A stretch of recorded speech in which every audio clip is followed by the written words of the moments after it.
Oh, you found it. Oh, great. Hey, hey, 1, 2. Mic check, 1, 2. Can still hear you. Good. Hey, Good. hey. Hey, hey. Sounds good.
She'll mark.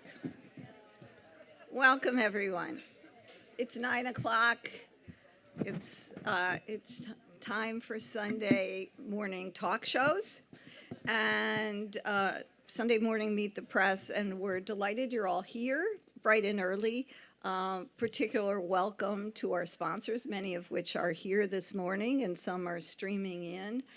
We wanted to let you know, as you can see, that Senator Amy Klobuchar could not get here yesterday because the Senate was still in session. They're voting on the infrastructure bill, and it was impossible to get away. Thanks to our fabulous tech team here, they very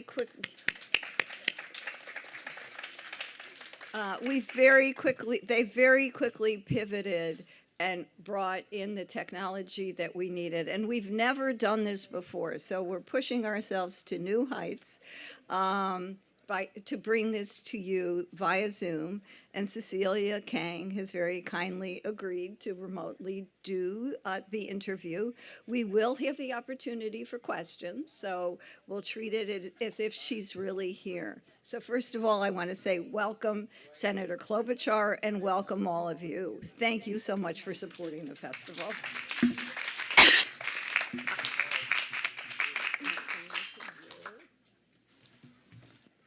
Again, another welcome to all of you, and a reminder that the books are available for sale. Senator Klobuchar's book is available for sale right in the book tent. And another reminder, a COVID reminder, that we're going to completely vacate the tent at the end of this session. So nothing left in here. You can come back to the next session right away. Taller than Sue Ellen. And so I want to begin by introducing our moderator, Cecilia Kang. She's a national technology correspondent for the New York Times who writes about regulatory issues such as privacy, cybersecurity, antitrust, and the digital divide. She spent 1 decade at the Washington Post as senior technology correspondent and began her career in Seoul, South Korea for Dow Jones. She won the George Polk Award, the Loeb Award, and Pulitzer finalist for coverage of Facebook in 2018. With fellow reporter Shira Frankel, she's written An Ugly Truth Inside Facebook's Battle for Domination, which is a wonderful book that I think I read. So, Senator Klobuchar, and welcome to you, and thank you for being here. She's come to represent pragmatism and civility in a time when it's rare. She's sponsored and co-sponsored 111 pieces of legislation that became law during her tenure in Congress, more than anyone else. A graduate of Yale and the University of Chicago Law School, she served as Minnesota's senior senator since 2007. She currently is chair of the Judiciary Subcommittee on Competition Policy, Antitrust, and Consumer Rights, as well as being chair of the Senate Rules Committee. If you ask her, or we're going to have a chance to ask her, what monopolies and antitrust policy have to do with our lives, her answer is simple: everything. In her book, which will be available in the book tent, Antitrust: Taking on Monopoly Power from the Gilded Age to the Digital Age, is an essential overview of the history of anti-monopoly sentiment in America. So thank you so much, and Cecilia will begin our session.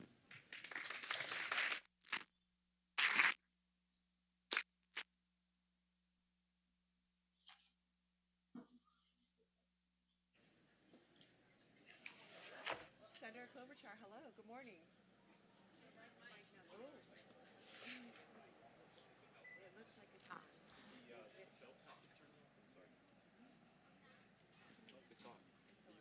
Hello. We'll make it happen, folks. Even if I have to write out the questions.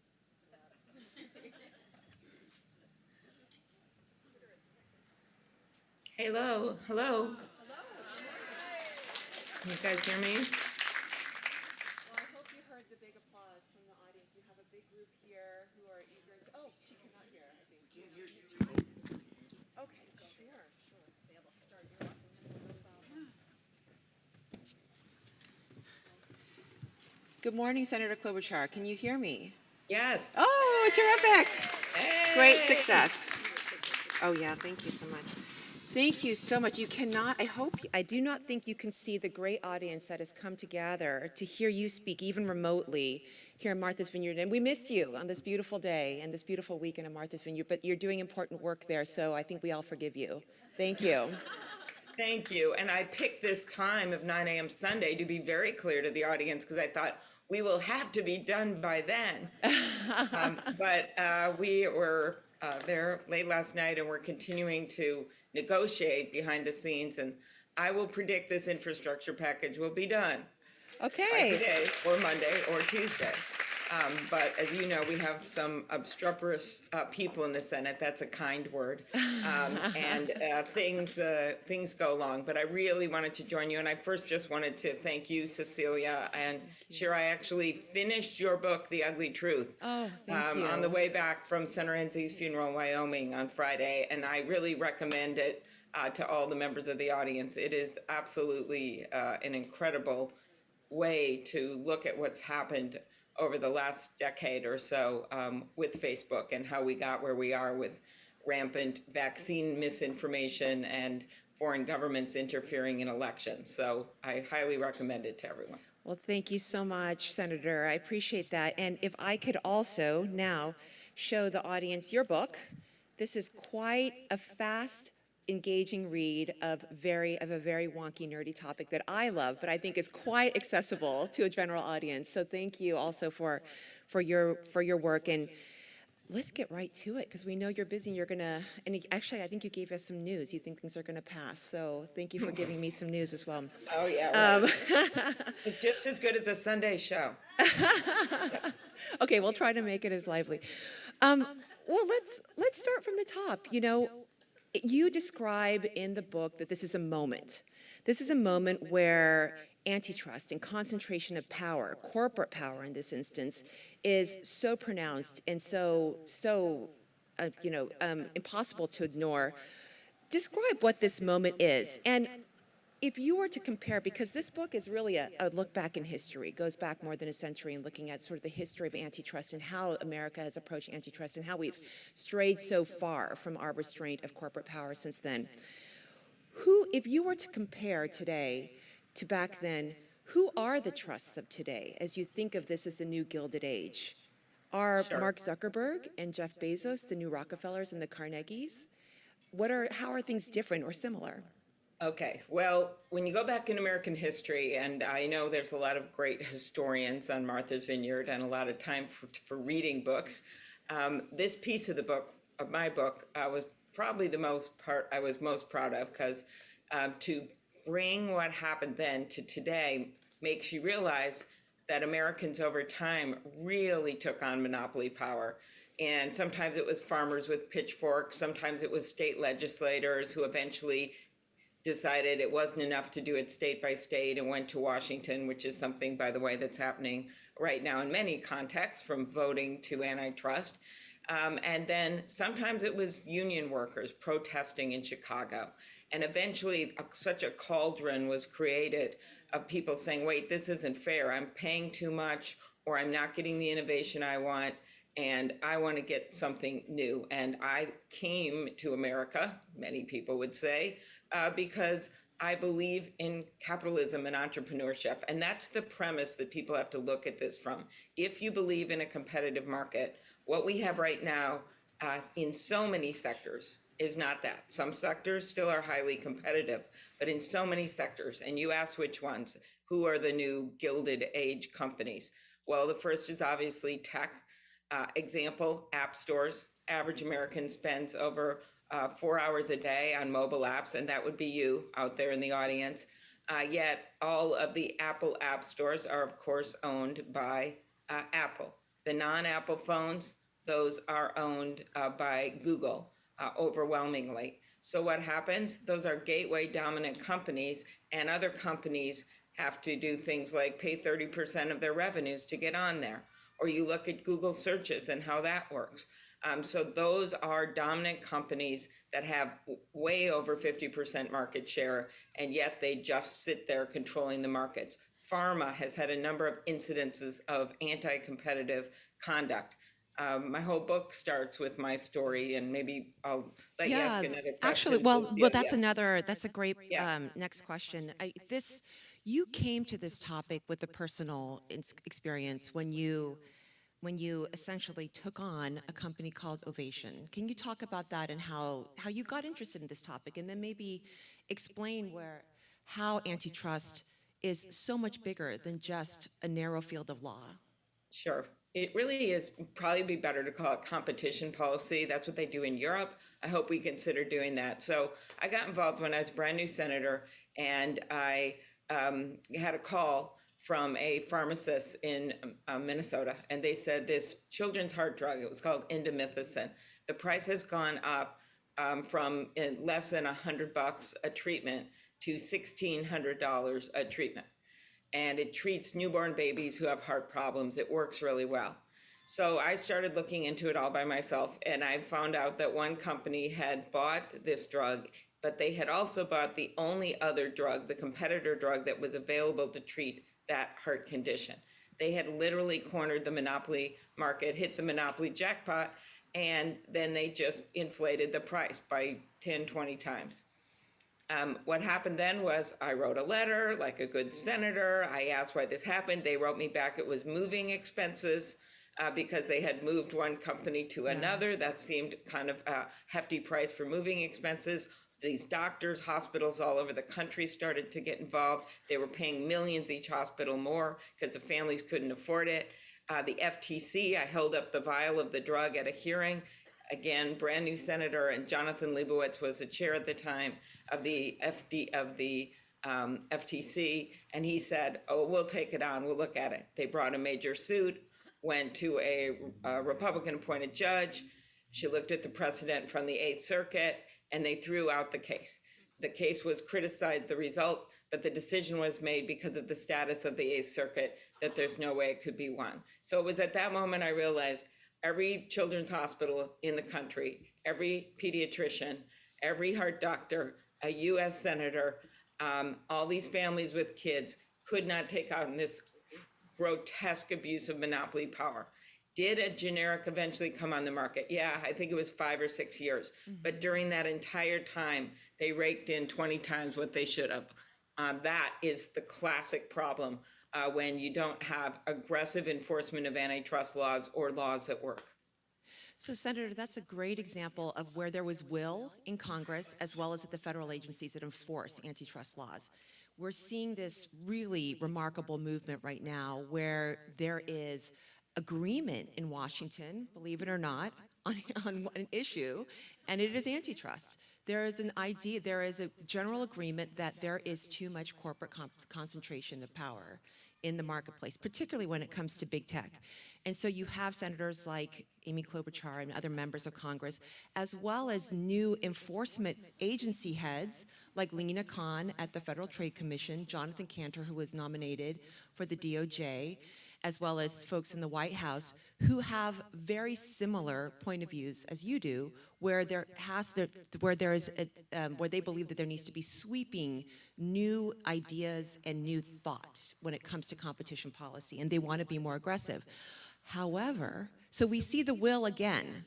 However, you mentioned that this case with Ovation was thrown out by the Eighth Circuit. Very recently, a case by the Federal Trade Commission to break up Facebook was also essentially thrown out by a federal court as well.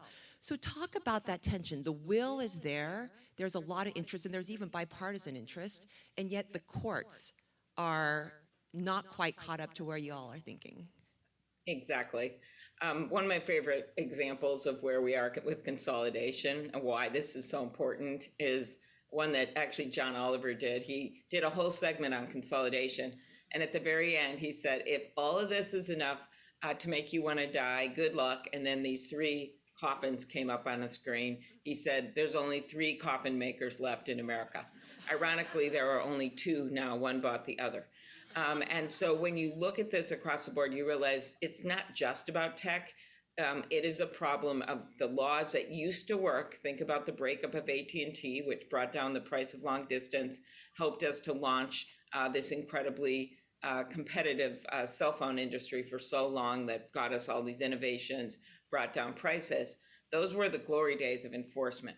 What has happened now with antitrust is that more and more conservative court cases have come in that have made it harder and harder. Senator Sherman, who died a long time ago, but the guy from Ohio, he authored the Sherman Act, or many others that were involved in this over time, these laws have nowhere, the way the court precedent has worked, been enforced the way they used to be. So if we think we're just going to wait for Justice Gorsuch to suddenly have an epiphany, I really don't think that's going to happen when you look at their past rulings on the Supreme Court. They ascribe to what we call the Bork theory, which is of course named after Judge Bork, where he interpreted the antitrust laws in a really unique way, which meant really down the road that you wouldn't be able to get pro-consumer results. So my answer to this, I have many answers about who we should put on the courts, but my answer to this is we can't wait 50 years. We're not going to get anything done on tech that way. What we have to do is to up the enforcement resources so they can be very creative in how they bring these cases. And you're right about some of the people that been put in. Senator Grassley and I just passed our bill through the Senate to add over $100 million to the agencies. But the second piece of it is changing the laws. The antitrust laws has changed over and over time. It's not a radical thing to do so that we're as sophisticated as the companies that we're trying to regulate. And that's a big part of my book. I make the case for how we can change the laws. And as you know, there's interesting bills right now. Senator Grassley and Lee have one that has some commonality, not all, with a bill that I just introduced with Senator Warner and Blumenthal and many others. That's a more sweeping approach to the antitrust laws. You've got bipartisan work in the House going on with tech. Senator Cornyn and Blumenthal and Grassley and I just did a series of patent reform bills when it comes to pharma. There's meatpacking issues. So there is literally this movement being built. But I will be honest, usually when that happens, you pass things. In this case, it's like a game of congressional whack-a-mole because around every corner of the Hart Building or the U.S. Capitol, there is some interest that wants to stop us because they want to maintain a monopoly. These are the richest companies in the world. If you want to do something about it, like divesting assets, let's take Instagram, WhatsApp, and looking at it and making that decision, or if you want to say, no, you can't self-preference your product at the top of a search engine over other things, they're going to fight it every step of the way.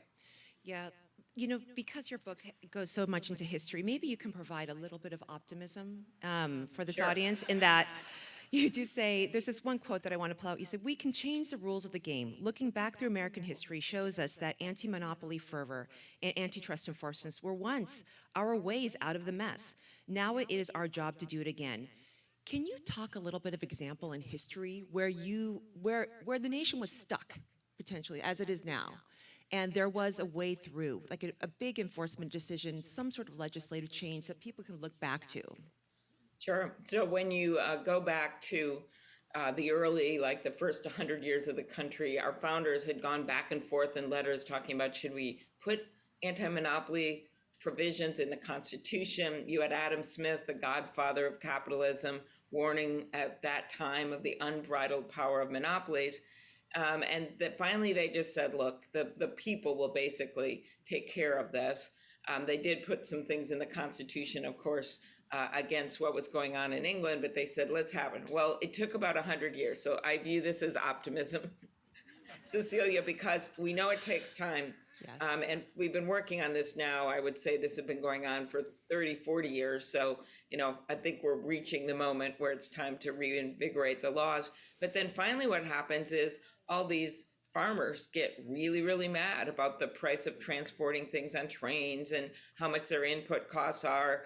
They start showing up at meetings. The Grange movement has started. You've got intellectuals like Lizzie McGee. That was one of my favorite stories in the book. She started the Monopoly game, and you've maybe heard of that guy Darwin, that it was attributed to him from Atlantic City. It was this woman who was basically a socialist, and she hated monopolies. So she had two versions of the game: the anti-monopoly version that she wanted to feature, and then a pro-monopoly version. And it ended up that this guy Darwin saw the game somewhere, started a version just off of hers, and then Parker Brothers ends up paying him an exorbitant sum for the book, and she got $500. So just the first and only time in history a man took credit for a woman's work. But as that continued on, you saw Teddy Roosevelt literally ride his horse into the White House. That was a metaphor on the issue of antitrust, and he ended up taking on these cases. Northern Trust, involving James J. Hill from Minnesota, actually, where two railroad magnates had decided, instead of competing with each other, which was bringing prices down too much, they would just combine their two railroads into a trust and then pretend that it wasn't, they both didn't own it. That was his first case he took on. He won that case under the provisions of the Sherman Act, and then more bills were enacted to make it easier. And then you saw President Wilson, Taft, others take this on during the progressive era and continue that work to the breakup of Standard Oil on. Then there's wars, there's kind of there's things happen, the Depression, that make it harder to make this the number one priority. But then it's taken up again, of course, with what they called the Harvard School and the work that went on with the breakup of AT&T, which was an incredibly smart thing for our country. So this has happened before, and you look at what's happening at our hearings in judiciary, incredibly bipartisan about things like home technology and app stores and pharma and meat packing, where people are really looking for solutions right now. And we have a lot against us, but I wouldn't be doing this and wouldn't have written this book, which I love that you say it's readable, that doesn't include the footnotes that my husband did write that part. But I wouldn't have done it if I didn't think we could make progress. Absolutely. Senator Klobuchar, you did mention, when we talk about, you mentioned Bork, and we'll get to that, and this is related to that question. But pharma and the Ovation story is really illustrative. It explains, and it's so clear what the harm is. And right now, I think I'm sure you get this question all the time. Well, I kind of like that I get cheaper prices on Amazon. I love that Google's free. I love that Facebook's free as well.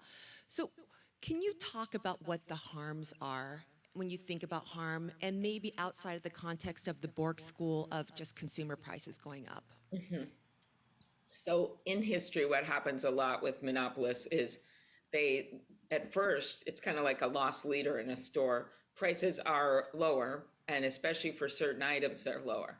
Then the next thing you know, you start, either the prices go up, or more likely in these cases, you end up, because the monopoly sort of controls your mind and what you do and what you click on, you end up buying things that are more expensive, and then you find out, oh, I could have got them cheaper in the store. I think one great example of this is Spotify and Match.com testified in front of us, and one of their problems with being forced to follow the rules of these app stores, where they don't really have a choice on Apple phones or on Android phones, which app store they go to, is they have to pay 30% of their revenue, which of course hurts their customer, to that app store, arbitrarily set by the app store.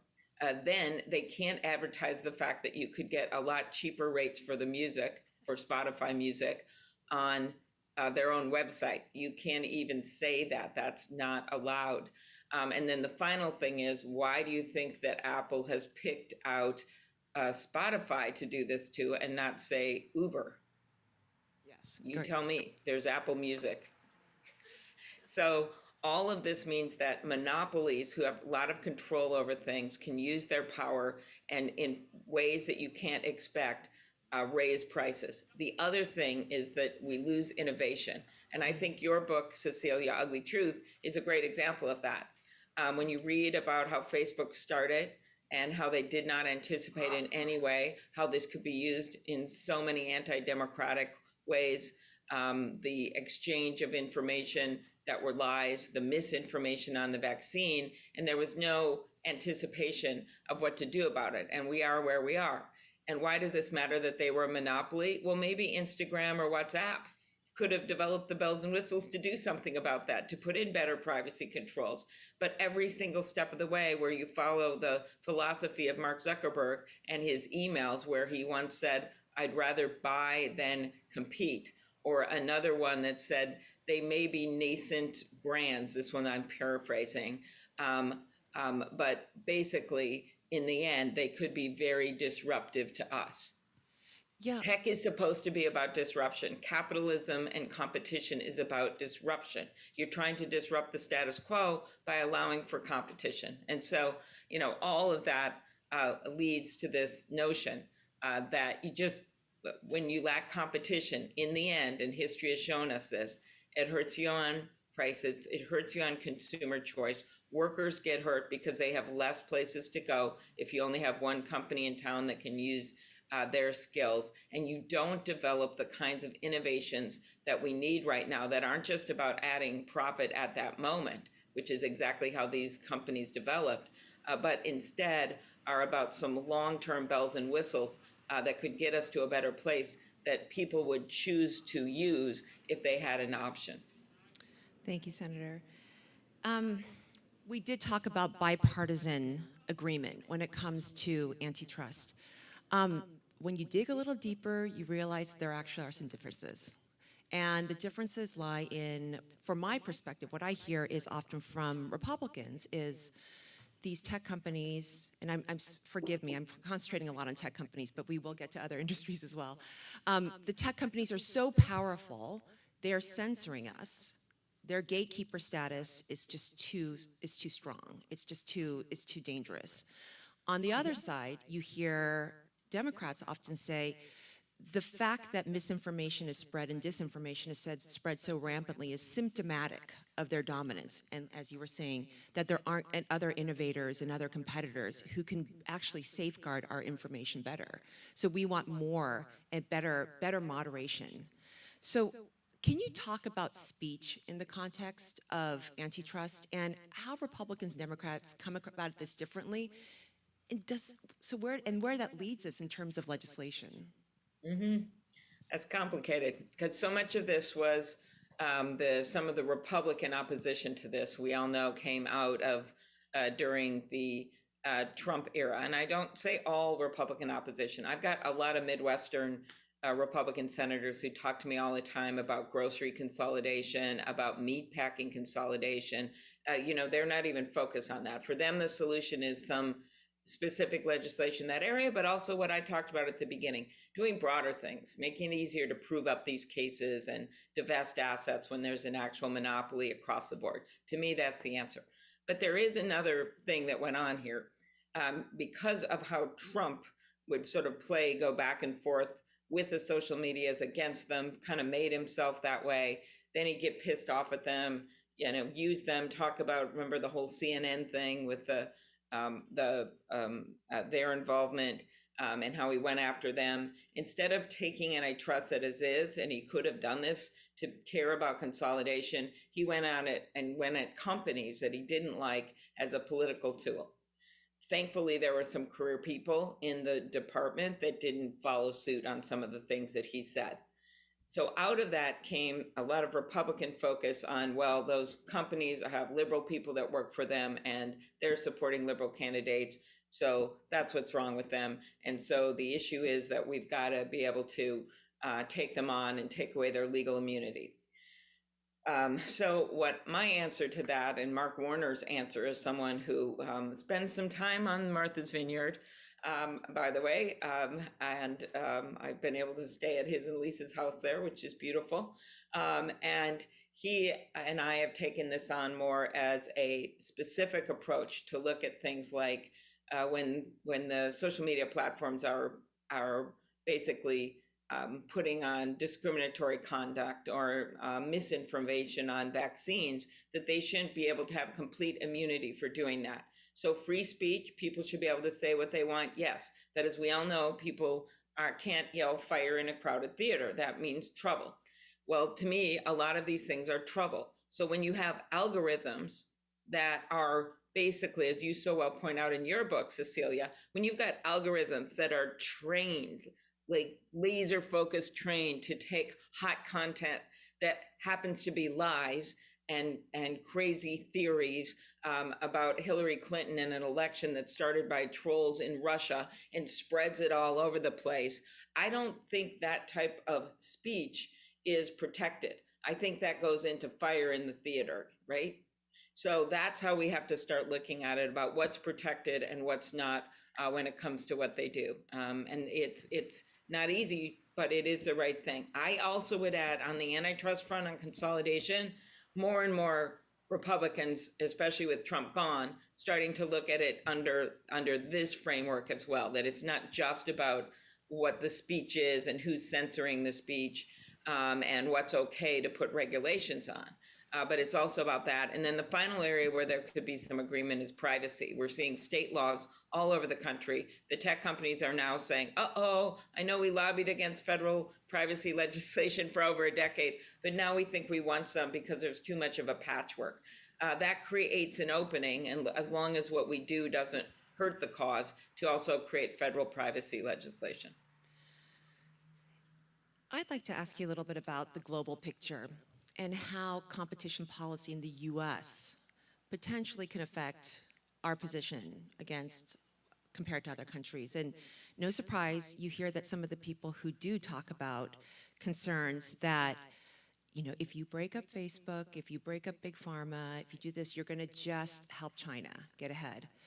What is your response to this? So these are the kinds of things Mark Zuckerberg will tell Trump, you know, essentially, like, you're going to help TikTok, you know, if you try to break us up. What is your response to that? Because there's a balance to keep in mind. Sure. My response is, we don't want to be China. We have succeeded as a country because of capitalism and because we have competition. I was in the private sector for almost 2 decades, and I'm a big believer in capitalism. And so some of us that are involved in this come at it exactly from that way, that we are better off internationally if we actually are competing. Now, things happen. This is why we have to have trade agreements, and the USMCA is a great example of that. Things happen where certain players like China will subsidize from their government, and that's why I think there is a good call for working with other countries that are your allies to try to say, no, we're not going to allow for that.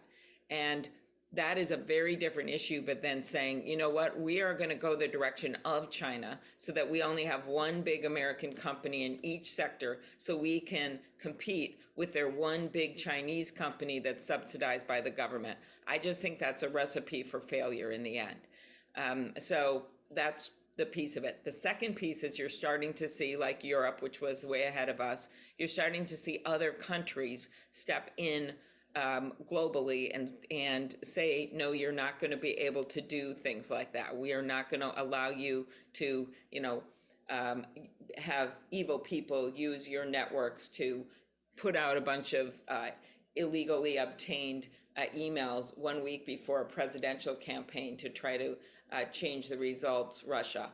Or we're going to do something about self-preferencing, as the European Union is attempting to do. Or one of the most interesting recent examples, Australia, when the news organization said, we're going to make the platform start paying for content because they're completely ripping us off. We're losing small newspapers. Does this sound familiar for anyone in the US that knows that we are losing newspapers?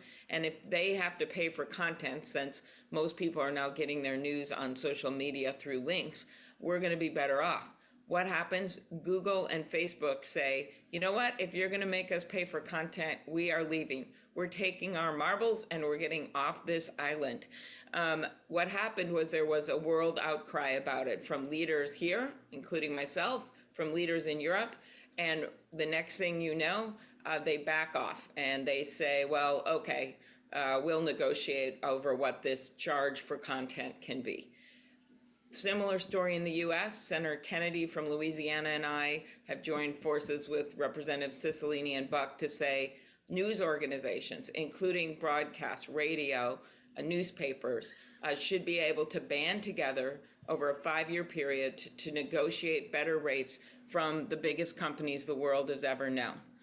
We're starting to get big pushback from this. Big surprise, Representative McCarthy, Kevin McCarthy, in a real gut punch, I will admit, came out against the bill, just as when we thought we were starting to build support to actually get it done across the aisle.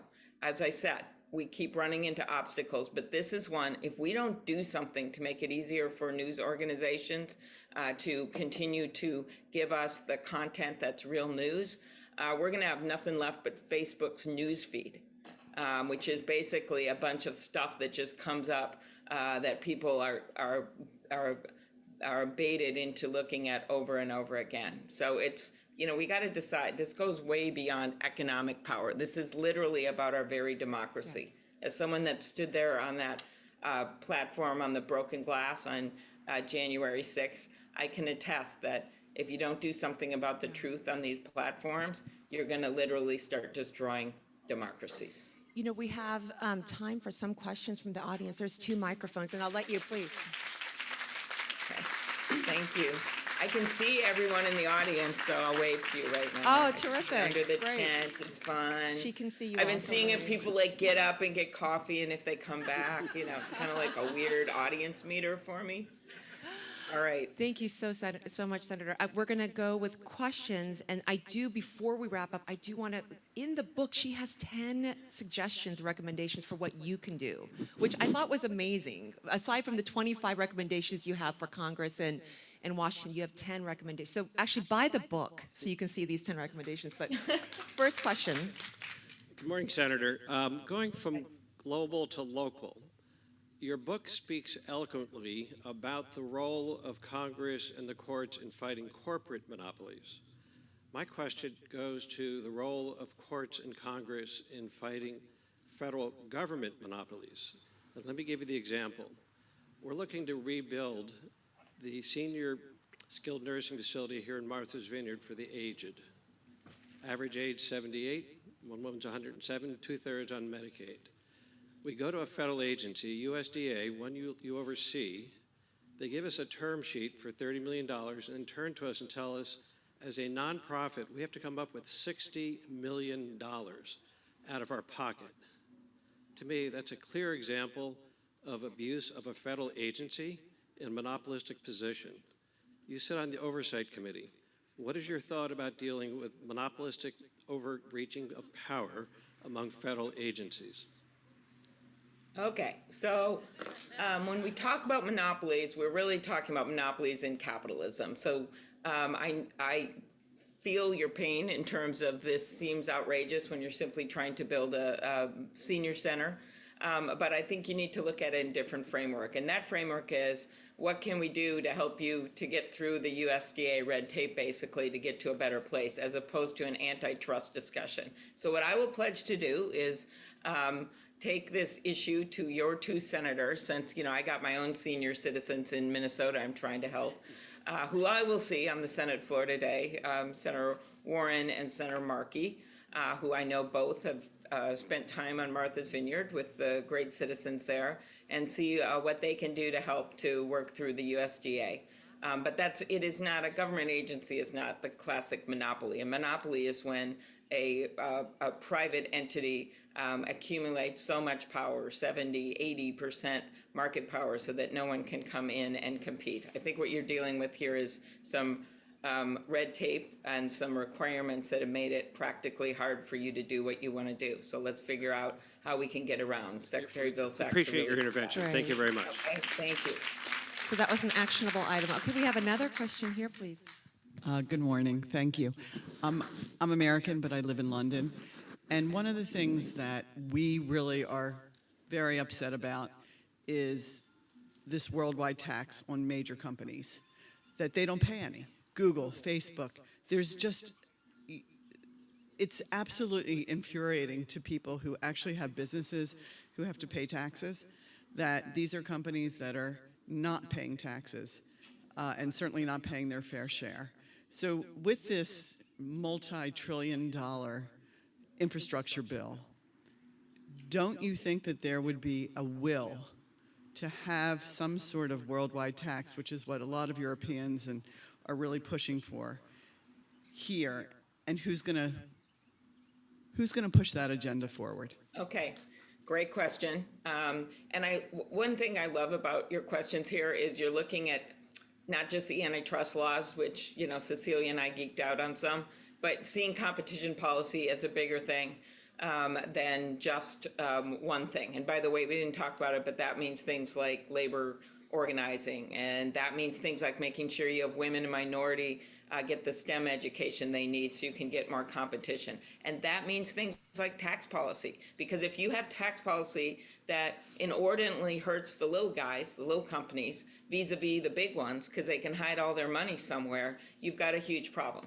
So I have been a big fan of making changes to international tax laws and worked with Gene Sperling way back on one of the proposals that's in Biden's Building Back Better agenda. That sounds like a bunch of political rhetoric, but there's actually an opportunity to do more on international taxation. Not in this current infrastructure bill. Remember, there was a lot of negotiations across the aisle to get that one done, and it's paid for by leftover money and stuff like that. And we're having a major debate right now on cryptocurrency. I wish we could spend the whole hour on that, Cecilia, which into the late hours of the night we were discussing, a group of us.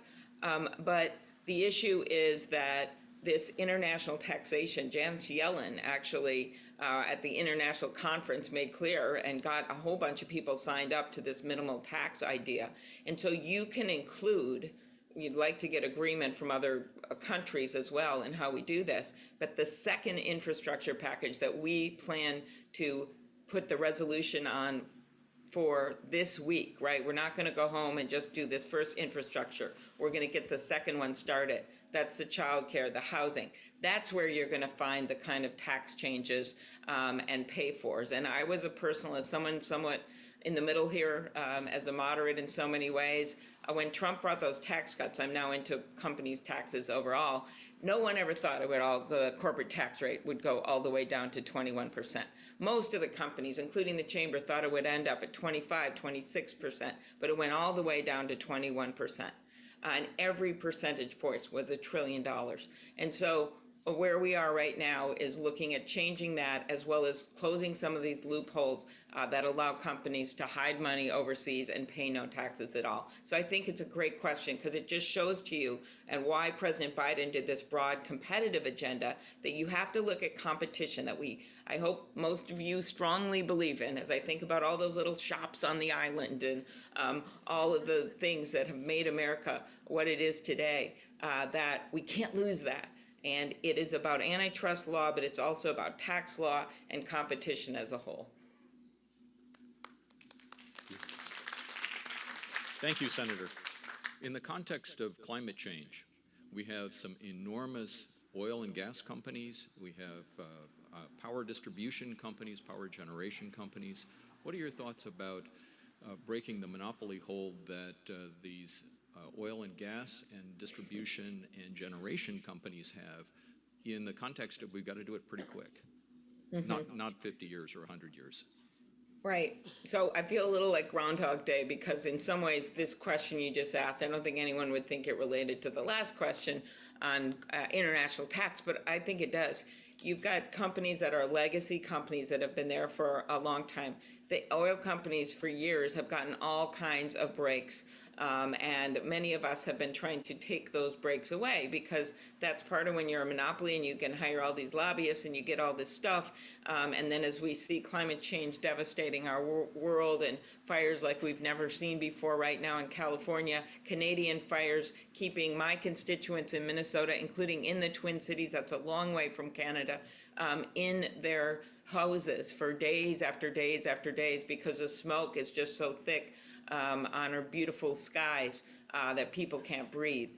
That is happening right now. And so the oil companies have been able to have what may not be always a classic monopoly situation. There's not just one, there's many, but they've been able to enjoy the riches of having what is basically better treatment compared to everyone else. And so what you see right now, which is very interesting, is the electric vehicle pieces, not only of what we're going to be doing next with infrastructure, but what's in this very bipartisan package right now is the beginning of putting the money into the electricity grid, as well as putting the money into charging stations that are going to create actual the ability for new industries to come up in a cost-effective way, right, that are good for climate change. That's what you've seen. We're constantly, as a state that has a lot of wind and solar, we always say we're the Saudi Arabia of wind, and so does North Dakota and Nebraska and all these states. But the point is, all of those pushbacks were getting at the status quo of fossil fuels. Even biofuels, and there'll be some disagreement in the tent, but so too bad you can't come up to me afterward. But biofuels there's been a study just out of Harvard showing how much better, especially cellulosic ethanol and biodiesel from soybeans and the like, also a competitor with oil, also something where we keep getting pushed and pushed by oil to make it harder for us to compete. So I just think a lot of this is policies, and we're looking at these policies in a way of you can't just let the existing status quo, which is making climate change worse, you can't give them all these bennies and perks and expect that we're going to see change. So all of that flows into putting, of course, what I would prefer, greenhouse gas standards. And to me, by the way, this gets to breaking up the filibuster, the worst monopoly of all, so that we can actually pass bills like climate change legislation that's meaningful. Right now, we're going to invest in good infrastructure. That's really important. But I think you actually need standards in place on greenhouse gases to get where we need to do. And I don't see us being able to do it without abolishing the filibuster, nor voting reform that I'm leading on, nor immigration reform that we need for the good of the economy.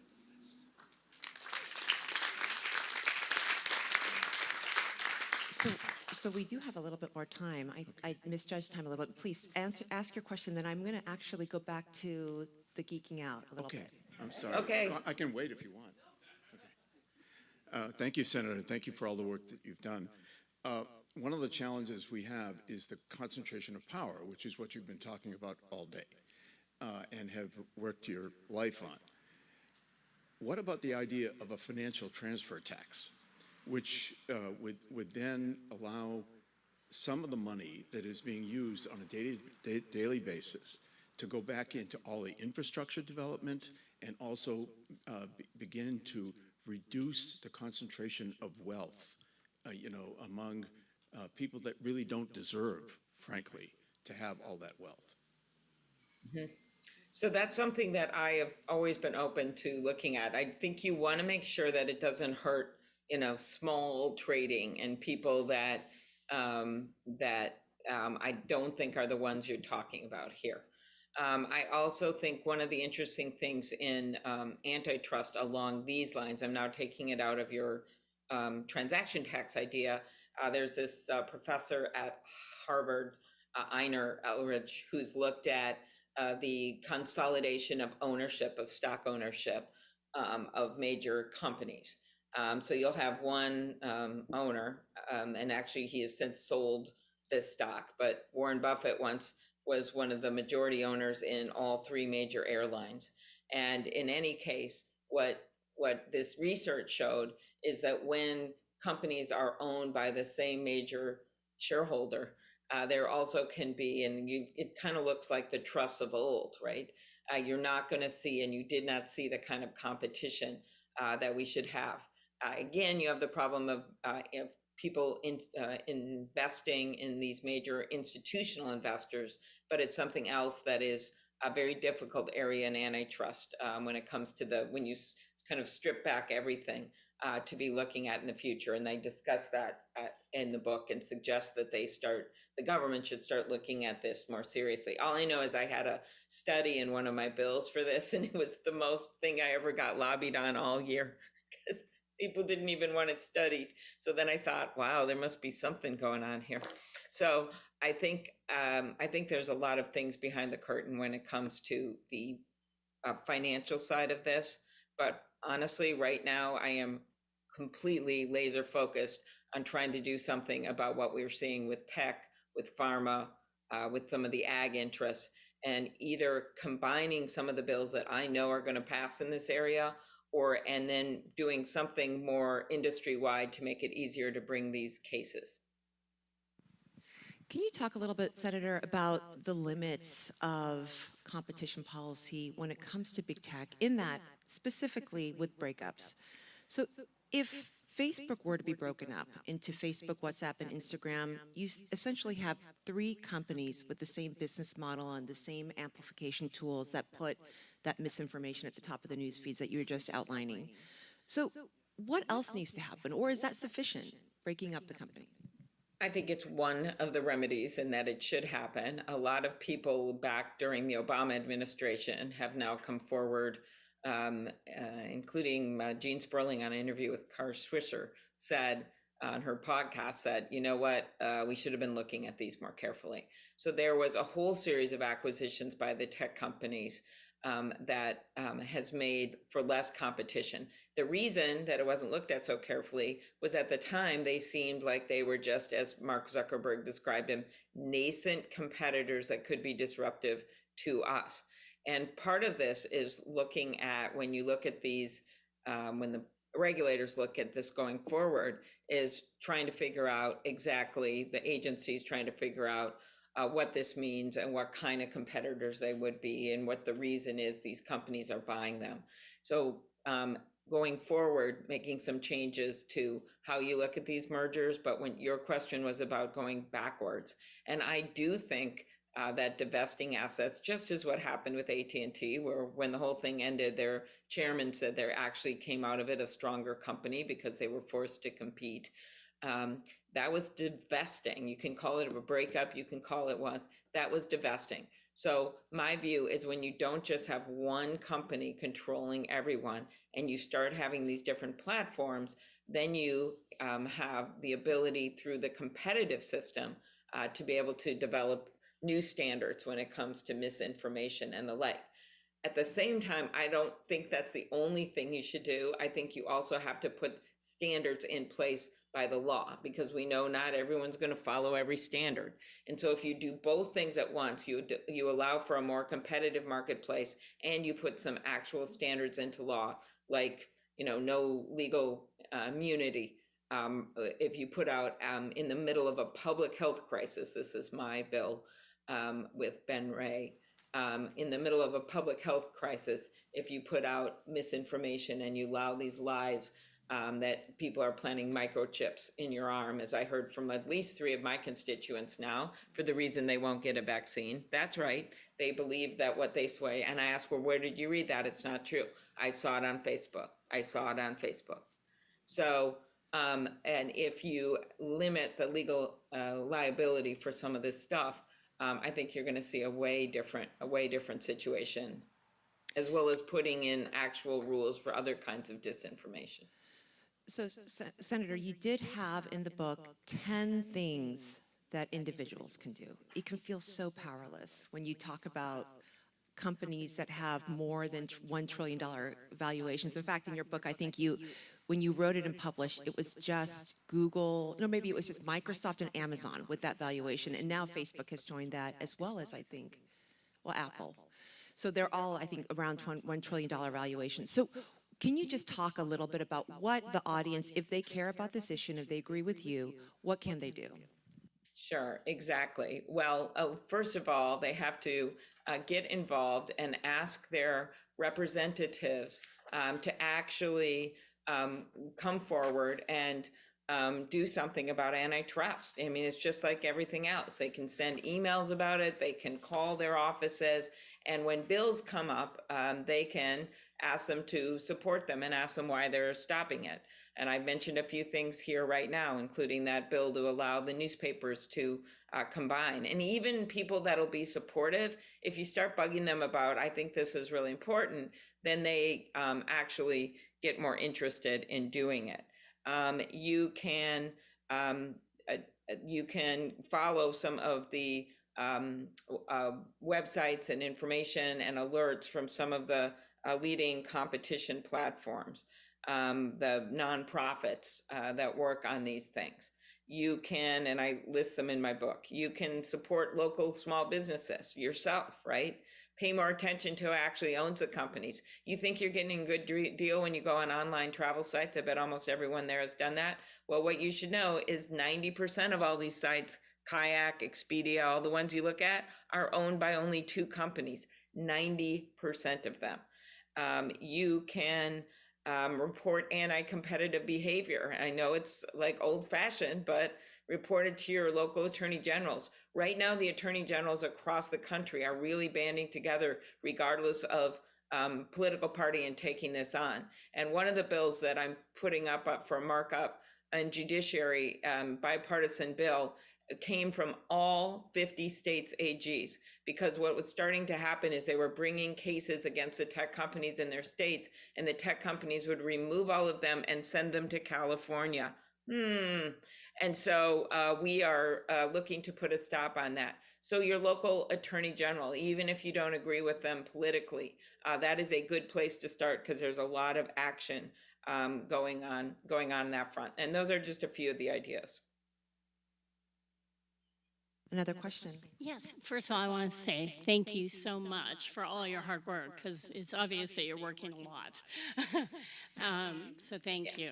And I'm just wondering if you can talk a little bit about cryptocurrency. I know you touched on that, maybe you don't want to talk about it, but I have a 24-year-old who's very bullish on it, and I'm kind of curious what your thoughts are about it, because I know I've heard it's one of the worst things for our environment, for instance.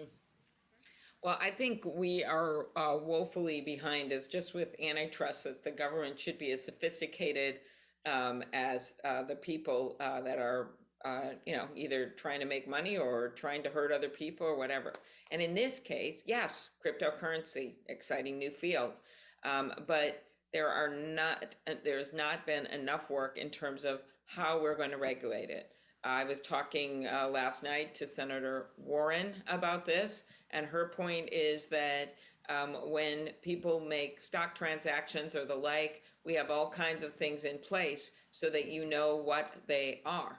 And those are rules in place. But now when it comes to cryptocurrency, you've got situations, I don't think we should be surprised that ransomware and some of these other hackers, when it comes to things like the recent Colonial Pipeline crime, were basically done with cryptocurrency. So all of this cries out for new coordination on the international scene and domestic scene, which you saw our Justice Department jump up and do the right thing there in that case. But you've also got to have, because you're going to see more and more of this, rules of the road of some kind when it comes to cryptocurrency. I've had so many financial people tell me that we are behind the 8 ball here when it comes to doing something on cryptocurrency. And we can just, people can just close their eyes and say, this is too hard to understand, so I'm not going to do anything. Well, that's exactly where we are with tech, and a bunch of people saying microchips are planted in their arms and the like. We need to get ahead of this and have some regulatory rules in place, of course, working with Secretary Yellen and Treasury on this front. And I think what happened, I made an oblique reference to this with the negotiations. There was part of the pay for this infrastructure bill was tracking some of this and requiring payments to be made like would be made for other transactions. Then Senator Wyden and Senator Toomey combined and said, no, we want to carve out all of this stuff so that they won't have to pay in certain circumstances. And then a lot of people, in a very quick way over the last few days, got themselves more educated when it came to crypto. So hopefully we work out something when it comes to this, so we're not making bad policy. And I personally am much more on the side of putting some rules of the road in place when it comes to cryptocurrency. Senator, thank you so much for your time, because we understand you have a lot of public service to do today with the vote. I think that we did put on a better show than Sunday morning TV. So thank you so much, Senator. And Well, I hear everyone. I just want to thank everyone. I love going to Martha's Vineyard. I've taken numerous bike trips. The Democratic senators have gone there for events, and I have very fond memories of biking with Bernie Sanders with a basket on his bike, and Sheldon Whitehouse, and many others, and Mark Warner, who always had the coolest bike. trips with my family there and hikes and the like. And so I really wish I could have been there in person. I had a big plan to come, but you know, we all know what it's like. You've got jobs and we've got to get this bill done. And I just appreciate everyone not getting mad at me for not being there in person, because believe me, I would rather be there than in my apartment right now in Washington, D.C. All right. Thank you again and again, Senator Klobuchar, and we look forward to seeing you out on the trail or the bike trail the next time that you're here. And Cecilia, thank you for an excellent interview. And Cecilia just gave a visual of the book that is for sale in the book tent. And so now I'm also going to let you know that right at this very moment in tent number 2, we're starting short stories, telling our stories with Disha Philo and Brandon Taylor, moderated by Geraldine Brooks. And this tent will reconvene at 10:15 with Heather McGee and Bliss Broyard. And as said, we need everybody to clear out all their things, no keep saving your seat or anything. Thank you.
Welcome again for those who were here before and those who are just joining us. We are thrilled to have you here this morning.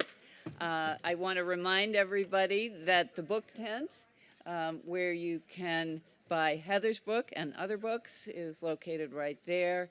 We're going to have to vacate the tent in between sessions. We're going to be able to take questions, which I remind you are questions, not speeches. So very excited, and so I'm going to introduce Bliss Broyard, who many of you may know, who's going to be our moderator today. She's the author of the best-selling story collection, My Father Dancing, which was on the New York Times notable book list, and her award-winning memoir, One Drop, My Father's Hidden Life, A Story of Race and Family Secrets, which I remember so vividly as an incredible book. About her personal journey of discovery after learning that her father, Anatole Broyard, the charismatic literary critic, had his whole life concealed his black identity from his children. Chicago Tribune named One Drop as the best book of the year and finalist for the Essence Literary Prize. And Bliss has contributed to numerous publications, the New York Times, Elle, New Yorker, Condé Nast, and as I said, many of you know her from spending her childhood summers here. So welcome to both of you. Thank you. Thank you so much. Can everybody hear okay? No? Okay. How's that? Better? Better. Okay, great. And I'm going to welcome Heather McGhee. So Heather McGhee designs and promotes solutions to inequality in America. Through her work at Demos, the progressive think and do tank, she drafted legislation, testified before Congress, and developed strategies to improve the lives of millions. She currently chairs the board of Color of Change, the nation's largest online racial justice organization. Heather has garnered over 1 million views of her TED Talk, Racism Has a Cost for Everyone, and 8 million views for her conversation with Gary, a white man from North Carolina who called into a live C-SPAN interview with Heather to tell her that he was prejudiced and he wanted to change. So her new book, The Sum of Us, What Racism Cost Everyone and How We Can Prosper Together, lays bare the huge economic and psychic toll of racism on our country and its people. As Ibram X. Kendi said, this is the book I've been waiting for. Indeed, it's an amazing synthesis of data, policy analysis, history, storytelling, and heart. In fact, I was moved to tears, which I was not expecting reading what I thought was going to be a really smart policy book. This is Heather's first in-person event, or one of them, for some of us, and we're so glad to have her. Please join me in welcoming her.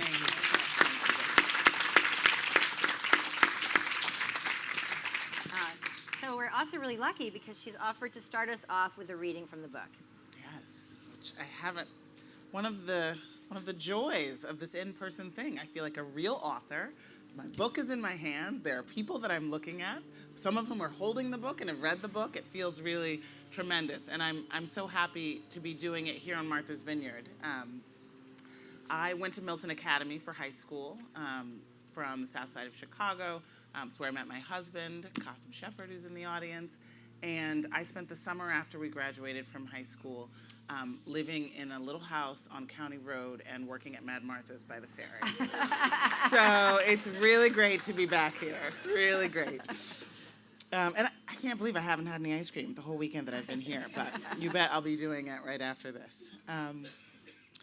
So I am going to read from, just very briefly, from chapter 2, which is called Racism Drained the Pool.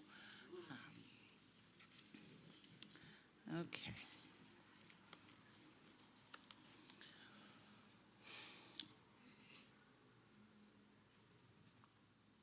Effective January 1st, 1959, the Montgomery Parks Department would be no more. The city council decided to drain the pool rather than share it with their black neighbors. Of course, the decision meant that white families lost a public resource as well. It was miserable, Mrs. Moore told a reporter 5 decades later. Uncomprehending white children cried as the city contractors poured dirt into the pool, paved it over, and seeded it with grass that was green by the time summer came along again. To defy desegregation, Montgomery would go on to close every single public park and padlock the doors of the community center. It even sold off the animals in the zoo. The entire public park system would stay closed for over a decade, and even after it reopened, they never rebuilt the pool. I went to see Oak Park for myself in 2019 and walked the grounds looking for signs of what used to be. I was able to spot the now barren rock formation where the zoo's monkeys used to climb. I asked the friendly women in the park's office where the pool had been, but nobody was quite sure. Oak Park used to be the central gathering place in town for white Montgomery. On that hot afternoon, I was one of only 4 or 5 people there. Groundskeepers outnumbered visitors. I noticed an elderly white couple sitting in a car in the parking lot. They saw me approaching and stared without welcome. I stood for a beat, smiling at the car window, before the man reluctantly rolled it down. "Hi, sir, ma'am," I ventured, getting nods in return. They appeared to be in their 80s. "Are you from around here?" More nods. "I'm doing a project, and I was wondering if you remember where there used to be a big pool here?" The couple looked at each other, still wary. "Yes, of course," the man replied curtly. "Do you remember where it was?" They hesitated, and then the woman pointed straight ahead to where they'd been looking moments before. I took a sharp breath of excitement. Had I interrupted them reminiscing about the pool? Maybe they'd met there as teenagers. I leaned forward to ask more, but the man recoiled and rolled up his window. I backed off. Where the woman had pointed was a wide, level expanse rimmed with remembering old oak trees. The only sounds were the trilling of birds and the far-off thrum of a lawnmower. Right, beautiful. So tell us what brought you to that pool, and also the history of these grand public pools in the United States. So in the 1930s and 40s, the country went on a building boom of public amenities, public parks and schools and roads and bridges, libraries and pools. And these weren't any kind of pools. These were grand resort-style pools that could hold thousands of swimmers at a time. It's kind of hard for me to even really picture them. And there used to be nearly 2,000 of these kinds of big public swimming pools. And they were part of a larger government ethos that really was born out of the lessons of the first Gilded Age. We're now in the second. Out of the crucible of the Great Depression. It was part of this New Deal spirit of the country that said, you know what, the government has a role and a responsibility in ensuring a decent standard of living for our people. And it was really expressed in this massive building boom of public goods. And of course, you know, I come at this history as an economic policy person. And so for me, that public goods ethos, the more significant iterations of it were Social Security and a massive investment in affordable housing and things like the GI Bill and all of this, public goods that really successfully created the greatest middle class the world had ever seen, that really ensured the highest standard of living in the world by the 1950s, was here in the place where we invented this thing called the American dream. And yet, virtually everything I just described was, in one form or another, racially exclusionary.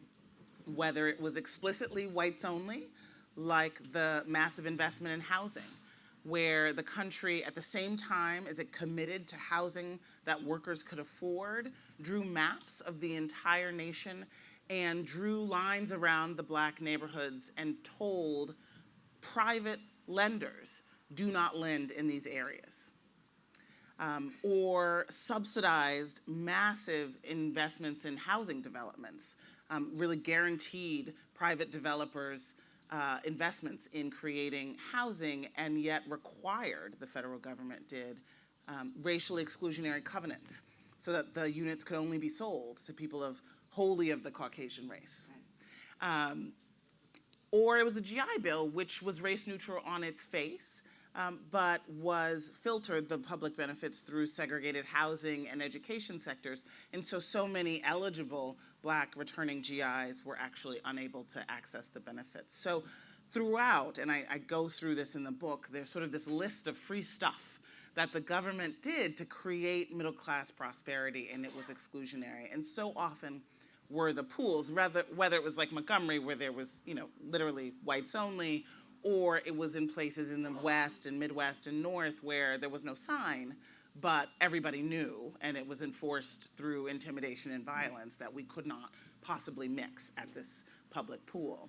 And so once desegregation came, once Black families sort of empowered by the civil rights movement said, those are our tax dollars that have been funding those public goods too. We want, in the case of the pool, our kids to swim too.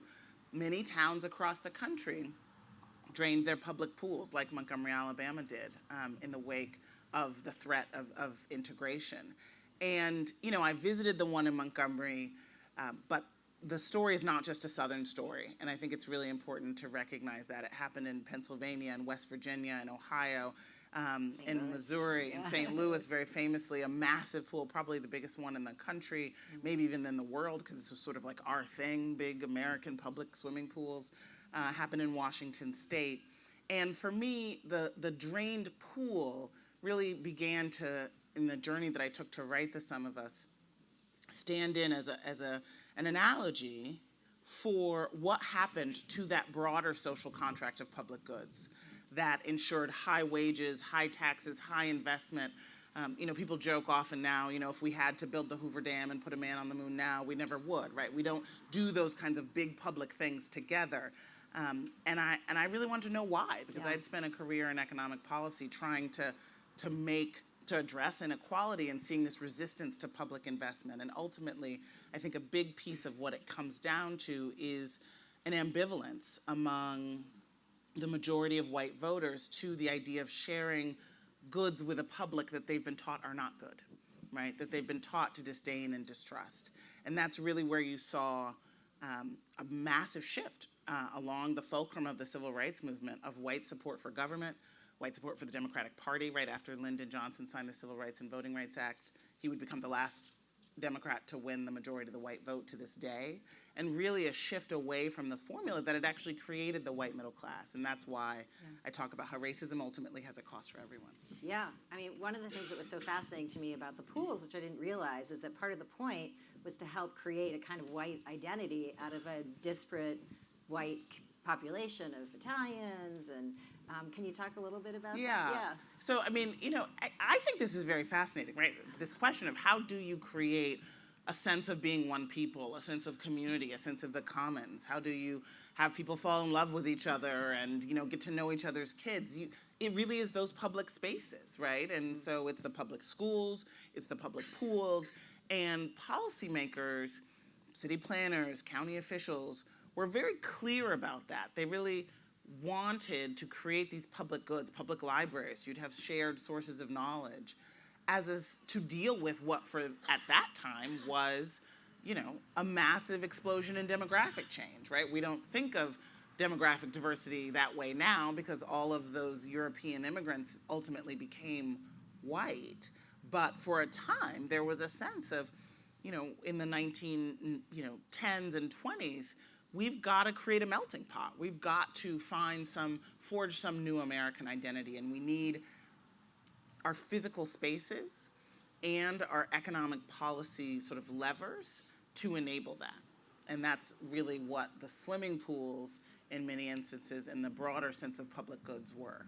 And so, obviously, if, when they filled the public pools, then kids couldn't swim unless their families could afford to join a country club or build a pool in their own backyard. Right. So not only Black kids, lost out, but white kids too, whose families couldn't. So it was a loss for everyone. That's right. That's right. And it was a shift from something that used to be free and a public good to something that was a private cost or a private luxury.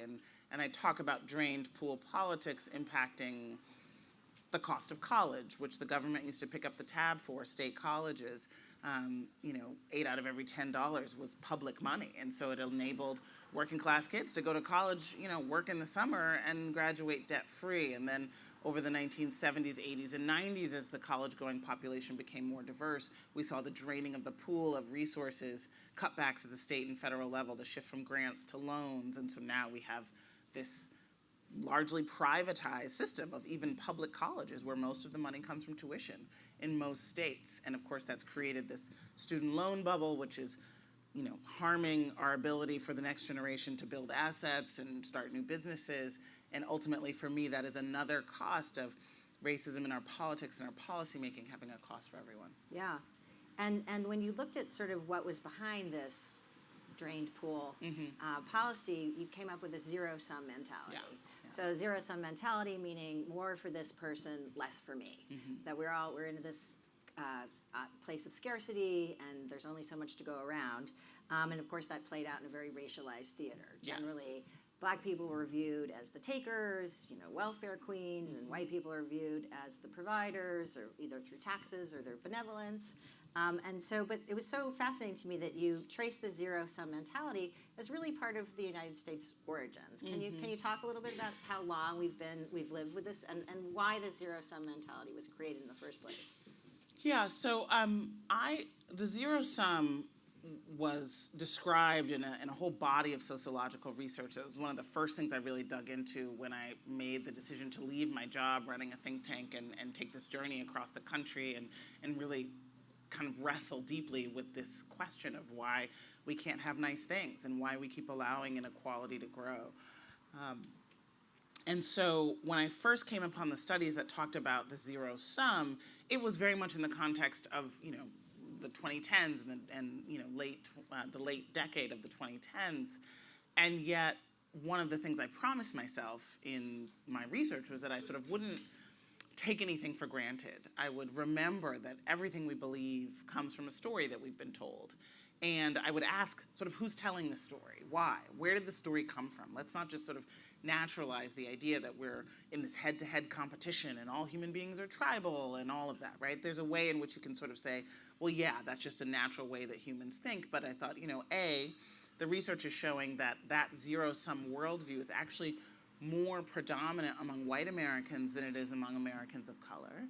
And it's less predominant in other societies that are somewhat similar to ours. So why this story? Why do we believe it? Where did it come from? And so there I had to do a sort of historical research to look at the sort of narratives and the policies in our early days, and how this zero-sum story really was sold by the colonial plantation elite at our sort of to justify our first economic model in this country. Because of course we know that the economic model that was adopted required a massive amount of stolen people and stolen labor and stolen land. And yet there were Europeans who came who were not part of the plantation colonial elite. They were not the owners and the wealthy.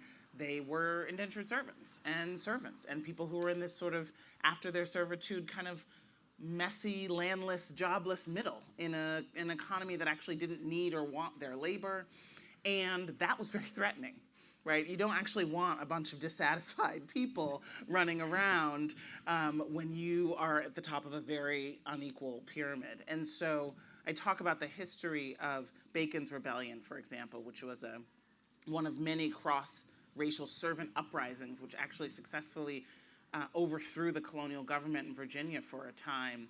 And the response to that threat, that all the people who were toiling would come together across color and overthrow the elite, was to create these color distinctions. To say, actually, you Christians, because that's how they were conceived of, because we hadn't yet formulated this sort of skin color taxonomy, you Christians are with us, the plantation elite said. You will have certain privileges that these black-skinned people, these heathens, will not. These black and brown-skinned people and red-skinned people, these heathens will not. So side with your color instead of your class. And in exchange, you'll get these privileges, but you know, what you have to then do is become the enforcers of the racial hierarchy.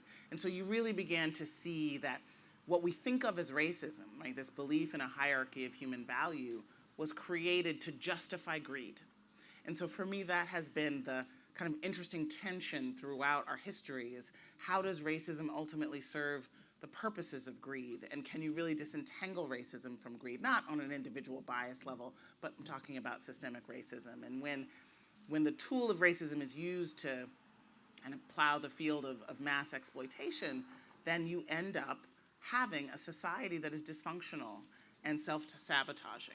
And so the book goes through all these different examples of it. Right, and even it's on the institutional level, but then it gets on an individual level too, where people buy into this mentality. And I thought that your example of Medicaid expansion in Texas, where I didn't know this, but that Medicaid, I mean, there really is no reason not to do Medicaid expansion when you look at it. It really doesn't cost the state hardly anything, but that so many people, voters in Texas, were against it because they thought that they were going to be seen as the takers, right?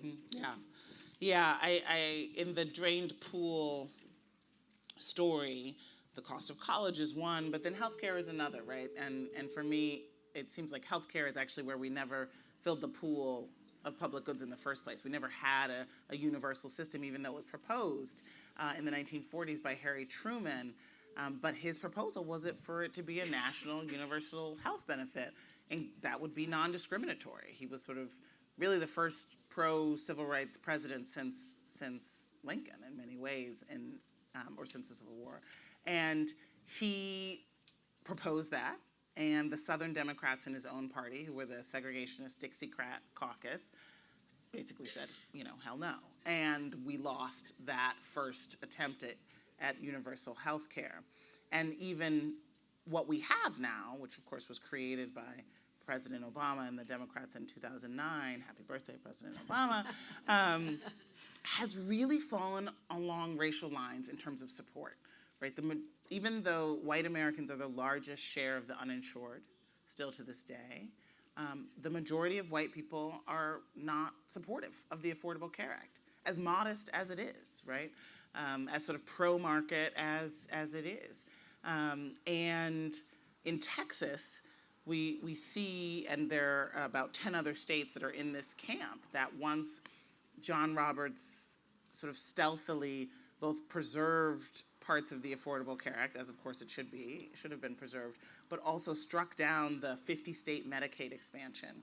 The idea that people, basically working class folks who were making too little to be able to buy individual health care on the market and who were likely to work for employers that didn't care to give them health care were sort of stuck, right? And if you're making $15,000, $17,000, $18,000 a year, how do you buy a health insurance package? And so the idea was we should do it publicly, and that actually would create jobs, make healthier workers and families, all of these benefits. And yet, by using a states' rights legal theory, which is what John Roberts did, said it's actually up to the states to decide whether or not their people have the human right of health care. He created this sort of new Mason-Dixon line of health care where a lot of former Confederate states, plus Maine, their legislatures refused to expand Medicaid. And it is a huge federal benefit for the state's economy. So in Texas, I talk about how they've lost all of these rural hospitals because they have all of these uninsured people and they don't have the Medicaid money, and how important rural health care is to the economic vitality of the community. We're right? seeing, of course, right now. Right? Yes, exactly. Yeah. I always think of Ronald Reagan's statement about the 9 most terrifying words in the English language is, I'm from the government and I'm here to help. And I wonder, maybe some of you remember that, 1986. So it's funny because reading your book, of course I knew about, the FHA loans and the VA loans and GI Bill, but I didn't necessarily think of it as government assistance. Because government assistance now has sort of taken on, I think, somewhat of a negative connotation, but of course, as you pointed out, that our American middle class, was built through through the government assistance. And I just wonder, it feels like that there's sort of 2 ways to approach it, that you can get white people to see how they've been benefited from government assistance, and that's how a lot of people have created wealth in this country, but also sort of destigmatize government assistance. And I wondered if we were entering with this kind of COVID care packages and now the infrastructure bill, if you see a tide changing at all about people seeing the role of government and being able to help. You know, it's such a good question. I finished writing the book in November, and so many things have happened since then that are really relevant. And one of them has been, in many ways, a real shift in Washington to being willing to refill the pool of public goods. And you know, right now, as we sit here, the United States poverty rate is the lowest it's been in recorded history. And that's not something that's, you know, very well known. I'm not sure that everybody from your faces, I'm not sure that everybody here knew that. But it's because the pandemic created the permission, this sense that we needed to have a massive government response. And it included stimulus checks, fixing the unemployment insurance so that you didn't have to be a full-time W-2 worker, which should have happened anyway because we've got 40 to 50% of people, depending on how you're counting, getting their money from contract work, right? And that doesn't mean they're not working, and that doesn't mean they can't lose those jobs, but it meant that they were ineligible for unemployment insurance, expanded food stamps, which also helps farmers, and now the child tax credit, which was also a fix of should have been a tax rebate that went to families with children, but because of the policy design didn't actually go to most families who needed it. The combination of those supports has dropped child poverty by 84%. Wow. It's extraordinary, right?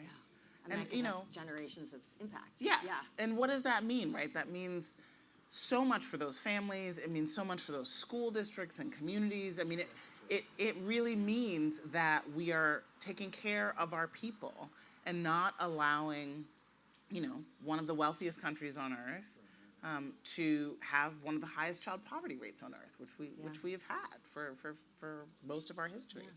Yeah. So I do see a shift. Now, that doesn't mean that it's going to stay. Right, the child tax credit as one example, right? It's up to $300 per child per month, and no strings attached tax refund that basically says, you know, it's expensive to raise a child. You need help. We trust parents to know what to do with it. That fix to it and that expansion of it is only eligible for 1 year. It's only, you know, been expanded for 1 year. So there's going to be a fight to make it something that can help parents and families into the future and can keep child poverty numbers low. And the racialized sort of language around welfare and the idea, basically that comes from this zero-sum mentality, this sense that if you help your neighbor, somehow that's taking from you, somehow that's not a good investment, right? Somehow that won't actually ultimately make for a better, healthier, more educated population that is great for employers and great for the future of innovation. It's great for our democracy, right? There's this sort of sense that we're not all on the same team. That's largely racialized, but it's not always, you know, it's not exclusively racialized. That's what I think we really need to fight in order to become a country that is sort of worthy of its people. Yeah. Well, I think I saw a lot of those politics play out where I live in New York City, and with the school situation, because there's this idea that there's a scarcity of quality schools. And so you have middle-class people so focused and fighting over what they perceive as the few good choices, that it sort of feels like this vicious cycle. That we create this zero-sum mentality, and then it reinforces that there's not a lot of choices, and then people are so distracted and kind of focused on getting it for themselves that they don't think about the greater good. And of course, you know, if we can't succeed, as we saw with COVID, if, you know, some people over here are totally suffering. That's right. And I wonder, just to go to the question of deservedness, and this idea of like who really deserves the rights of of citizenship, and who deserves the American dream, and who really belongs, which you really dig into in the book. And I wonder if you could speak a little bit to that. That's a big subject. You know, I think this is where the individual views, sort of the individual work that folks are often doing around anti-racism and sort of noticing the stereotypes in our own minds and noticing the narratives in media that project those stereotypes, that's where that links up with the structural, right? Because the structural is about laws and policies, what the minimum wage is, if you get health care, school funding, things like that. And then there's the individual of, what do I think when I see someone of a different race, right? But the way that those meet is when we are talking about the sort of storycraft of politics, and how if you have, as is apparently the case according to the research that I found, the majority of white moderates and conservatives believing that Black people take more from society than we give, then that helps to substantiate a policy that is punitive towards Black people, right? And so where does that story come from? Our history is not that old, right? I'm very lucky to have had great-grandparents on both sides of my family, well into my early adulthood and sort of late teenage years, who both passed away over 100. It's not that long, right? It is not, we have not had that many years since when it was economically essential for a narrow elite to communicate broadly that Black people were so lazy that we had to be forced to work, right? That's the story that justified the economic practice. Right. And it was a lie. It's a lie today. And yet when you still see those ideas, those negative stereotypes, they're still doing work, right? They were justifying slavery before. They're justifying meager public investments, which then justify low taxes, right? They're still doing work. And so that's when it comes to the question for me that seems of paramount importance, which is who is telling this story? Who's selling it? How are they profiting from it? Why do we still have this story? Who is promulgating it?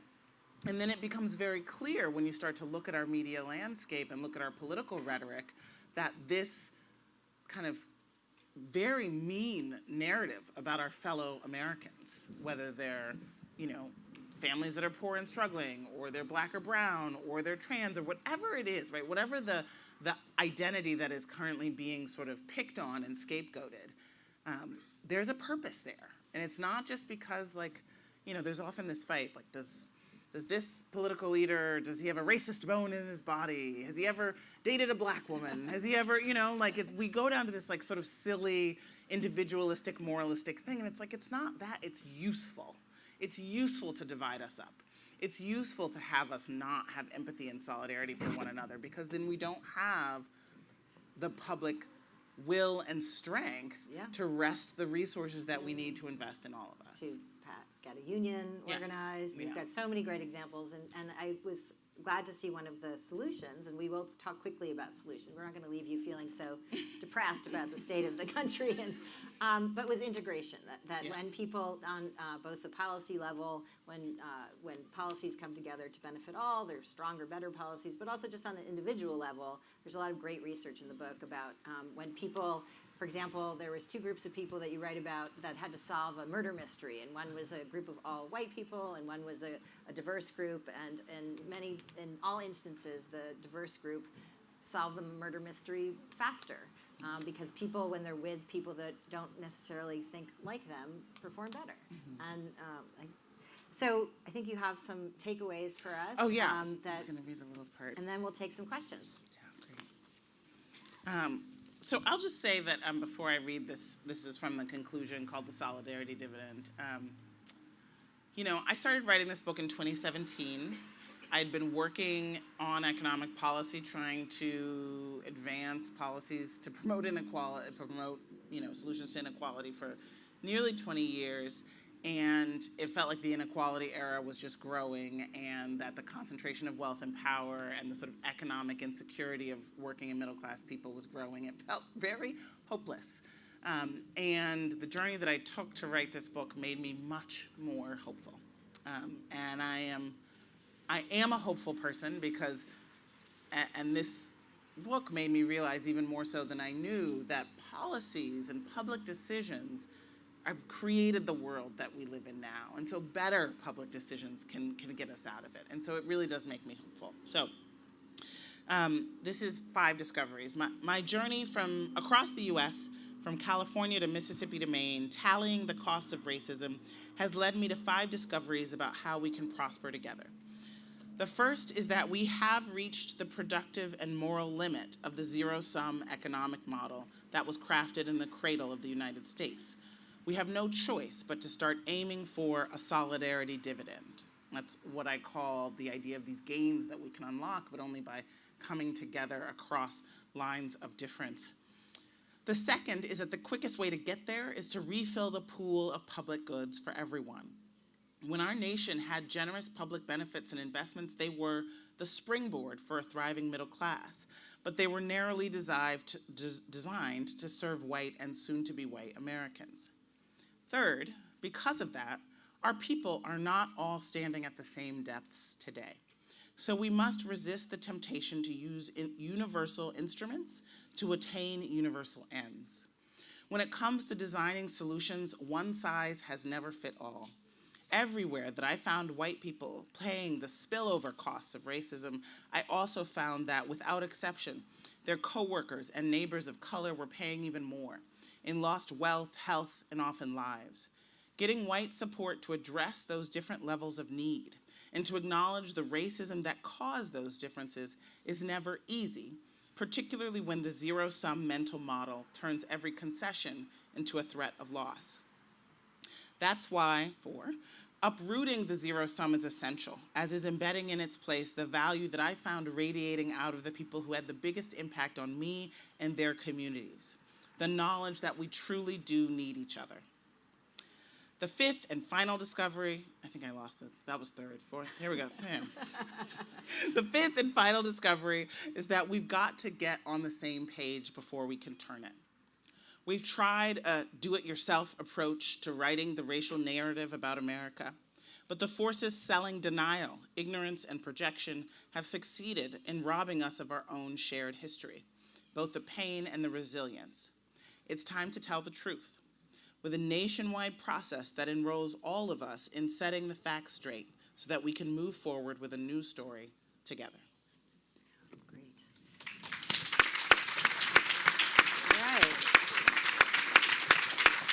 All right. Thank you. So if you have a question, you can step up to the mic. Anyone would like to ask a question? Oh, we got somebody, brave soul. Hello, thank you so much for being here. Fascinating discussion. I wanted to know, Heather, you talk a lot about the social contract between governments and society. Yeah. And now we're seeing more of a discussion around the social contract between corporations and society, especially the last year and a half. Yeah. You know, performative engagement, the black boxes that we saw, but people are really calling for a more meaningful contract, ranging from climate issues to social issues. I'm wondering, do you actually see us evolving to the point where we are having a social contract, both with government and corporations with society? And if so, what are the opportunities and the risks there? Oh, thank you. What a good question. I tell a story in the book, this kind of imagined story that was the way I sort of internalized what I learned in economics about sort of how we came to that social contract, the era of shared prosperity, where it was really about government, individuals, and corporations being part of that shared contract, right? Whether it was much higher rates of corporate contribution to the public purse, right? It used to be over 30% of our federal revenue came from corporations. Now it's less, about 7%. Or it was a sense that the CEOs were creating, value and goods that needed to be shared on a fundamental level with their workers, which I think really began to break down around this same time in the early 1970s. And of course, the link of executive pay to shareholder compensation, really changed the incentives there. But it really was about a government business individual or government business sort of citizen social contract. And I think sort of every part of that has been torn up. Nonetheless, one of the places of real vanguard social activism, really over the past 20 years, has been in the arena of demanding that corporations, now that they have this really outsized role in our democracy, now that there's less in some areas regulation and antitrust and certainly collective bargaining, there's sort of fewer ways for the public to enforce to dictate what corporations do or to guide or have standards and safeguards.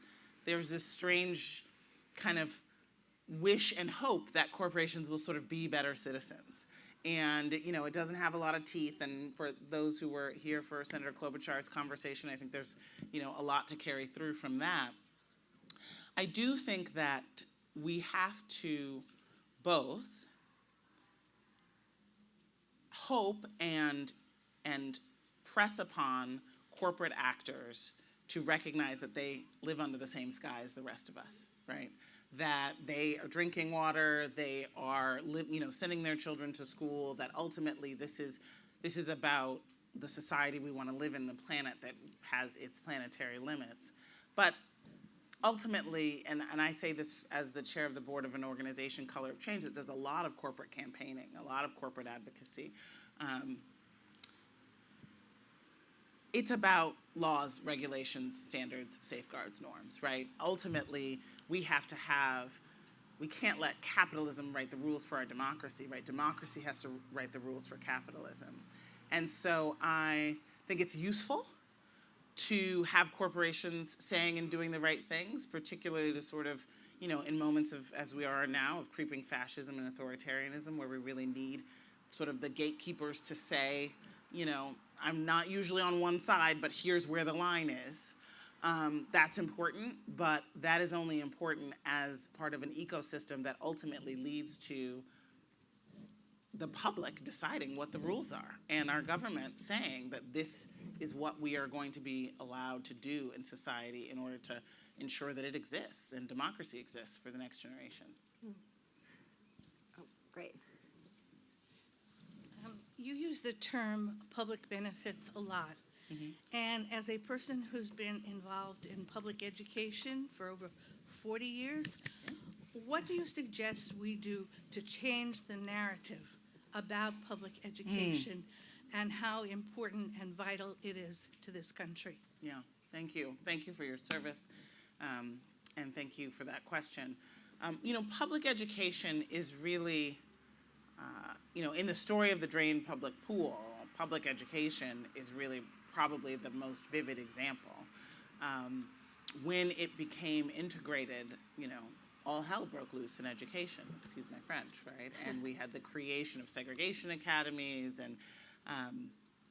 and you know, I didn't realize this before I wrote the book, but as the country started debating, again, having a family policy and universal child care, which we don't have and so desperately need in, you know, early this year, that I learned about the history that when Nixon, of all people, proposed it, it was a lot of segregationists who said, no, we can't have universal child care because that will mean a mixing of the races and the classes, right? So this question of who is in the public really is so essential to the health and vitality and respectability and resources that we give as a population to public education. Obviously, right now, you know, the current attacks on honest education, the fact that 11 states have passed laws to say that public schools and school districts will have financial penalties if they teach about race and racism, is, you know, it's a five-alarm fire, right? It is for me, I think, both an electoral strategy. It's a narrative strategy to sort of distract into this us versus them. It's their history, not your history. You should be worried about your children being sort of indoctrinated and assaulted with the truth in schools. And ultimately, it's a longer-term strategic play to scare white parents away from public education. And therefore, when that happens, we can drain the pool of public education. We can keep taxes low. We can keep our citizens divided and manipulable and lied to. We can rob our country of our shared history, and then, you know, it's open season. And that's really, I think, writing this book really taught me that there's sort of nothing new under the sun, and that same effort to lie to us, to rob us of our shared history, and therefore to be able to manipulate us, it really depends on ignorance. And so I think that we need a campaign for public education. I think we need a campaign for integrated public education. And it's happening, right? It really is happening. And I tell stories in the book of white parents and white proximate parents who are choosing integrated public education because they're not just going for the test scores. They're not saying what, you know, the other parents are saying at the playground. They're saying, these are my values, and this is what I want for my children and for our community. Great. I think we have time for 2 more questions. There we go. Thank you for a wonderful talk. I listened carefully to your 5 discoveries at the end, but I think I missed the optimism part. So what is it that makes you think that we as individuals or as a society are ready to make those discoveries and turn the corner? Great question. Why don't I take the other one just for time, and I will definitely end on yours. We'll end on hope. Yeah. Thank you. Good idea. Oops.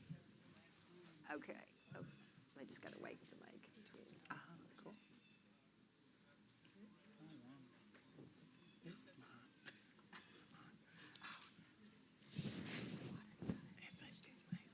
Yeah, my question is actually related to the last 2 questions, because my lack of optimism comes from almost the chicken and egg nature of it. I'm actually a native Texan. Both sides of my family have been in Texas at least 6 generations pre-Civil War. And when we talk about, well, we want corporations to do better, but, you know, we can't expect them to be moral drivers. However, the apparatus that we as citizens have to impact these changes and make people do better and provide more for our communities are being taken away in places like my home state. My home state has boomed economically over the last 10, 15, 20 years, and a lot of that comes from the diversity and higher education in places like my hometown of Dallas, Houston. As well Gotta as read the book on about the Dallas. border, the ranchers and border communities, including the employers, they are very dependent on having a cross-border economy. And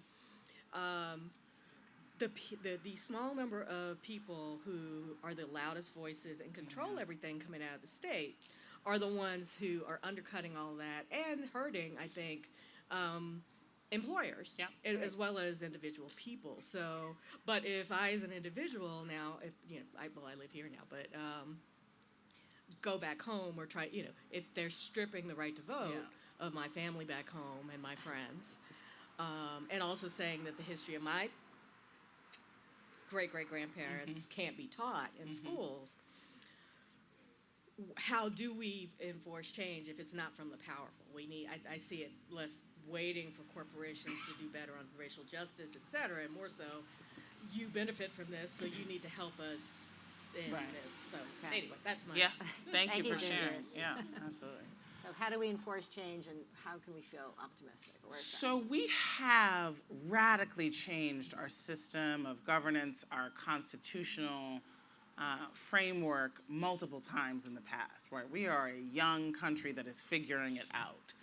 That is where I think that so many of the kind of dead hands of the past that are stopping a truly thriving multiracial democracy from making this great nation even better can be removed, right? The filibuster, the Electoral College, the Senate, the 50 states, right? We have had various numbers of states, even and odd, right? Throughout our history. There's no reason why we can't have more, right? All of these are within the purview of us. And what the question is are we going to keep losing, I'm just being very blunt here, are we going to keep losing too much of what is still right now the majority population by numbers and certainly by economic and political power out of the fold of people who want to make this country more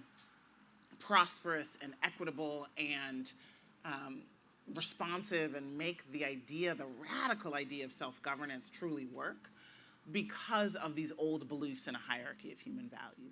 Now, part of the reason why I'm optimistic is that we are still in the midst of the largest social demonstration movement in American history. The backlash that you are seeing is a desperate plea by people to stop the mass awakening and consciousness raising that is happening across the country. Our children are right now already living in a country with no dominant racial group, and they are figuring it out, what it means to be an American and who we are to one another. One of the reasons why I'm optimistic is because the book project took me across the country and had me talking to hundreds of people. And so many of their stories are in every page of the book. Really great. Oh, thank you. The stories are so bring it all home. And I think about, some of the people I met who, as I said just briefly in the part that I read, were the ones who inspired me the most. They're the ones who had, for no reason other than the experiences they had across lines of race, really rejected the zero sum and decided that their own liberation, their own betterment required them to link arms. I think about a woman named Bridget Hughes, who's a lifelong fast food worker, white Irish-American woman, $7.25 an hour, 3 children. Her husband also worked for minimum wage, and there was just, there's no progress there, right? She was a very promising student, but had to not go to college because her family needed her to go to work already, right? And her mother got sick, and she had, because of her culture, her neighborhood, her politics, grown up with this sort of anti-Black, anti-immigrant worldview, this story that she had bought, right, that had been sold by political elites and media elites in her life. And yet, the first time she was asked to go to an organizing meeting for the Fight for 15 an hour, she decided to go, even though she said, they're never going to pay people like us $15 an hour, never, right? She sort of had just believed that there was never going to be, more dignity for her work. And she saw a Latina woman stand up and talk about her own life, and she said, I saw myself in her for the first time. And she realized that she could do something to change it for her and for herself. And now she's a leader of the Fight for 15 movement in Kansas City. She tells me things in the book like, it's not about us versus them anymore. It's about we can't come up unless they come up. As long as we're divided, she said, we're conquered. So her transformation, that is one person, but it is absolutely the type of person who is targeted by this zero-sum politics and this drain pool politics. Her realization and willing to fight for a solidarity dividend is what gives me hope. Right. Thank you. Thank you.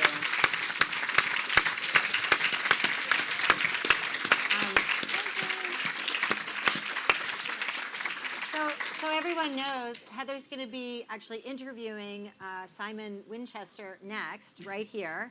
I do have to clear you all out so they can clean the seats and for COVID. But if you want more of Heather, you could just come back. Thank you, everyone. Thank you both so much for a fascinating discussion. Thank you.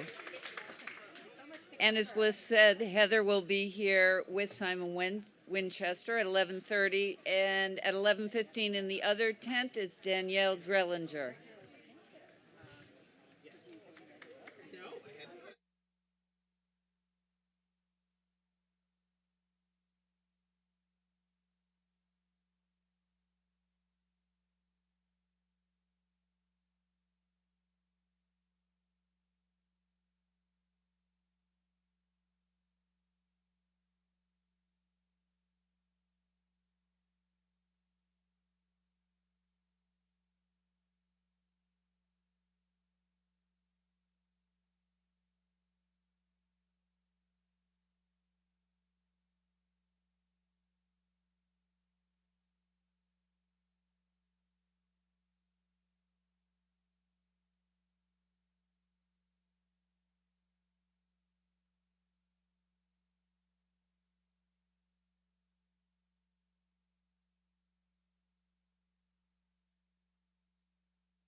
Hello and welcome everybody. I think you all know by now that that we're going to have time for questions, and they're going to be questions, not ramblings of personal thought.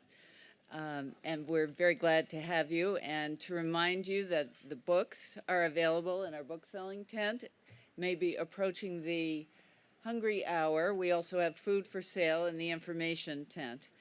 But right now, I would like to welcome both our speaker and our moderator.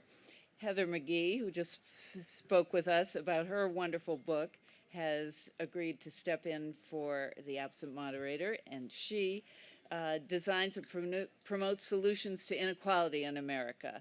Through her work at Demos with the progressive think tank And Do, she has drafted legislation, testified before Congress, and developed strategies to improve the lives of millions. She currently chairs the board of Color of Change, the nation's largest online racial justice organizations. Heather's garnered over 1 million views of her TED Talk, Racism Has a Cost for Everyone. Her book, The Sum of Us, is beautifully written with startling empathy and clarity, and that is a book that's for sale. And the author we're going to hear from today is Simon Winchester, who's the author of 19 books. Nearly all have been New York Times bestsellers and have ranged from Professor and Madman chronicling the creation of the Oxford English Dictionary to, I'm not going to pronounce it correctly, Krakatoa, The Day the World Exploded, to Pacific, the Atlantic. He carries us through books with a magic blend of science, geography, adventure, human foibles, and humor. In 2006, Winchester was made an officer of the Order of the British Empire, and yet he's here with us today. And he resides in Western Massachusetts. I forgot to announce that everything is being streamed. You can see other things live streaming, but all of the talks throughout this festival will be available on the MV Book Festival's website. So, thank you. Thank you.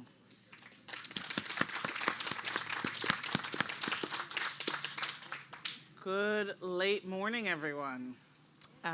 So first of all, at my count, which was how I first began to be intimidated by my own decision to say yes when Sue Ellen asked me to pinch hit for the moderator, by my count, you've actually written 33 books. Yes, I thought the 17 or whatever it was a little underselling. So.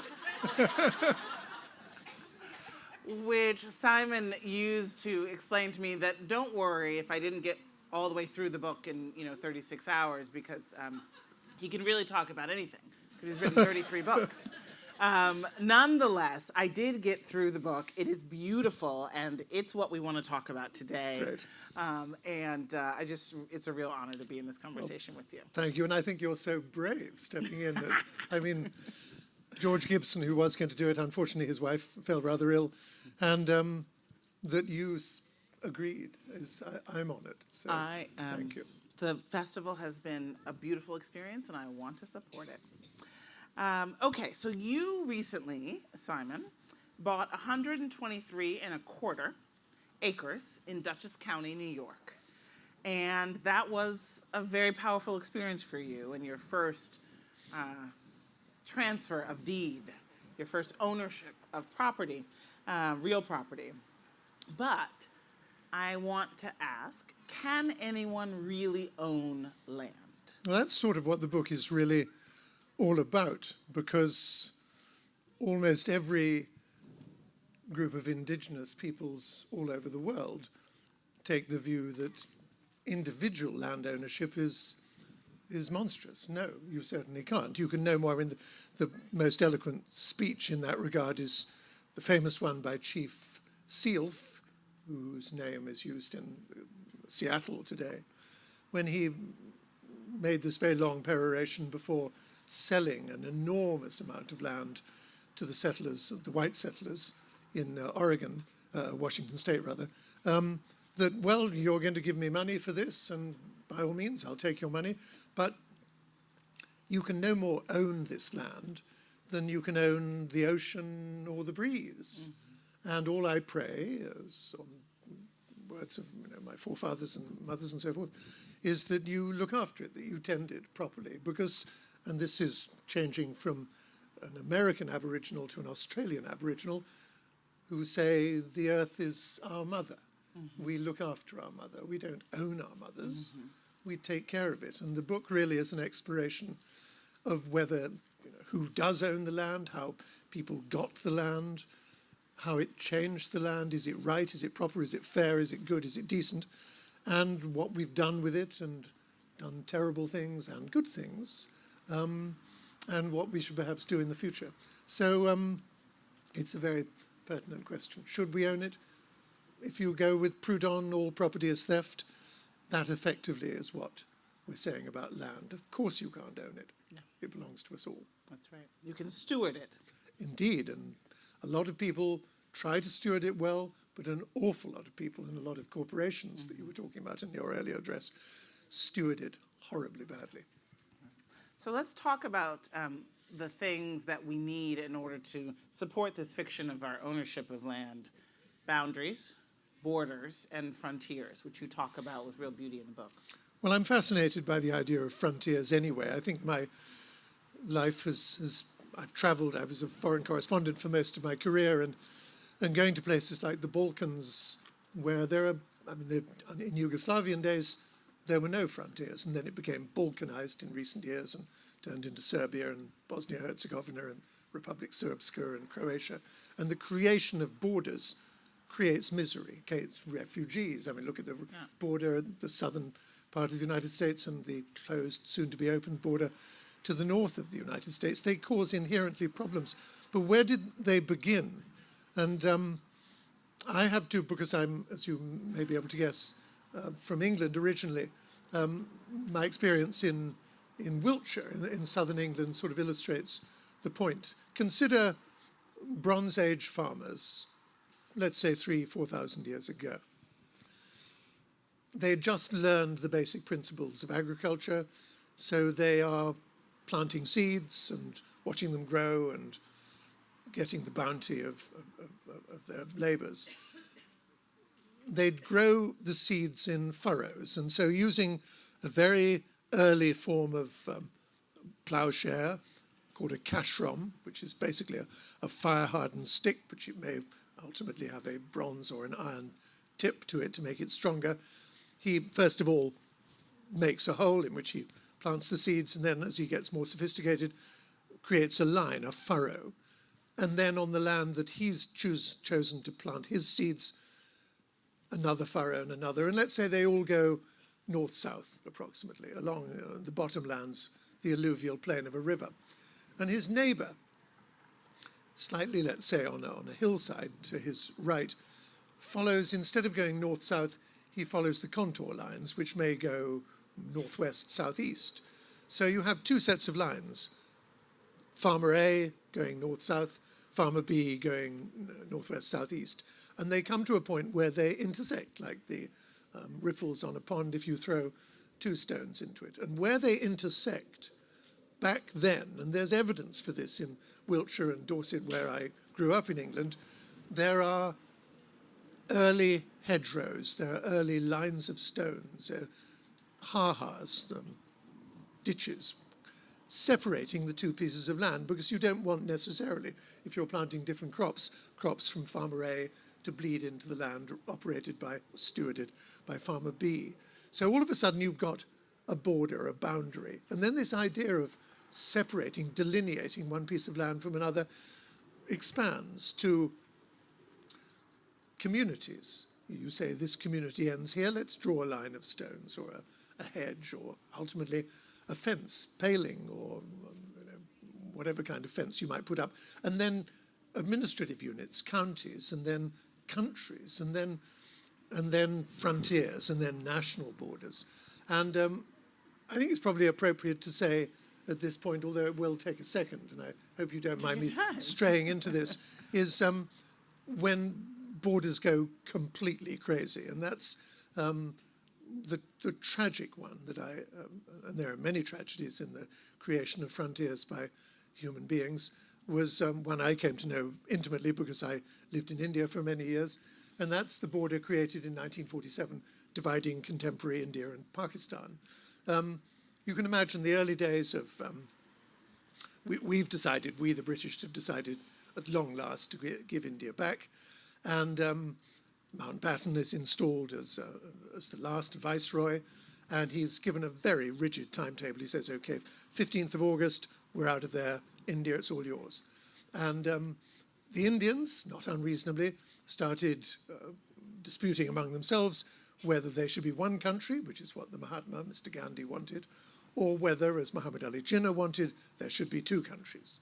There should be India, a secular country, with two Muslim-dominated countries, one in the west, one in the east, called then West Pakistan and East Pakistan. East Pakistan, of course, is now Bangladesh. So, all right, said a frustrated Mountbatten, you can do that, but how are we going to create the borders? And so he rang up in London an old friend of his called Sir Cyril Ratcliffe, a Welsh lawyer of powerful rectitude and standing, much respected in the British civil service, but he had never been to India. In fact, he had never been east of Paris. But will you come and draw a border between these two entities? And leaving, he did East Pakistan as well, but that's drawing a line through Bengal. The famous or the infamous one is the line through the Punjab, which is the most agricultural rich part of northwest India. So he had to draw a line. He was given a house up in the hills in Simla, and a series of maps, most of which were out of date, and 6 assistants who loathed each other and were constantly bickering. And he immediately, as many people in India, Westerners coming to India, he got the trots, if I can put it that way. He was somewhat unwell. And, but nonetheless, he had 3 weeks to draw a border between these new entities, Pakistan, of course, being an acronym for Punjab, Afghan, Kashmir, Istan. And so he drew a line. He looked at out-of-date demographic data. He looked at the contours and said, well, this village we'll put, that village will go to India, and that one will go to Pakistan. And after his 3 weeks, 1,700-mile line was drawn. And he gave the maps to Mountbatten. Independence was declared, Freedom at Midnight, the famous book, India's tryst with destiny. And then the borders were announced publicly. And what happened, as you probably all know, is that all the Muslims that were living in India, this new entity called India, fled into Pakistan, which they figured would be safe because it was a Muslim country. And the Hindus who lived in now a Muslim-dominated country were scared and ran eastwards, joining with them were the Sikhs, who were another group moving into India. And the two sets of people set about killing each other in huge numbers. 2 million people died in the transfer of population. I mean, it was a bungle of epic proportions. And the fault of it lay, obviously, in the policy set down by Mountbatten. One might argue to this day that Jinnah had a lot to do with it, on insisting on the creation of Pakistan. But the man who actually created the border, Sir Cyril Ratcliffe, was broken by it. This bloody line, he called it. And he burned all his notes, refused to accept the modest fee for this cartography, a skill that he was completely unschooled in, and returned to England a shriveled and terribly, terribly unhappy man. And there's a short movie, which I make a reference to in the book, made by a very sympathetic Indian filmmaker, about the moment when, some 20 years later or so, what he had done was memorialized by a poem written by W.H. Auden. And his wife turned on the radio, and there was this poem about this tragic figure caught up in the greatest mistake in the British Empire, listening to himself and listening in a beautiful, a lyrical piece of poetry about the terrible error that had been made and the number of people that died, and that he died very shortly afterwards. But that's an example of the lunacy of drawing borders where there should be no borders. And as a final point, and I don't want to usurp all your time here, is if you go to YouTube... Your time. Well, our time, please. If you go to YouTube and look up, there's only one border crossing between India and Pakistan at a place called Wagah, W-A-G-A-H. And every night at 6 o'clock, there's the closing of the border ceremony. And the Pakistani rangers, all 6'3" tall men with great sort of uniforms with cockades on their hats. And on the other side, the Indian Border Security Force, equally tall men, marching up to each other in looking like the Ministry of Silly Walks, John Cleese, looking like the New York Rockettes, except they're huge male soldiers, marching towards each other, looking menacing, until just at 6 o'clock, they are moustache to moustache. Their toes shined to a brilliance unattainable by ordinary human beings. Toes over the white line, Radcliffe's line between them. They shake hands briefly and then slam the doors shut, and the border is closed for another night. Go to it, you'll be amazed. This is the lunacy behind the making of borders. So I'm sorry I went on a bit, but it's... beautiful, it's beautiful, it's beautiful. So that raises the question then, we have all of this contest over land, so much life lost, so much biodiversity lost, in order to conquer, own, divide land. And yet you talk in the book about this question, is there a place where there is land that has never been owned by anyone? Well, what does it have to teach us? That's a lovely question, because, yes, I mean, once you accept that we Westerners largely are going to own land, whether we should or not, we find that in the chain of land ownership, we're always taking it from someone else. Right. Either we're fighting over it, or we're giving huge sums of money for it, or whatever. But I was interested to learn whether there was a place which, as you say, had never been owned by anyone, and there was no grief in the acquisition of this land. And there is such a place, and it's a very big place with a name possibly unfamiliar to many of you. It was to me. It sounds like out of a science fiction novel. It's called Flevoland, Flevoland, and it's in Holland. And what had happened was, Holland, the Netherlands, the low lands, the big enemy is today, and of course increasingly with climate change will be tomorrow, is the sea. The country is perpetually at risk of being inundated. And so this extraordinary man called Joseph Lely decided that the huge body of water inside the Netherlands, called the Zuider Zee, would be dammed off. There would be a 25 or so mile long dam built to prevent the North Sea coming into the center of Holland and inundating it, which happened all the time. So the project took about 25 years, and then finally the Zuider Zee no longer was a sea, it was a potentially freshwater body of water called the IJsselmeer. So now, to an extent, Holland is protected from the ravages of the sea, although as the North Sea gets higher and higher, it licks ever more hungrily at this dam. But inside, the Dutch then thought, well, what shall we do? We're a big, powerful trading nation. We've got a growing population. We've got lots of industry and all the rest of it. Amsterdam, Rotterdam, The Hague are pretty crowded cities. Let's create some more land in the IJsselmeer. So they, if I can put it crudely, fenced off 1 million acres, which is a fairly large chunk of land, or chunk of sea.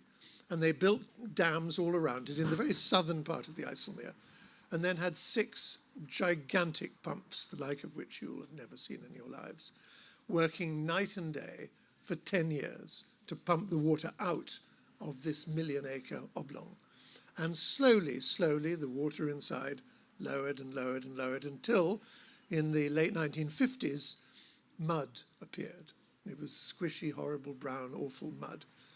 And you couldn't possibly walk on it, you'd sink, and it would be disastrous.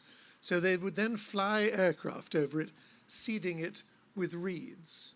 And every time the reeds grew, which they did because it was relatively fertile soil, they would set fire to them using napalm, oddly enough, an invention made here in Massachusetts, which we can talk about later, perhaps.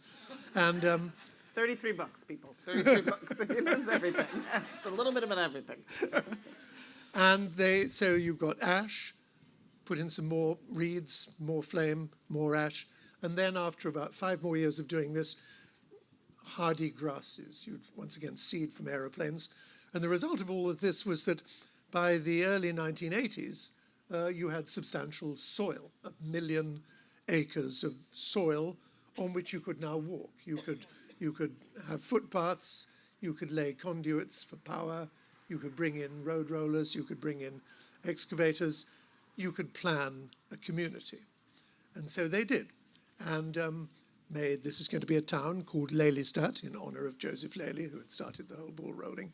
And they had about 500,000 of those acres laid to agriculture. They said, this is where there's going to be agriculture. And we are going to, it was all done in hectares, but let's use acres for, this is America. And so let's say 60-acre plots. And we, the government, the royal family, of course, technically owns it. But we're going to allow people to rent it for a peppercorn rent, a trivial rent, for 10 years. And if you improve it in a Jeffersonian way, then, or Lockean way, then you can own it. So they put advertisements in the big papers in Rotterdam and Amsterdam saying land for rent. Anyone that wants to be a farmer and thinks they can, you can get it for more or less nothing. Just come and populate this. But shrewdly, the Dutch, wishing to preserve the sort of demographic makeup of the country as a whole, said 30% of the applicants that'll be successful will be Catholic, 30% Protestant, 30% members of the Dutch Reformed Church, 10% other. And lo and behold, it worked after a fashion. Now, Flevoland, agriculturally very successful, with Lelystad, probably the most boring city in the world. Railway service, airport, all the services you expect, is now the 12th province of the Netherlands, of which Holland is one. So this is a great experiment, and no lives were lost, no blood was shed in the making of this piece of land. So you might say, same thing happened in Hong Kong, where I used to live, and in New York City with the creation of landfill. But this is done on a heroic scale, and it more or less works. And it's all part of, and just one final thing, what's called the polder principle. All these dry pieces of Dutch land are known as polders because they're drained from the sea, and they're potentially threatened by the sea. But in protecting them, all Dutch people pull together, whether they are Catholic or Protestant, black or white, to the right or to the left, because the polders, the sea is the common enemy. So they give up their petty internal squabbles to say the integrity of the land is the most important thing.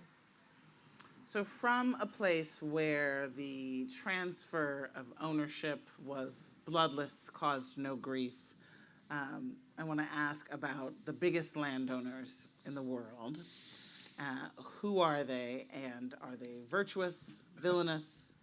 How should we think about them? Well, if you go back to the original thought that no one should own land, then they're all theoretically villainous. And the most villainous of them all, I suppose, is, I put my hand on my heart, Queen Elizabeth II, because she remains the biggest individual landowner in the world. I mean, it is easily forgotten that she owns all of England, in theory. And before, should we explain something that may sound at first ludicrous? In many, many countries that have emperors or hereditary rulers, queens, kings, whatever, there is the belief that all land belongs to God, and that as these creatures, whether they're emperors or kings or queens, are the earthly representatives of God, so the land ultimately, in human terms, belongs to that monarch. And the Queen owns all the land in England, Australia, New Zealand, the Commonwealth, the white Commonwealth, has to be said. if I were to own land, I don't in England, my parents, now dead, did, they buy it in what is known as fee simple, which is they have the absolute right of ownership, but deep, deep down, the ultimate title belongs to the Queen. Very, very rarely does the Queen or people acting on her name exercise that power, except, of course, in the case of things like eminent domain. Because, I mean, going back to this idea of, let's say, my 123 acres or any land that any of you may own, if you don't pay your taxes, then that land ultimately will be taken away from you. So does that mean who owns it? Is it the state of Massachusetts? Is it, in my case, Dutchess County, New York? Is it the United States of America? Is it for the old colonies, the Queen? It's a complicated story, and fascinating. But who, among the private landowners in the world today, the biggest, leaving aside monarchs, is an Australian woman called Gina Rinehart, who owns, I think, 37 million acres, which is about the size of England. Most of her land is in Western Australia, and she's a mining baroness, and so most of it is for extractive purposes, coal, iron, that sort of thing. In the United States, the biggest landowners are both television titans, Ted Turner and John Malone, and they sort of have bragging rights for the 2 million acres that they each own. Ted Turner mostly in the West, Malone West, but also a lot of Maine, for instance, belongs to him. And he's hoping, and the environmental people in Maine wish him to, if he's going to log it sustainably. And generally speaking, he's more interested in horses and his land in Ireland. But nonetheless, there is hesitancy.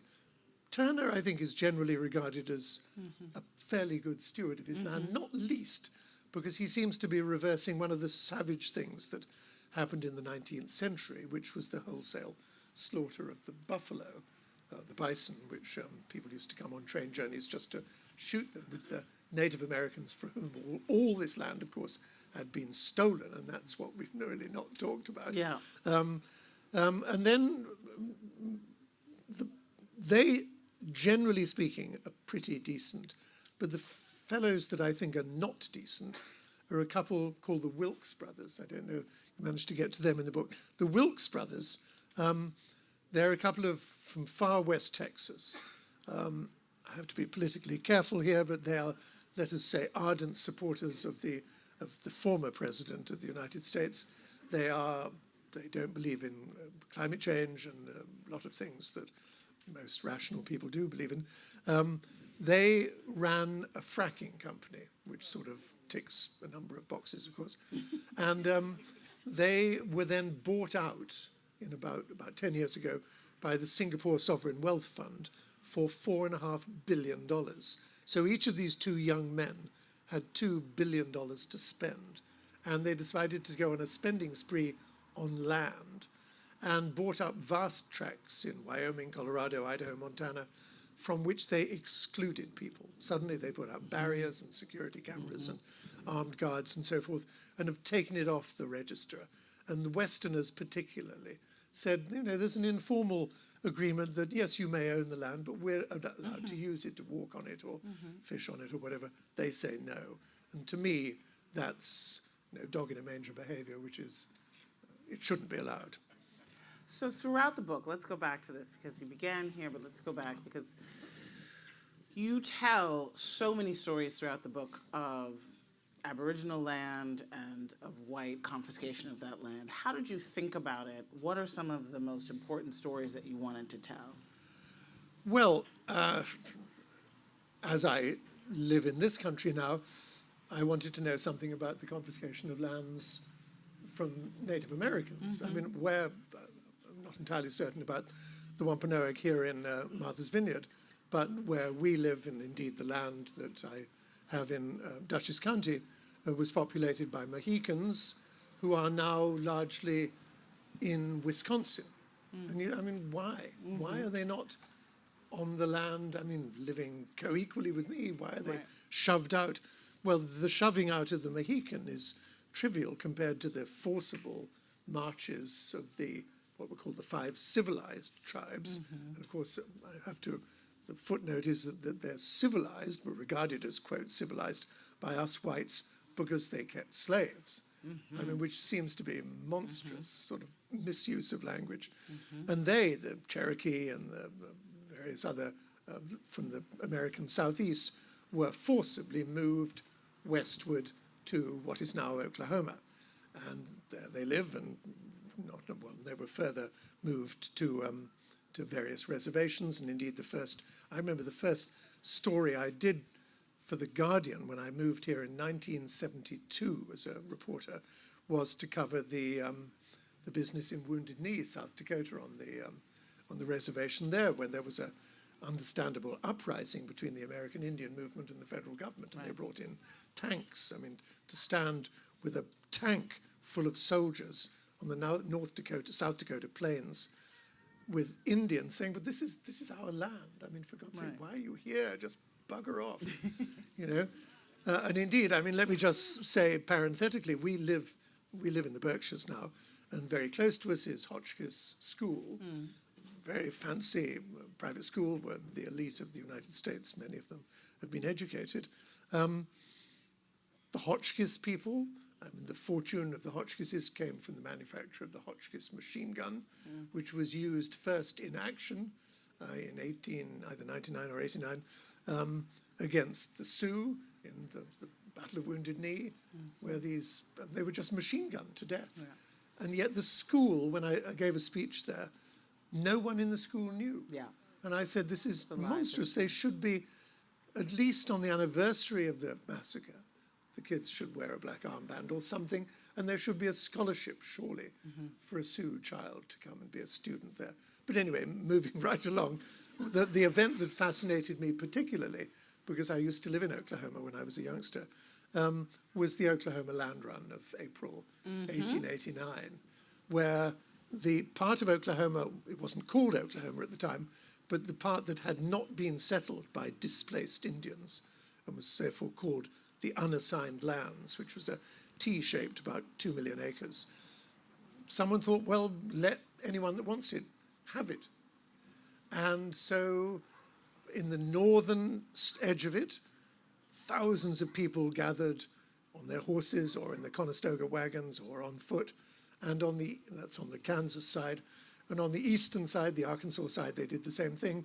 And on this day, I think it was the 22nd of April, 1889, US cavalry officers at noon blew their trumpets or waved flags, and these people rode like the devil into the unassigned lands, and when they got somewhere that they thought looked agreeable, leapt off their horses or out of their wagons, planted their claim flags, had said, this is mine, and went to the nearest. There was one tent, which was the US Government Land Claims Office, paid a $5 registration fee, and their land, 160 acres, quarter section, 640 acres for a full section, and they began to populate it. And the place that fascinated me was at the town. There was a railway line from Galveston to Chicago, which had a watering stop, no people, but a place where the engines stopped to get water, at a place called Guthrie. And so a lot of people thought the landscape here, there was the Cimarron River, and there was nice sort of prairie countryside. A lot of people planted their flags there, so many that a town instantly rose up. It's the fastest growing town in American history. At 6 a.m. on the morning of the 22nd of April, 1889, Guthrie had a population of 0. 6 p.m., it had a population of 15,000. They had the first north-south road the next morning. They had an east-west road, that was Boundary Street, Division Street the next day. They had asphalt paving brought in a week, the electricity line, telegraph line. And it was no longer tents. The brick buildings were up within 6 weeks or so. And then there was it was the capital of this new state called Oklahoma. And it became so for a few months until Oklahoma City, about 30 miles to the south, wrested the crown. And the man who had designed Guthrie, who was a Canadian, oddly enough, went off further west, and he and his wife bought another plot of land near Los Angeles, and they gave it the name that it still has today, which is Hollywood. So we are going to take some questions, but first I want to ask you, as my potentially final question to you, to look to the future. You've contended in this book with the sordid history and the sort of unifying hunger that has shaped our history of land ownership, and yet with the waters rising, with our populations growing, with a rising consciousness about the sort of original sin of most land acquisition. What do you see as the future? Well, oddly enough, in where we live in Western Massachusetts now, there is a growing movement, and this is not an exclusively New England phenomenon, but a growing movement away from private ownership and community land ownership, replacing it. And I must say I'm entirely in favor of that. The 123 acres are now being given to the Dutchess County Land Conservancy. The land that we have, a smaller plot where we live in Berkshire County, that will ultimately be destined for no further development, but just, I mean, we've not talked about trespass at all, but anyone can use it. I mean, it should be absolutely open to all. And I think the idea of the acquisition of land, private land, should be discouraged. I know this is a difficult thing to talk about here in Martha's Vineyard, but I find it, if I can say so, surprising. I won't say outrageous, but surprising that the seashore is largely private, which alien to every way, I think, certainly coming from England. And in Scandinavia, there is, for instance, this principle called allemansrätten, which is that all land, no matter who owns it, is open to all, as long as you behave yourself. There is a sort of code of conduct. You can't dig huge holes or set off weapons or, build gigantic fires. But you can camp and you can walk and you can sleep on the land, no matter who it belongs to, and that, of course, includes the seashore. Right. In America, if you tried to do that, particularly in Texas, you'd have your head blown off. Can you talk just a little bit about that decision you made? The decision with Dutchess County, well, about your own land. Yes, I mean, it's a bit, I don't want to be mealy-mouthed about this because we're thinking of building a book barn on our property, to essentially a library, but a public library, on our land. And to finance that, we have thought about selling this chunk of land in Dutchess County. But we've been sort of rethinking it and wondering what to do with it. And one of the many options is the Dutchess County Land Conservancy said, well, give us a conservation easement. We'll look after it. You can keep a little bit of it to build a house on if you like, and we'll take over the rest of it. You'll still have to pay the taxes on it, which seems somewhat fair, but it'll never be developed. And that I like, the idea. Because when I initially bought the land, I didn't think very much of it. I had just arrived here from Hong Kong, and I was happy to have a little house and a little tract of land, or quite a decent tract of land. But it was pretty useless land. But then I became an American citizen in 2011, and then the idea of actually owning a piece of America seemed to me to be symbolically very interesting. So I started looking into the histories of who I bought it from and who he bought it from. And you see the chain of title going backwards, initially printed, then crudely typewritten, and then handwritten. And then you go back and back and back, and it ceases to be in English. The transfers are in Dutch, because Henry Hudson was working for the Dutch when he came up to the river in that part of the world.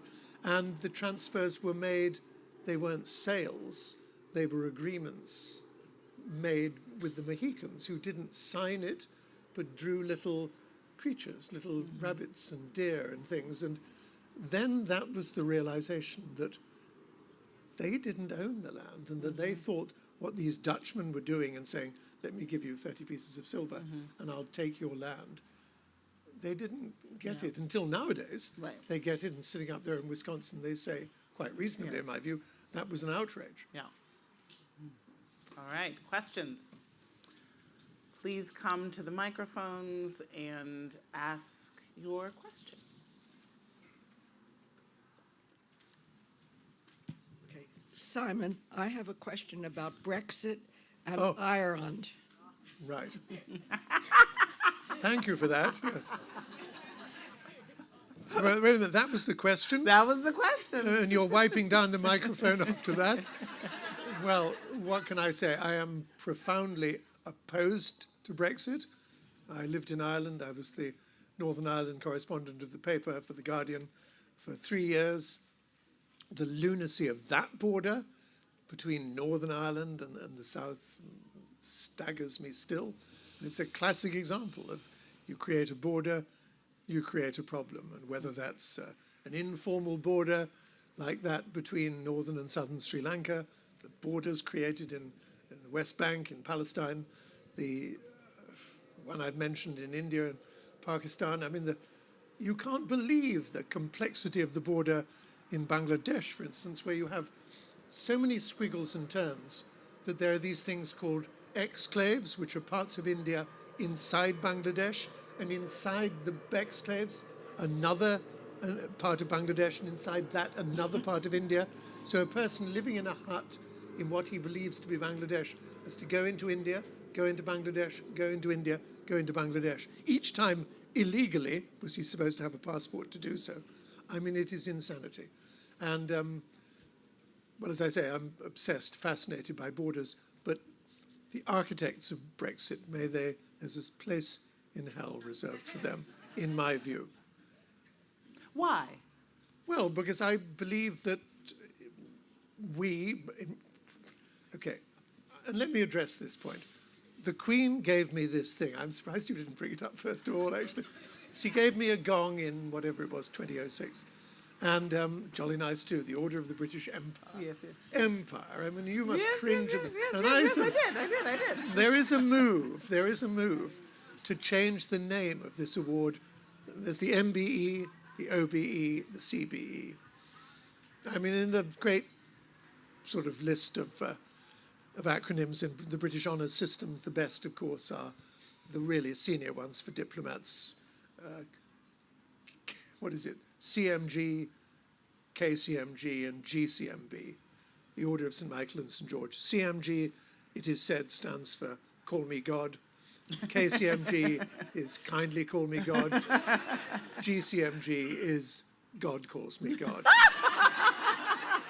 Well, an OBE, which derisively my friends say means other buggers' efforts, is an award I'm proud to have, but I cringe today under its name. And so they are thinking, but the Buckingham Palace moves in slow and mysterious ways, changing it to the Order of British Excellence. And that I'm relatively happy with.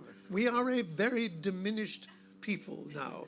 We need the comfort and solidarity of our Europe. We are Europe, for heaven's sake. There may be 21 miles of ocean between us and the French, but we're the same people. I wince to say that, but we are. And I think we should be grown up about it and throw in our lot with Denmark and Hungary and Norway and all the rest of them. We're no longer little Englanders. Yeah. And I say that with, I mean, I grew up and we ran a quarter of the world. Now we run nothing at all. We can't even run a railway system. Thank you. Next question. You remind me of the famous headline, Fog in Channel, Continent cut off. Exactly. Forgive me if I arrived a little bit late, but what we were just talking about is, to me, in the category of fiddling while Rome and everybody else drowns. Yeah. What do you see as is there a possibility of this inundation not taking millions of lives while tens of thousands of people are rich enough to escape it? It's a wonderful question. It sort of underpins almost all the talks at this festival. I mean, most notably, of course, Betsy Colbert yesterday and today. It's a very depressing scenario, and we've, I mean, the east coast of the United States has lost a trivial amount in recent years to sea level rise, 13,000 acres, which is nothing. But on the other hand, events like the Sea Cliff, or whatever it was called, disaster in Florida the other day are indications that the sea is nibbling, it's gnawing away at the vitals of this country and most other coastal countries in the world. And indeed, nowadays, many of the low-lying Pacific islands are declaring emergencies. Vanuatu, Kiribati, the only country in the world which extends both over the date line and the equator. So it's yesterday, today, tomorrow, and summer and winter all at the same time. That is drowning so fast that the New Zealand government is now offering climate change refugee status to people that say from Kiribati, we're giving up and can we come and I should say, because I'm an optimist as far as land is concerned, that the country to look at where reform is gathering momentum in giving land back to its rightful owners. And I think we all agree that the rightful owners of this country, we're white settlers. I mean, I don't have to tell you about the white settler countries. We are guests. They are the owners. Well, in New Zealand, that is now national policy. And slowly, slowly, but I mean, the legal implications are profound. Maori are getting title back, which is a very good thing in my view. That's right. Great. The book begins with a caveat in a beautiful, fine rectangle, basically saying what your question was. With the world's sea level rising fast, the assumption that land is the only thing that can't fly away or the only thing that lasts is for the first time now shown to be demonstrably false. So there is that caveat hung over the whole thing. I have a question about recognition, and specifically building on this, the wonderful display of recognition in the border between India and Pakistan, and then the question of non-recognition, mutual non-recognition perhaps, and another Indian border, the one that faces, at least when I traveled the border, it used to say Tibet. And of course, China doesn't see it that way. So I'm just wondering, using these two sort of Indian borders, if you could speak to the question of what importance you'd give to sort of even incredibly hostile recognition, as is the case with Pakistan and India, but it still sort of exists as we see that on display. When you're talking about recognition, you mean recognition by the international community, or the parties, or the parties involved? Yes, it would be incredibly difficult for me to imagine something similar going on between China and India, where they would actually stop and stare at each other. And I've been there, that mustache to mustache. So, I mean, I'm just wondering about, what's going on there, and if you have any sort of reaction to that. Once again, it goes back to my obsession. When I first went to India, I actually drove there from London or Oxford, where I was living at the time, drove to Delhi with my then 12-year-old son. And all sorts of adventures, which I won't bore you with, but I mean, in those days it was possible to drive through Afghanistan with, it was a wonderful place to go on holiday, and we used to cross the Khyber Pass and go back into Pakistan. You'd shuttle between Delhi, Amritsar, Lahore, Peshawar, places that are impossible to visit now, and then you'd go to Jacobabad and to Kabul for a holiday. You go camping. Not anymore. But these borders you get to, let's say, the Khyber Pass, and because of centuries and that border has existed notionally, and it is a sort of a geographical division line which has been formalized by treaty, the people are suddenly very different. I mean, you are talking to people that speak Punjabi, if you like, on this side of the line, and you go 5 miles over and they can't understand each other and the centuries, they are Afghan centuries and Pakistani centuries. I remember when we arrived, I was driving a Volvo, and it was a Volvo I'd bought in America, so it was left-hand drive, but we had been driving on the right-hand side of the road ever since we breached France, so through France, Germany, all the rest of it. And then Afghanistan drives on the right, but then you come to the red and white pole and the Pakistan flag, and there was a soldier who looked very, very different from all the Afghan soldiers I'd seen up to that point. This is going to your point about recognition. And he recognized himself as very, very different from the Afghans. and he was dressed in what looked like British Army uniform. And he recognized my number plate, lifted the red and white pole, saluted smartly, and said, "Sir, welcome to former British India. You must now be driving on the left, and will you stop and please kindly have a cup of tea?" Unfortunately, that's all the time we have left. Oh, it's really terrible, particularly because my Pakistani American husband really wants to ask a question. I was trying to give him a signal that the timekeeper. All right, he's allowed to ask a question. Well, then says there's the my wife timekeeper. over there. Oh, and your wife. Yeah. Oh, the spouses Yes, want to ask please. questions. Both of them must ask a question. All right, we'll take both at once. Setsi, you Yes, first. yes, Sorry, please. Kasim. Just These panels, it's been a black and white story. And I see a black person and a white person. A lot of the 20th century was about war with the Asian peoples. Totally, Yeah. And we're in between an anniversary between the dropping of 2 atom bombs on Hiroshima and Nagasaki. And yet I've heard nothing about it. And if you look at the 20th century, it's been a war against Japan, napalm, and actually it was the napalm bombing of Japan. They bombed 67 cities, and napalm was invented on February 14th, Valentine's Day, 1942, at Harvard. And it was used to decimate most of Japan. And then after most of the people were starving, then they decided to drop 2 atom bombs. So, and then they went to Korea, and Korea was actually napalmed also. And the belief is that only Vietnam was napalm, but it's not true. It's been used a lot. And napalm has been used in Syria. It's been used in other places. So, you're what absolutely I'm right. saying And can I, is let me. Asia is missing from the conversation, and we take a big percentage of the world. And if you want to leave us out of the conversation, that's okay. But the last time it happened in 1942, as a Japanese person, if you had 1/16 Japanese blood, even though I was born in the United States, and I'm the American, he's the immigrant, Yeah. and yet everybody calls us the immigrant, I would have been put into a U.S. concentration camp. And so when, we need to all talk together. It can't just be white, black, men, women. We are all responsible for this earth.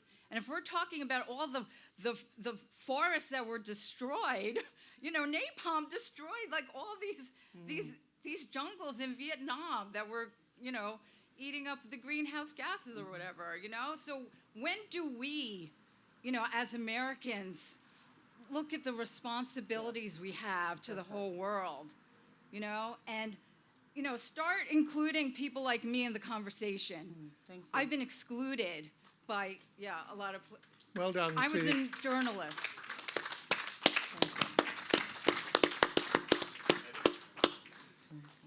Do you want to stack my question on? Yes, It's very, please. and it actually, I think, goes very nicely with that. I just wanted to hear your thoughts on how we could change the narrative around the tragedy of the commons, which, even Garrett Hardin himself tried to revise, though no one listened, and it still continues to sort of be orthodoxy for people who think that private property actually is necessary for safeguarding and stewardship and the building of wealth. And I think there is a way to tie those 2 threads together in terms of thinking about solidarity and solidaristic forms of community ownership. Yes, well, the tragedy of the commons is, of course, underlies the argument that, as you say, private property is the only thing. And I think what we've done to our land is a demonstration of how bad a system private property really is. I leave you with one image.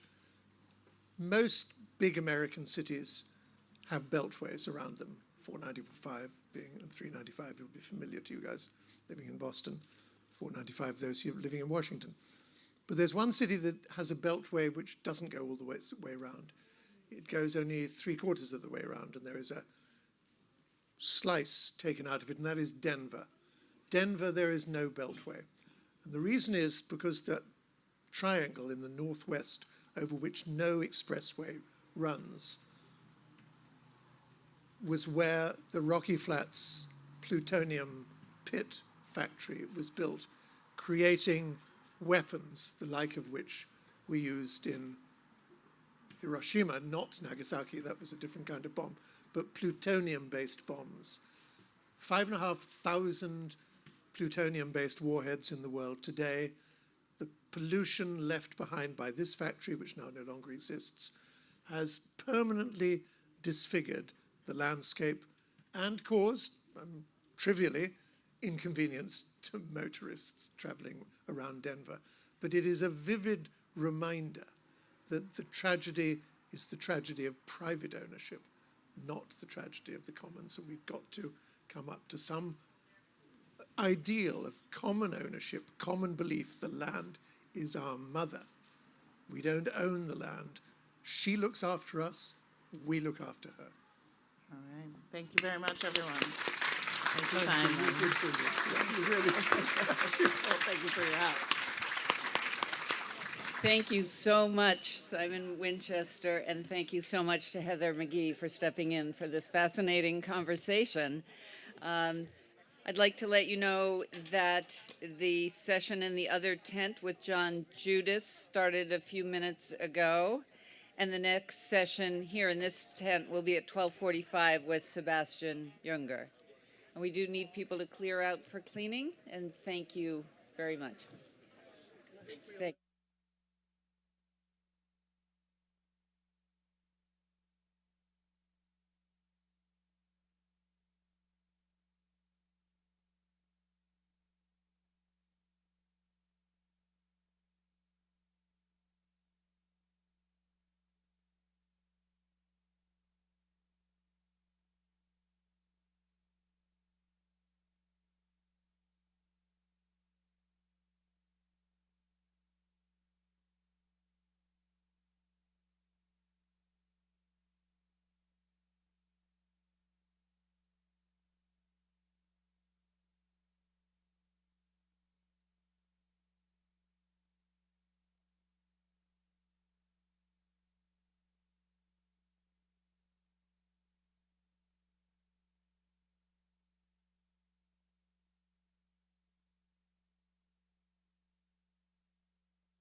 sit there because it's easier for me to get into the seat.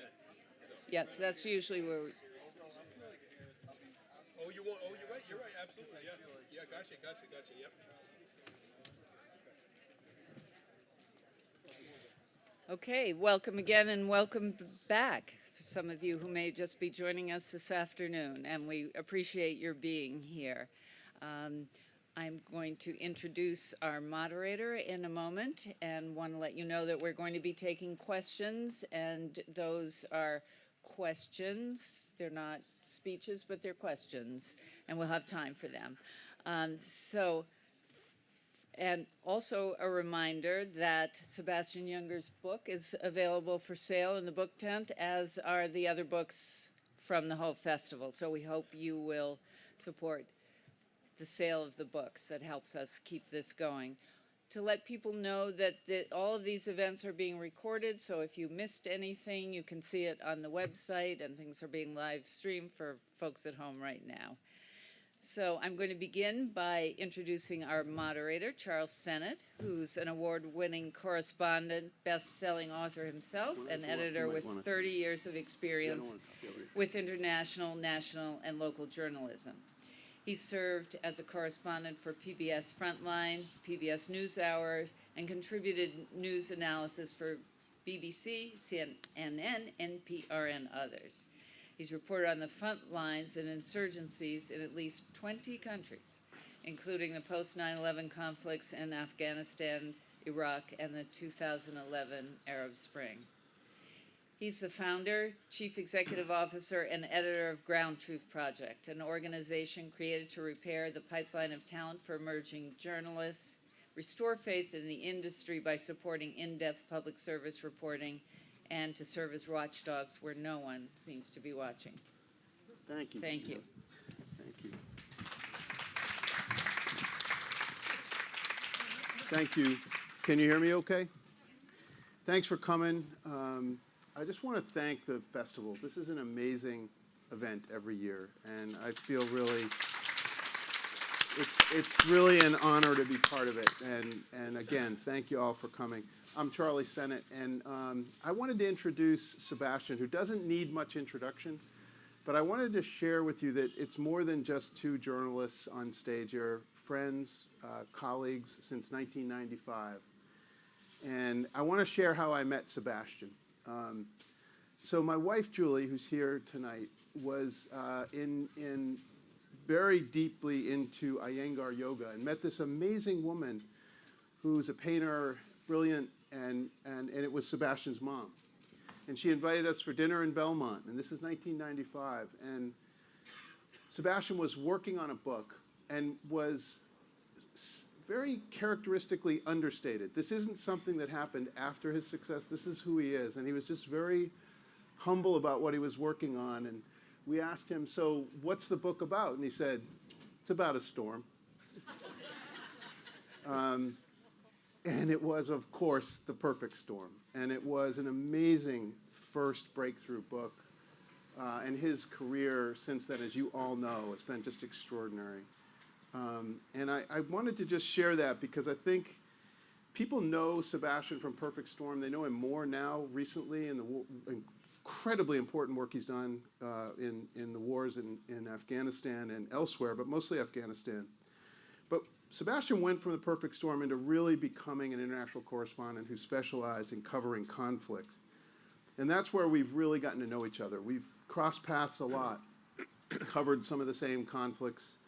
And also he's done extraordinary work in places I haven't covered, like Liberia. But we shared Bosnia, and we ended up in Afghanistan together. And for those of you who don't know Sebastian's work on Afghanistan, there's a piece I want to highlight, which is a profile he did of Massoud, the Northern Alliance commander, who was killed on September 9th, 2001. And that was seen as a trigger for the events of 9/11. But it is a real signature piece by Sebastian and prescient. It was way ahead because it came out, wasn't it in like August or September issue of Vanity Fair before 9/11. And here was this profile of this incredibly important person. And I was talking with Sebastian this morning about why did he do that? And he said he's always just been drawn to the things that really interest him. And in that pursuit of what interests him, he has done some of the most prescient work and really forward-looking work. So I think it's a uncanny ability to see the story and to be ahead of it. We, as I say, crossed paths in Afghanistan, where I was there for the Boston Globe.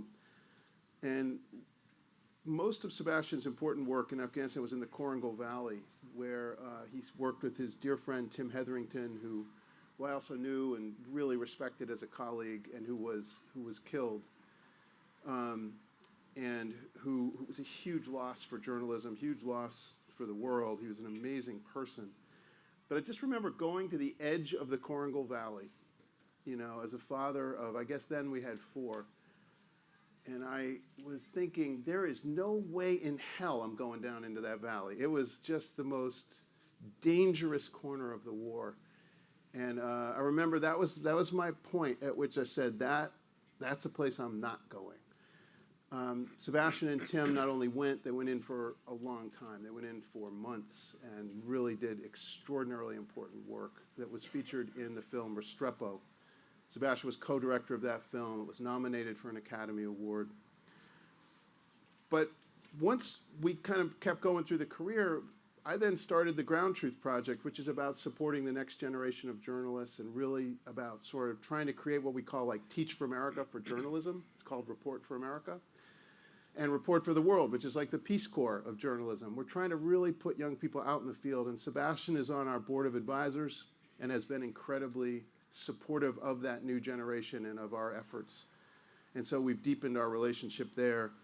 And most recently, in reading the book Freedom, I just came back from Afghanistan, and I was reading the book on the way home and after I arrived home. And it really is a story for the whole country about that journey home and what for 20 years have we been fighting for? What is it? Who are we? And why are we fighting for this word freedom? And what does it really mean? And I found the book incredibly healing as a way to think about this turning point for us as we come to the 20th anniversary, as the pull out of troops starts to get underway. It's truly an extraordinary book, and I really can't wait to hear your thoughts on it. And I'm going to turn it over to you now, Sebastian, but I got to say, the one thing in your life that I think has been so great to see is your wife, Barbara, and your 2 beautiful daughters who are here. And Barbara's not only an amazing woman and deep love, but a partner in writing. And I just am so happy for you that this coming home is also about you just finding family. So Sebastian Junger is going to talk about the book, Freedom. Thank you, Reggie. Appreciate it. Thank you. Hi there. Thank you for coming. What a pleasure to be actually in front of a group of people. This is my first reading since COVID started, and it's funny. It's like I've gotten very used to reading, talking in public, and I found myself a little nervous. It was like a first date or something. Like, oh my God, how is this gonna go? It's also my daughter is right over here, Aisha, and it's her first reading. So hopefully, if I can keep her interested, I'm on the right track. So my book is called Freedom. It's about freedom. People often conflate freedom and rights. One way to think about freedom is in the context of an enemy that will deprive you of your life, will put you in bondage, will enslave you. That's sort of the classic use of the word freedom, and it's an important one. It's one that I address. When people sort of misuse the word within a modern, affluent democracy, what they're really talking about are rights, which are very important. But there's a really important distinction there that we can get to a little bit later. My book is not about, you can all exhale. It's not about the current political moment. But if you write with perception, I hope I did, about an enduring human topic like freedom, you can apply what you understand to any moment in history. Right? Freedom is an enduring human value. In thinking about this, I realized that people throughout history have been willing to risk their lives or to die for 3 main things. First of all, their community, their tribe, their clan, their nation, whatever it may be. People will risk their lives or will willingly die to protect that sacred entity. They will risk their lives and die to save children. even other people's children. They will run into burning buildings. They will dive into heavy surf. They will do anything to protect children. And the third main thing is that they will die to maintain their freedom, their autonomy. Freedom is so closely connected to our human dignity that life is, for many people, is thought to be not worth living if they're not free. And then, of course, the conversation starts, what do you mean by freedom? Specifically, what are you referring to? But I approach the topic in a more, quite a literal sense. In most mammalian species, size and strength determine the outcome of a fight. Large, strong individuals win fights. Large, strong groups win fights over smaller, weaker groups. That's most of the animal kingdom, right? In humans, that's not true. And you can look at mixed martial arts and boxing to see that a smaller fighter, male or female, very often can win against a larger one. And there's the thing about size and strength, it's great, except it also comes with some downsides that can be exploited. But this truth about humans scales up quite well. And you can have small insurgencies that don't have an air force, don't have tanks, don't have artillery. Some of them don't have boots, and they can defeat empires. I'm not naming names, but I think you know what I'm talking about. To go a little bit further back, the Montenegrins were outnumbered 12-1. In the early 1600s, they were outnumbered 12-1 by the Ottoman Empire, and they defeated them over and over and over again when the Ottomans invaded to turn them into a vassal state. That is uniquely human. And thank God that it works that way, because otherwise, basically, every human group would be dominated by probably by a young, strong male, right? Thank God that's not entirely how this all works, right? And the world would be composed of sort of fascist megastates that impose their will on their own people and on the rest of the world. That's not what the world looks like. There's some of that, but the empire doesn't always win. And maybe the first clearest demarcation between free and not free happened with the advent of agriculture. So what agriculture, around 10,000 years ago, what agriculture allowed people to do was stay in one place, accumulate huge amounts of resources, of food, of money, with which they could maintain standing armies that could be used to protect themselves from enemies. That's great. But also to oppress their own people. I mean, the same army that can defend the community can oppress it. And when agriculture started, there was this other kind of human society that way predated agriculture. There was basically nomadic and mobile. There were hunter-gatherers, there were pastoralists. Because of the nature of their lives, they were often very warlike. If you're not good at fighting, you will probably not stay free for very long, traditionally, in the human experience.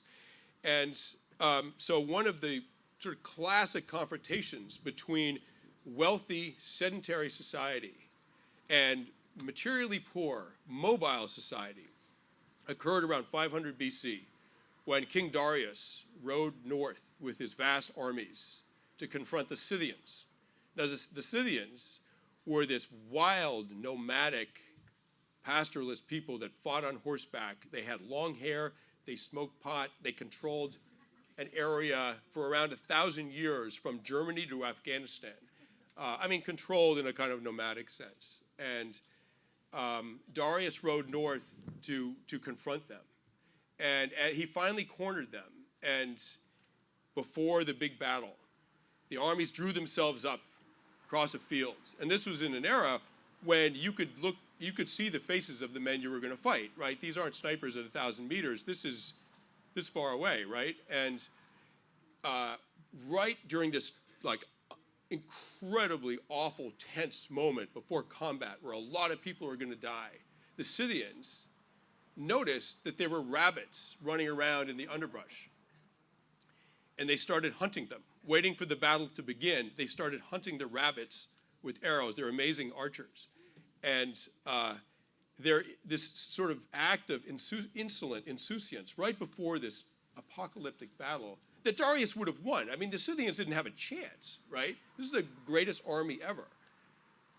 Darius was so unnerved by this that he withdrew, and he pulled his army out under cover of night. So one of the things that's really interesting about this dynamic between sedentary wealthy societies and materially poor mobile ones is that it's the poorer societies that are mobile and way more egalitarian, because you can't carry a lot of wealth. If you're mobile, you just can't lug around generations of accumulated wealth, right? And the leadership is not imposed from the top because you just don't have this sort of standing hierarchy that you can develop in a city, in a city-state.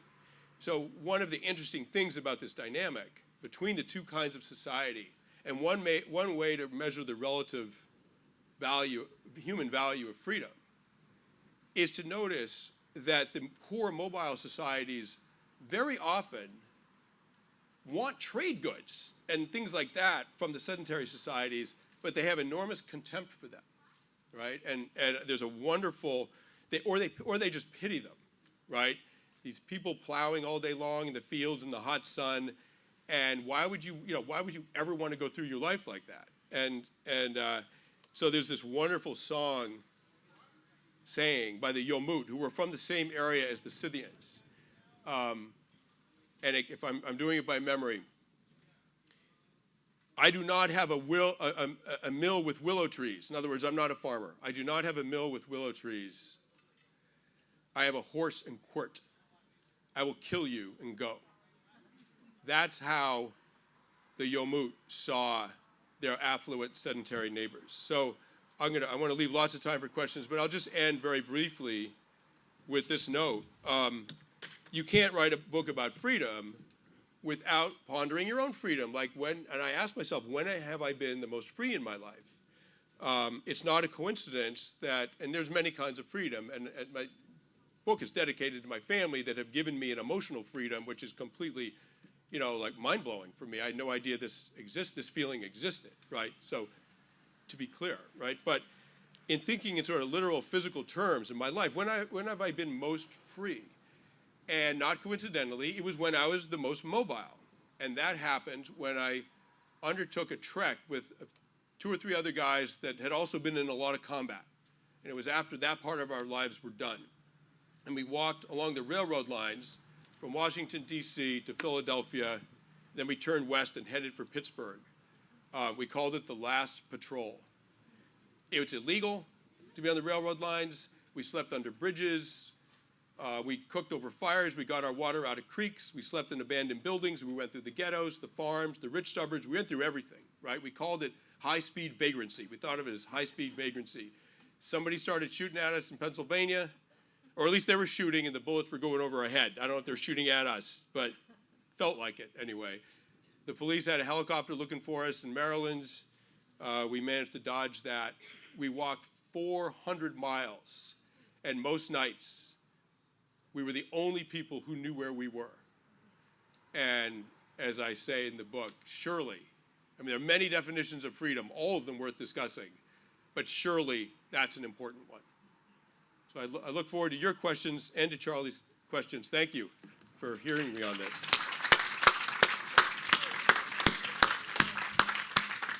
Also on the journey was your dog. Yeah. Yes. And I remember that passage because you said having these friends, these colleagues, these comrades, and sleeping out, and the feeling of that, and also having a dog that you're like, literally at one point you're using it as a pillow, and there's a very funny scene where Brendan calls it a dog-ass pillow. Yeah. Right, we were squeezed. We didn't have tents or anything, but we had an old tarp, and we were squeezed under it, and it was pouring rain. There just wasn't room for everything. And I was like, Daisy, I'm sorry, this is going to happen. And I just put my head, and she loved it, of course, right? So this was the best time in her brief life. But there's wonderful moments of the kind of humor that is in the field for soldiers and for those of us who've covered these units and gotten to know them, and it's disarming, and it's really wonderful part of the book is the dialogue between you. I wanted to start off, if I can, I'm going to hand you this quote, because I was going to read it, and then I thought you should read this. Oh, okay. Is that okay? Yeah, of course. There's a quote that I think could set up the first question, and just for couple, just for expectations, we're going to talk for about 15 minutes. I have 3 broad questions, and then we want to get right to your questions. So please get your questions ready, and in 15 minutes we'll be right to them. But this, I think this paragraph is an extraordinary way to frame our first question. And it contains the observation I just made. We walked around 400 miles, and most nights we were the only people in the world who knew where we were. There are many definitions of freedom, but surely that's one of them. One night we were cooking dinner, and a freight train thundered by with so much speed, so much noise and power, that I tossed out what I thought was an unanswerable question. What would it take to stop something like that instantaneously? I imagined some kind of massive wall, but the answer was more obvious.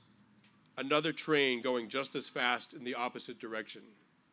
America could seem like that as well, a country moving so fast and with so much weight that only a head-on collision with itself could make it stop. I think that paragraph frames this moment we're in as a country. Like, are we going to get out of our own way? Do we have an equal force coming straight at us? Are we going to continue as a country or not? And I felt like I wanted to ask you about that sense of that train coming at us as a country. And I think what interests me was you, in taking this journey, almost recreating a troop patrol, the feeling of it, the camaraderie, but you were circumnavigating a lot of the feeling in this country, like we are facing not only a global pandemic, what I hope will be a true racial reckoning, a real historic moment, but also the end of America's longest war. Yeah. But you avoided sort of the January 6th moment we found ourselves in, which kind of brought all of those things to a head. And it felt to me like January 6th looked a little bit like a freight train heading in our direction. Yeah. What was the strategy? And you addressed it a little bit in the talk, but maybe go a little bit deeper on why avoid the direct politics of this incredibly powerful moment. Well, first, thank you. You know, first of all, I hope to write books that are enduring. And if you're too topical, I mean, at some point, all of this political drama is going to be old news. I don't know when, I hope soon. But it's, you know, my last book was written during the Republican primary in 2015. Thank God I made no mention of it, right?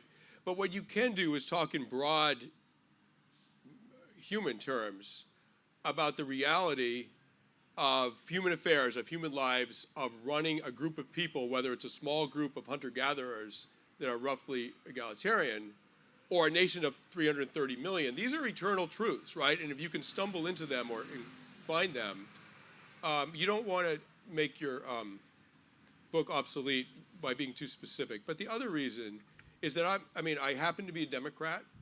My dad grew up in Europe. He was a refugee from 2 wars. I have political beliefs like any person does.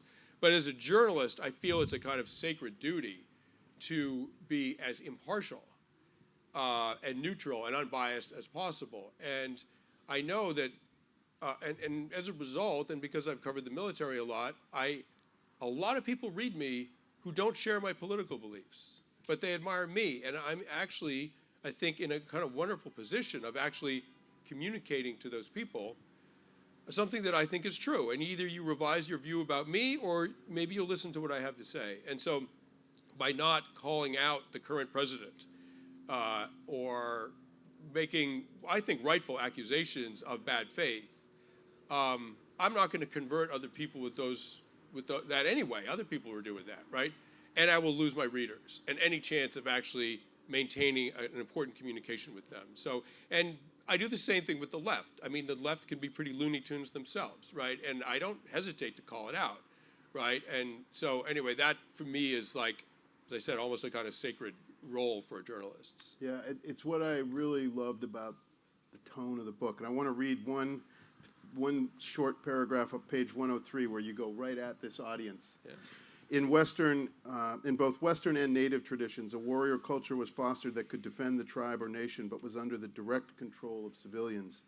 And civilians had to be willing to give up leadership when they were overruled by a majority, because they presumably valued having no power in a fair system more than they valued having all the power in an unfair one. And I just try to picture so many of these awesome people who are in our military and who do really love your writing and have seen you as someone they can trust. I just think this was such a powerfully resonant message at this Thank you. time without going directly at it.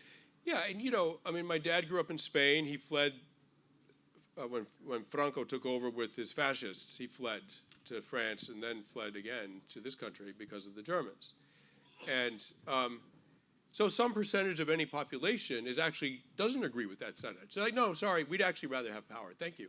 Like, we don't actually believe, we'll fight fair as long as we win the fight.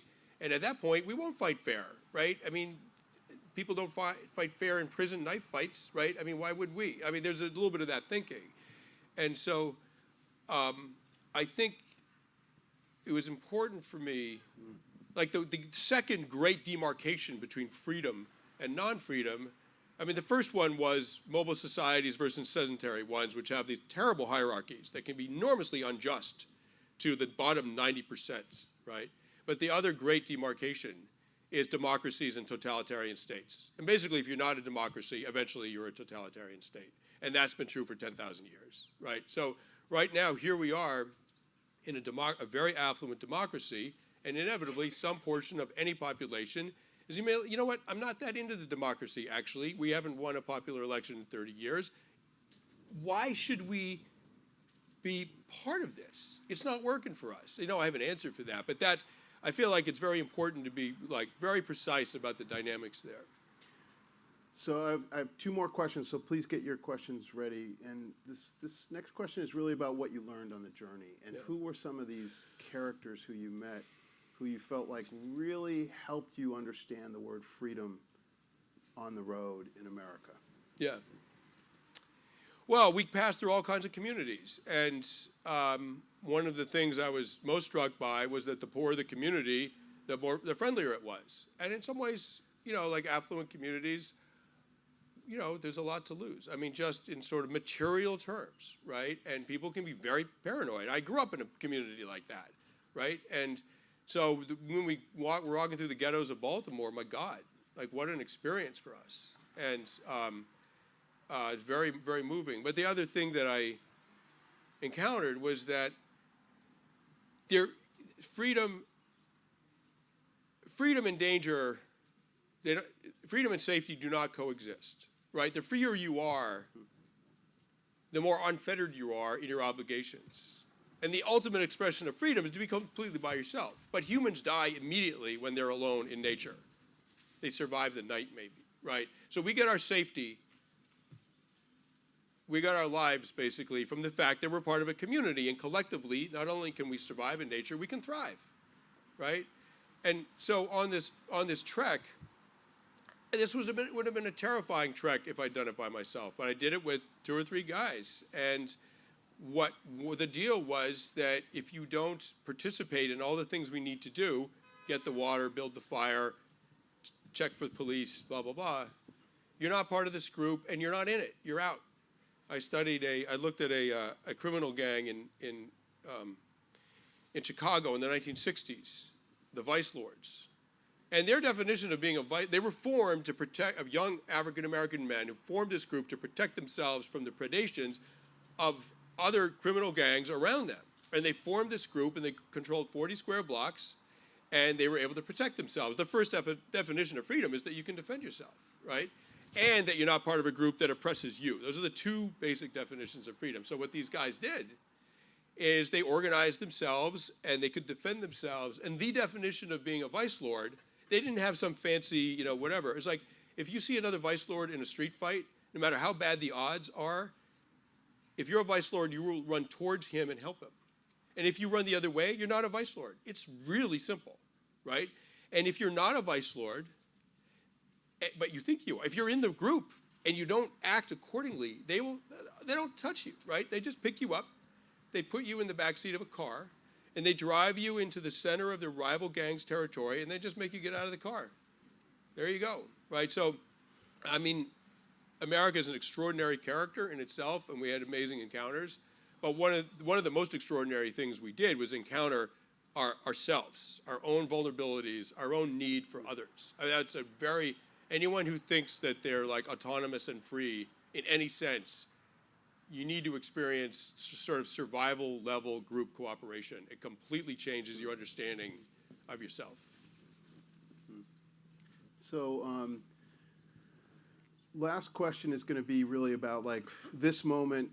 Our country has never been so divided. I don't think we've ever felt more polarized. And I just wanted to share that this organization, the Ground Truth Project, is about being there on the ground. That's the whole idea. How do you create a whole new generation that can really, I'm sorry I have my back to some of you guys, it's not very nice. How do you create a feeling among a whole new generation of journalists to do what Sebastian has done, which is to go out, to be there, to see these stories, to walk through, you know, really seriously poor corners of Baltimore and into the countryside and try to talk with people. And I feel like we have a wonderful opportunity for a new generation of journalists to see what Sebastian does. But I just want to hit a somber note, and that is that journalism is in an unbelievably deep crisis in America.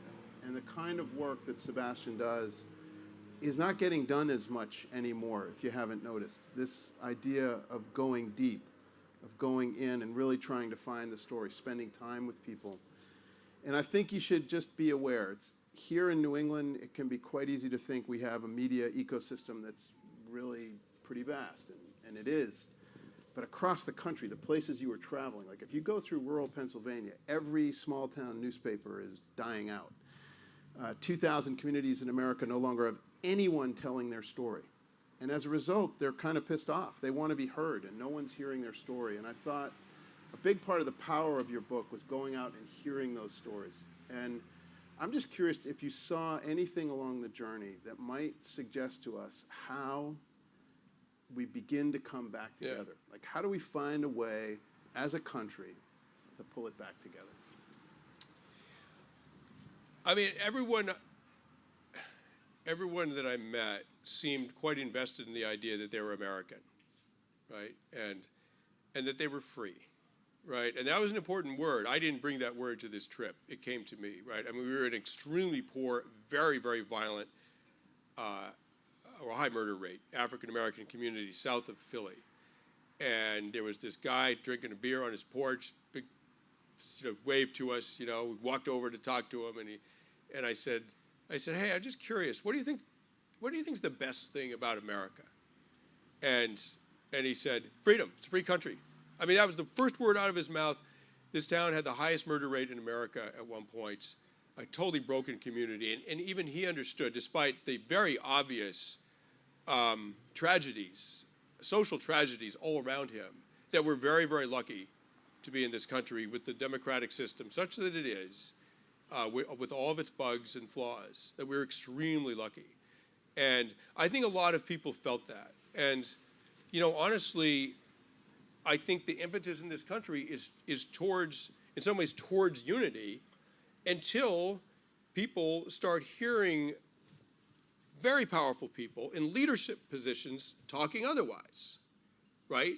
And when your leaders tell you it's not a unified country, pretty soon it's self-fulfilling, right? Married couple having a fight, you start talking about divorce, you're gonna get divorced, right? I mean, language often precedes belief, right? So I think one of the things we have to do is actually somehow have sanctions against rhetoric that actually is counter to our national security. And that kind of divisive rhetoric is directly counter to it.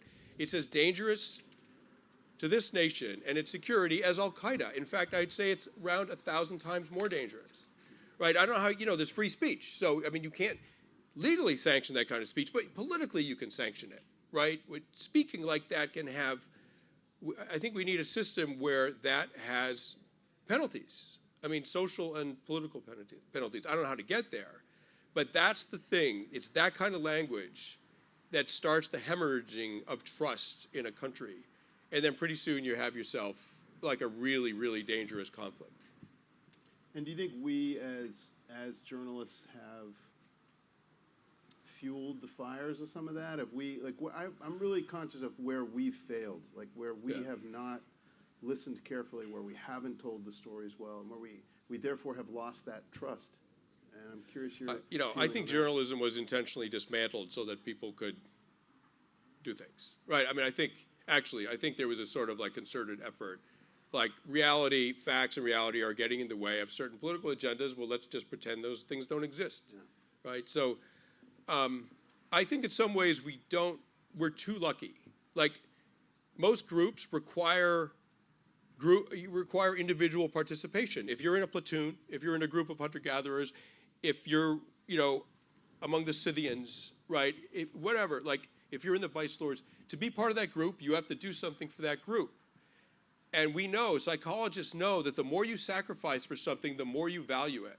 And one of the sort of like unintended ironies, and I would say maybe even tragedies of affluent Western society, is that we are so affluent, we've mechanized so many survival needs, automated, so many things that need to be done, have always been done by human beings, that we actually have the feeling that we can belong to a nation or a town or anything. We actually can belong to those things, get all the benefits of inclusion, and actually not owe anything.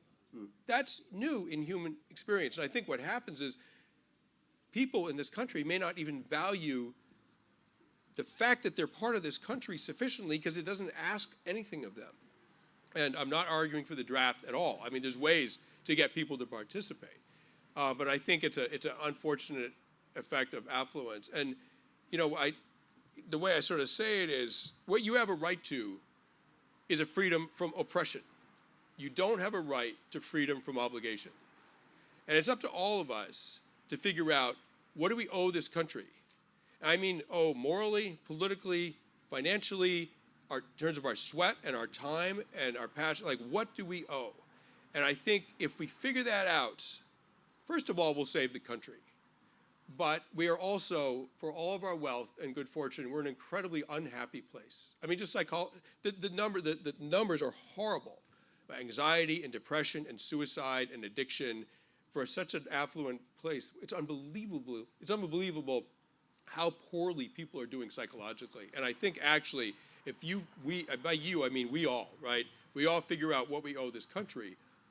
Yeah, we'll save the country, but you will also save yourselves. We will all save ourselves individually. I talked to a guy, he's not in the book, but I talked to a guy who'd done 30 years in prison for doing something extremely wrong, a terrible crime. And he was let out on good behavior, extraordinary man, educated in prison, brilliant, beautiful human being. And I see he'd just gotten out like a week earlier. And I said, I was like, I'm a little embarrassed to ask this, but is it possible to be more free in prison than outside of prison? And he looked at me like I was nuts. He was like, of course it is. Are you kidding? Do you know where I'm from? He's like, you can't be a drug addict in prison. All you got is time. You can't, you will develop a relationship with yourself in prison. You can't be addicted to your iPhone in prison. I mean, he was listing these things that people can do in a free society that wrenches them away from a healthy relationship with their own selves. It's like, you spend enough time in prison, you got nothing but time, and eventually you will have an honest conversation with yourself about who you really are and what you're really doing there. And when you finally have that conversation, you're a free person. And that's the conversation that we all, outside of the prison walls, outside of the platoons, right, outside of the coal mining jobs and all that really rough, dangerous stuff that keeps this country going, that's a conversation that we all often don't have with ourselves. And we're the lesser for it. Thank you. Thank you.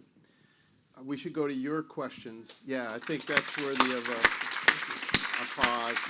I'm gonna ask when you come up to ask questions, please try to keep the questions a little bit short and make sure it is indeed a question. At the microphone, we should go to the microphones to ask. Okay, so we'll go to you first, sir, and then we'll come right back to you.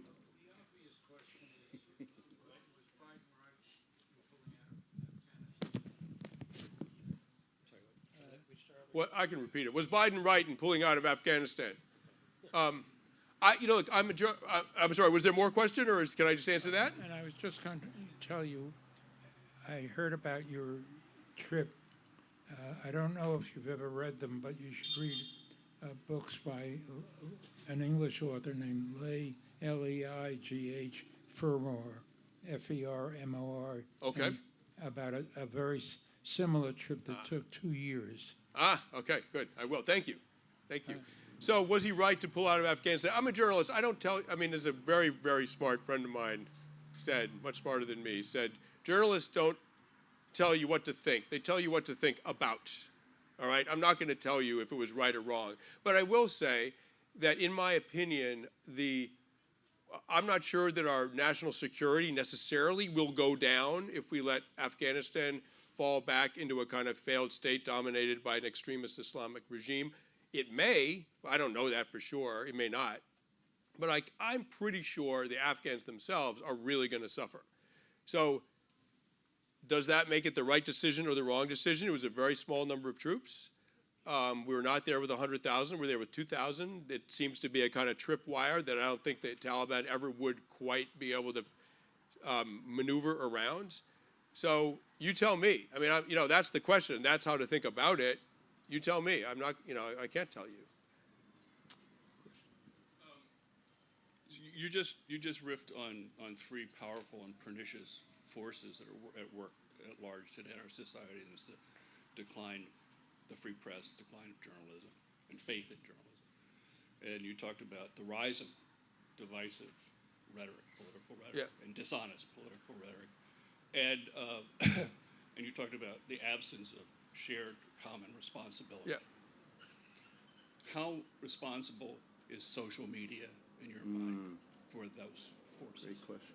Yeah, so where is it? First of all, this is my phone. I know social media has its uses. It's a very powerful tool, but I hate it. Really, I think, and again, the data is pretty bad, particularly for teenagers, the effect of social media on anxiety and depression and suicide and all that. I'm not a psychologist, so you can find that out yourself, but it's pretty appalling. And I think it social media can, I think, sort of weaponize the most exercised extremist opinions. It weaponized them very, very well. And it spreads like a kind of virus. And are we better off than before Facebook started in 2012 and the teenage suicide rate skyrocketed? I don't think we are. I really don't. And I could have an iPhone, but I don't want one because I don't want to lose my relationship with myself. And I know that would happen. I'm a human being. We're addictive creatures. I know exactly what I would do with that thing, right? It's the same reason I don't have a pack of cigarettes at home. I got it. I'm not going to keep it around. And so I just don't have it near me. I'd like to maybe even add a little bit to that, because this is right where we live.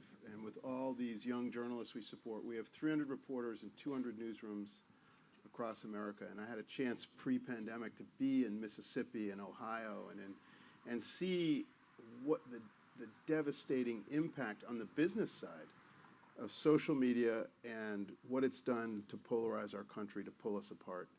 And you see it mostly in these news deserts in America, these places where there's no information anymore. We know three things happen.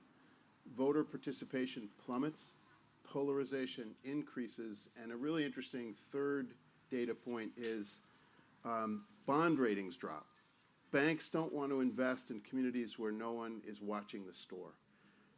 And the connection here of the death of local news to social media is about 70% of digital ad revenue goes to two companies, Google and Facebook. And if you want to, I thought it was really brilliant what Sebastian said about these are economic forces at work that are putting the truth out of business.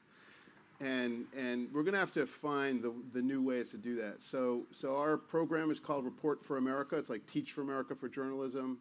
And there's some sheets here. Anybody who wants to know more about this, I think we got to get, as journalists, much better at telling our own story about the crisis we're in. We tell stories about the crisis in the steel industry. We tell stories about all these crises in our country. And the crisis in local journalism is as big as any story I've ever covered. So I hope I don't sound too pitchy, but I'm trying to say, please be aware of this going on, and please help us figure out how we're going to solve it, because it's going to take us all thinking about it. Thank you. First and foremost, thank y'all both for all your work in Afghanistan. At a young age, I spent 22 months in Afghanistan, all around the country for a couple of different departments, and I really appreciate it. I'm now working on a philosophy PhD, studying existentialism, particularly in the vein of Black existentialism. Freedom is central to that conversation that existentialists are having, and I've heard a number of different sort of threads that you've pulled on here, particularly around different, like, what's political freedom versus moral freedom is one of the things that you pulled up. And I'm wondering, one of the ways that that drew me to existentialism, or one of the really important concepts, is sort of liberty versus freedom. And I think that we typically, or at least the way that I read it, we typically think of liberty as the sort of removal of barriers for us to get to our political goals or our desires. I've come to think about it, to your point, as sort of freedom equals liberty plus responsibility. So I'm wondering if you could speak a little bit to the relationship between liberty and the concept of liberty, and how you differentiate that from freedom. Right. It's always terrible to be in a reading with someone who's smarter than you. You look a little familiar. I think we met 4 years ago. Did we have a conversation 4 years ago? You seem a little familiar. All right. So, all right. What else? I'm an anthropologist, and I think of things. I think of things in those terms, right? So, what we think of as civilization is very, very recent. I mean, the human race is 200,000 years old. Agriculture started 10,000 years ago. The Industrial Revolution started 200 years ago. I mean, it's just yesterday that all this stuff has changed. So, in managing a nation of 330 million requires some ingenuity, particularly because you're working with a body and a mind that is adapted to life in a group of 30 to 40 people sort of in nature, sort of hunter-gatherer's existence. That's the vast majority of our human experience. Our evolution has adapted us to that reality. Our minds are adapted to that. So how do you take that and manage a nation of 330 million? It's very difficult. And the most efficient way to do it, thus far, seems to be democracy. And one of the things about democracy, like there's many important points to it, and I hope I'm eventually answering your question, but there's many important points to it. I mean, first of all, the human reality is that if you're part of a group, you have to help it survive. And if you don't, you're not wanted, right? And that suddenly in a modern industrial state, that relationship is not quite so clear. And you have people who are completely dependent on the society for a variety of reasons, including that they're too wealthy. Like, they just don't have to do anything because they have so damn much money, right? And they actually don't have to help much, right? And so, or they're incapacitated in some way, whatever, disenfranchised, there are all kinds of reasons. But so in a democracy, one of the brilliant things that the framers did, in my opinion, not only did they give the vote to the public, and of course it took way too long to understand that meant every adult person. I mean, it took shamefully long to understand, for this nation to understand that. But the other thing, one of the other things that they did, these were very powerful people, very powerful men in colonial society. And they wrote the Bill of Rights and the Constitution, the Emancipation Declaration, and they did not exempt themselves from from consequences, right? They did not say, well, we're powerful and we actually aren't accountable to the same laws that everyone else is. The kings and queens of Europe, until then, were not accountable in any way, right? Power meant you did not have to answer to the public for anything you did, including murder and rape and theft and everything else. And suddenly what the framers did is say, you know what, we're part of this. Leaders do not have extra rights. Leaders are not protected from justice. And neither are the generals, neither are the sheriffs, right? Neither are the heads of corporations, neither are the presidents, right? And the people that wrote the tax laws, they themselves pay taxes, right? And so it's a really interesting, novel human idea that if you rewind history enough back to the era of mobile societies and at a sort of hunter-gatherer or pastoralist level, That was absolutely the norm, right? And then that disappeared with the advent of the modern nation state, the modern nation. And so when you talk about responsibility and liberty and all of that, I mean, understand that the conundrum is very recent. Like for 200,000 years, it was quite obvious. Like, you have equal status in this group, and you owe it a lot. You might even owe it your life, right? My dad told me that when I thought I didn't want to sign up for selective service at age 18 in 1980. And he came over here from Europe, right, where American soldiers saved the world from fascism. He's like, look, if it's an immoral war, don't fight it. Go to prison if you need to. Don't fight it. But it might be a moral war. It might be a war that needs to be fought, and you don't owe your nation nothing. And you may owe it your life. You don't know yet. And that, to me, is at the heart of a healthy society and of a healthy democracy. Like, what do you owe? It's got to be noted that it took almost 100 years to figure out, and a very bloody civil war to figure out there was a huge part of the country that was not part of that equation, and still many would argue is not. And I am as humbled by Sebastian in an audience where you know you're intellectually outclassed here, but I want to offer something to you that I hope might be. It just occurred to me that your equation, freedom equals liberty plus responsibility. I love that. I'm going to hold on to that. But I want to offer one proposed addendum to the equation. Freedom equals liberty plus responsibility divided by truth.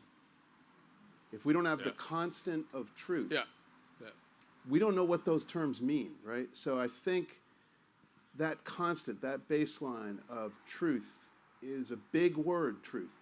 But on a local level, when you break it down into whether or not to build the new roof on the school, or whether or not the dangerous pothole at this intersection is going to get fixed, or whether or not a corrupt local politician has really stolen money from the budget and needs to get busted for it, like, if we don't have that baseline shared set of facts, I don't think the equation's going to hold. So, yeah. Thank you. Weirdly, my question is also about existentialism. Why don't you guys come on up here? Right. So when you were talking about the Persians versus the Scythians, it made me think a lot about Nietzsche and how he divided the world into a master mentality, which was like the Scythians, like you're all So glad she's looking at and, you right now. and the slave mentality, which is like these, corrupt empires where most people are super disempowered. And what I was wondering is that narrative has been co-opted a lot by the right, both in the past and now. We have, your Jordan Peterson saying that we are like the decadent West and we need to go back to the old days. So do you ever worry that your, thoughts about freedom and liberty might get co-opted by people that you don't agree with? Oh, of course. I mean, anytime you say something, and whether it's true or not, that doesn't matter. It can be co-opted. I mean, anything can be used to good or bad ends. And, I'm pretty clear when I talk about freedom. I'm pretty clear that what I mean is an egalitarian society that, in its ideal form, an egalitarian society where the leaders are not necessarily powerful. They're leaders, right? But that doesn't mean they have extra rights. They have extra power that they can anyway subjugate the people they're leading. And that is something that Western society really struggles with and still does. And let's face it, like the affluent elite in both parties can get away with stuff that other people can't. I'm sorry, and I mean, listen, I'm a lifelong lefty, right? But I'm, my half of the political equation has their own sins to answer to, and one of them is that, they economically they have exempted themselves from an awful lot of responsibility and accountability. I mean, I remember during the Gulf War, during the Iraq War, in 2003, which I was completely opposed to. I covered Afghanistan. I refused to go to Iraq. I thought it was a huge mistake. I couldn't be objective about it, and I didn't want to get killed covering a mistake. And I'm like, okay, I'm not doing that. I'm going to Afghanistan. I'm not going to Iraq. And I was amazed. I lived part of the time on Cape Cod, in Truro, Massachusetts, and I was amazed. Super liberal place, my people, whatever. And I was amazed that there were people driving around with huge SUVs, with no blood for oil on the bumper sticker. As a bumper sticker, right? I'm like, how hypocritical can you be, right? Are you getting 8 miles to the gallon? You're sucking this stuff up, and you're saying, but please don't kill anyone for this stuff. Like, that's nonsense, right? So anyway, that's a long, heated answer to your question, but I think that ultimately the answer is you have to be really precise in your terms. And if people misuse it, it's very easy to rebut. And but you'll never stop people from misusing good thoughts, right? But yeah, I'll tell you what, it's even easier to misuse bad thoughts. So I'm just going to keep saying things that I think are true and good and right. Speaking of tribes, do you think that the New York Times would be a better news organization if it had fewer people with college educations? And secondly, how do you feel about mandatory government service for everyone, you know, at age 18 or something? Awesome questions. So personally, thank you. Personally, the smartest people that I personally know in my life didn't go to college, right? But they were intellectually motivated and ambitious and unbelievably curious about the world and huge readers, right? So that's a prerequisite for me for the kind of job that I presume exists at the New York Times, right? If you have the degree or not, I don't think it matters that much. But I should also go on to say that I adore the New York Times. It's an amazing institution. It infuriates me almost daily. And it's an incredibly elitist publication, right? And that elitism shows through in its op-eds and some of its attitudes, you know, whatever. And they're also doing a huge amount of good in the world. So don't get me wrong. But I can see it. And I can see it because I'm from that world and I recognize it. And so if you could change that at the New York Times by bringing in some people that aren't from that subculture, yeah, like absolutely do it. And mandatory service, I think, you know, you could serve your country without carrying a rifle. And actually, I think if there was mandatory public service, it would make people love this country more, which I think is a good thing. It would invest them in the moral fabric of this society in a way that they might not be right now, because now they're, you know, they got skin in the game because they spent a year or two of their youth doing something good for this country. Climate change is going to require a lot of tough jobs, fighting fires, that kind of floods, that kind of thing. It would be an amazing way to use those young people. And, you know, and finally, it would bring people of all races and creeds and economic backgrounds, and it would put them in the same barracks, right? And that's what the military does. And that's one of the most profound things about the U.S. military is it mixes people like that. And so, you know, I would say, yes, if I could vote, if I was president, you know, I think I would probably, my first law might be mandatory national service with a military option. I want to add to that answer to that question. I'm so glad you asked about service. And as Sebastian said, there's going to be a lot of different ways to serve the country. And there is a real service movement in America that is happening. Yeah. So Teach for America. You've got programs like Conservation Corps and these programs that are really for young people. I have 4 young sons. I'm so encouraging them to think about how they can serve. You don't, as Sebastian said, you don't have to pick up a gun to serve this country. And I think this thing we're doing, Report for America, is a service program. It's a call to service. And journalists are going to have to stop being afraid to be a little patriotic about the service of journalism, particularly local journalism, to the country. We're all get a little weird and quiet, and I can feel the skin crawl on the back of my neck if I talk about this in too patriotic a fervor.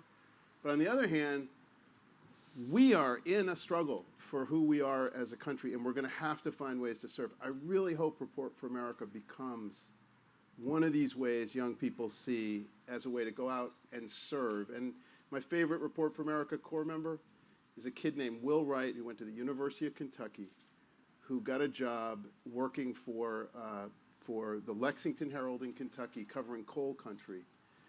And the New York Times called us up and said, "Who's your most talented RFA Corps member?" And we said, "There's this young man, Will Wright." And he is not the kind of young man who'd end up in the New York Times very often. And he got hired by the Times.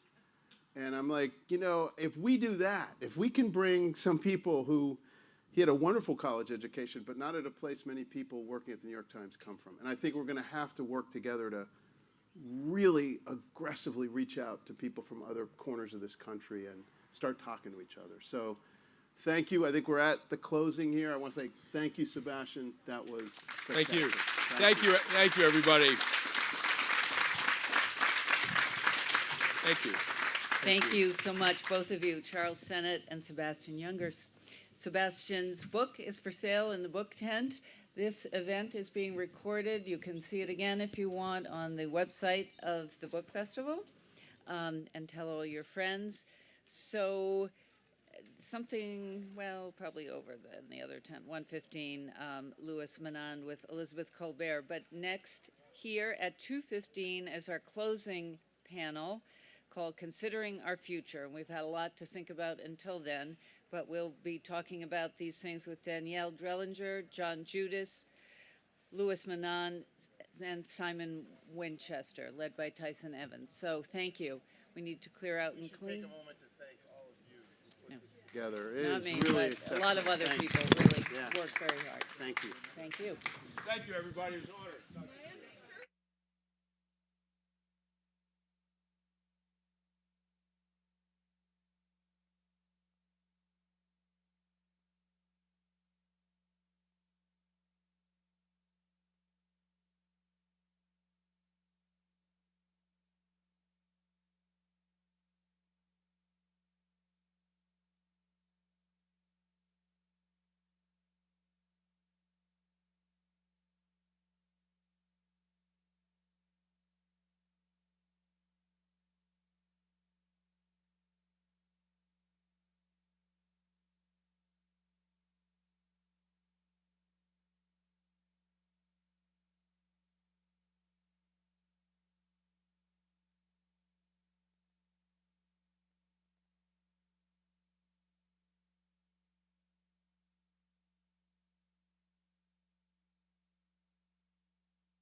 Yeah, do you want me to check level like this?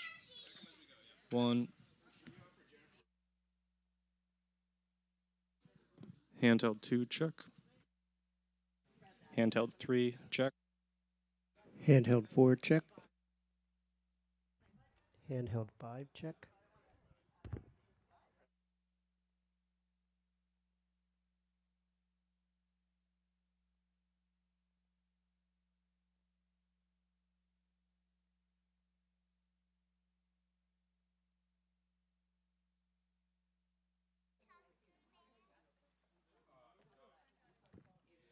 Handheld 6, check.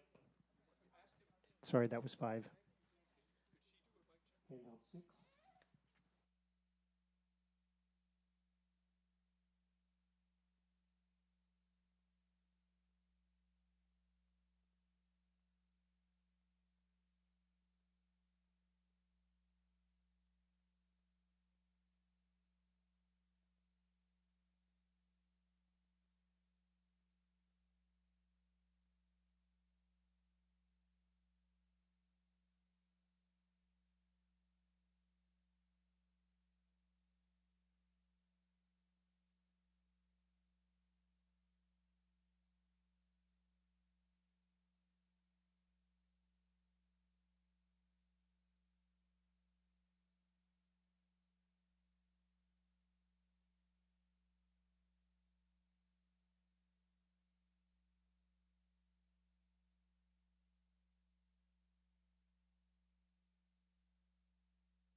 I think we'll stop in 1 hour.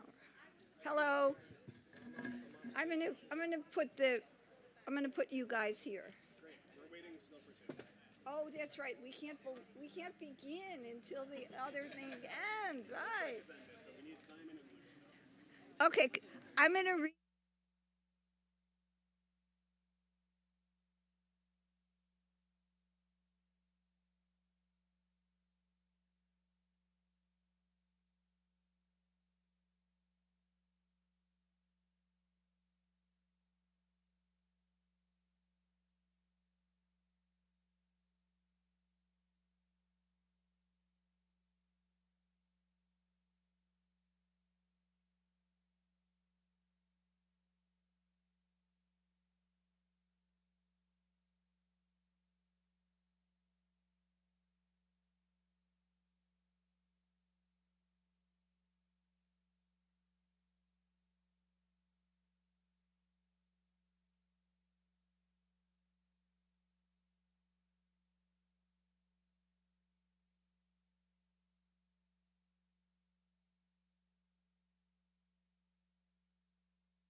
You've exhausted.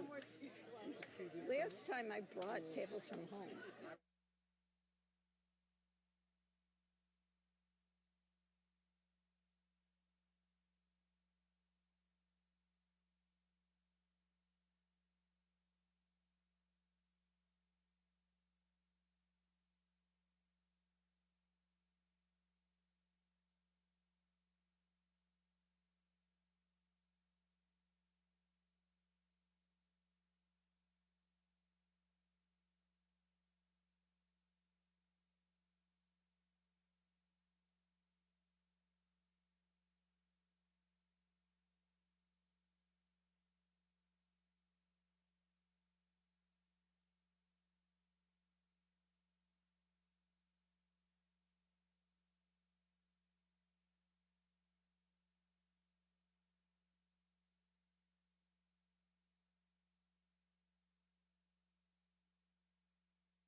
Hello.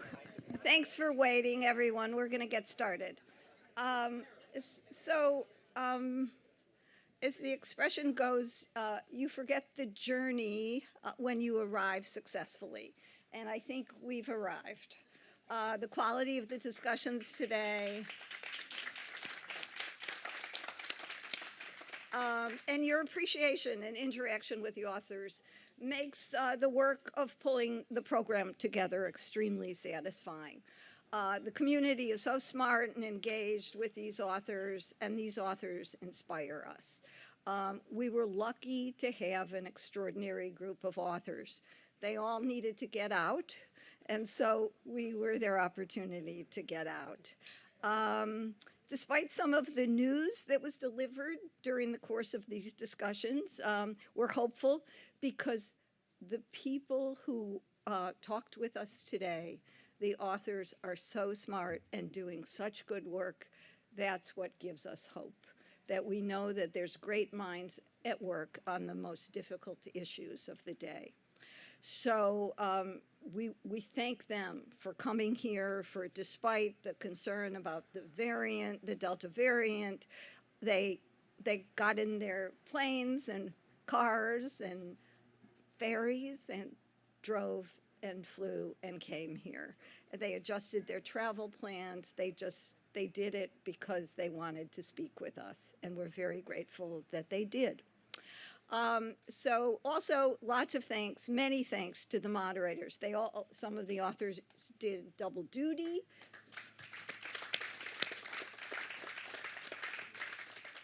The moderators alone could do a festival. It was an extraordinary group of moderators, and many of the authors were also, as I mentioned, were also moderators, and some of the moderators traveled here to do it for us.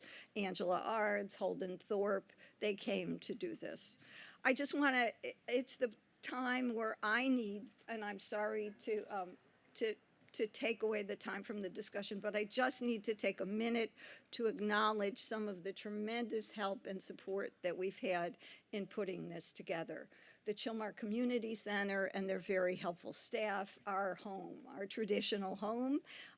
It's a little dusty, but it's a perfect place for this kind of discussion.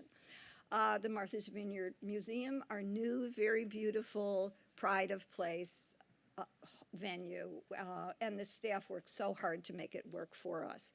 The Vineyard Gazette, our wonderful partner, who, if you haven't read the supplement, you'll read many of the stories about these authors. Also, Bunch of Grapes is our bookstore. It was a little bit of a different model. We bought the books from them, but they benefit from this as it helps support the program and, of course, the authors. Other sponsors were Mass Center for the Books, the Martha's Vineyard Bank, Charitable Foundation, Vineyard Glassworks, Slough Farm. Some of you benefited from having such a nice stay out there. Tradewind Aviation, who flew many of the authors here, Kronig's Market, Stina Sayer Designs, all of the fabulous signage with our logo about signs and design, and all the water Island Source. Our sponsors, you saw people walking around with badges, different levels of sponsorship. As much as we charged admission, it doesn't cover it. The sponsors cover the bill. They underwrite the cost of this. And our great gratitude for them for feeling this was important enough and willing to invest in it. So thank you so much.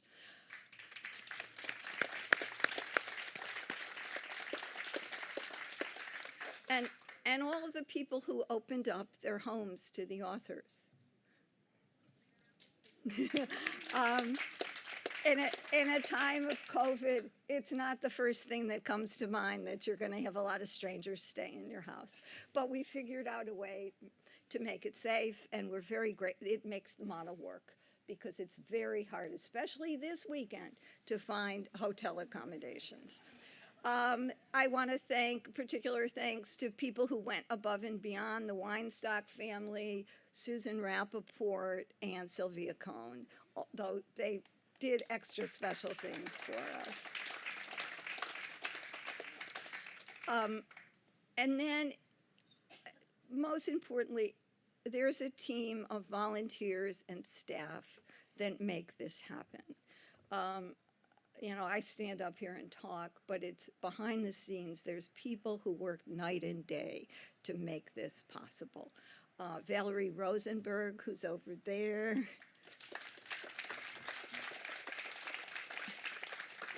Annie Treitman in the back, and the whole Treitman family.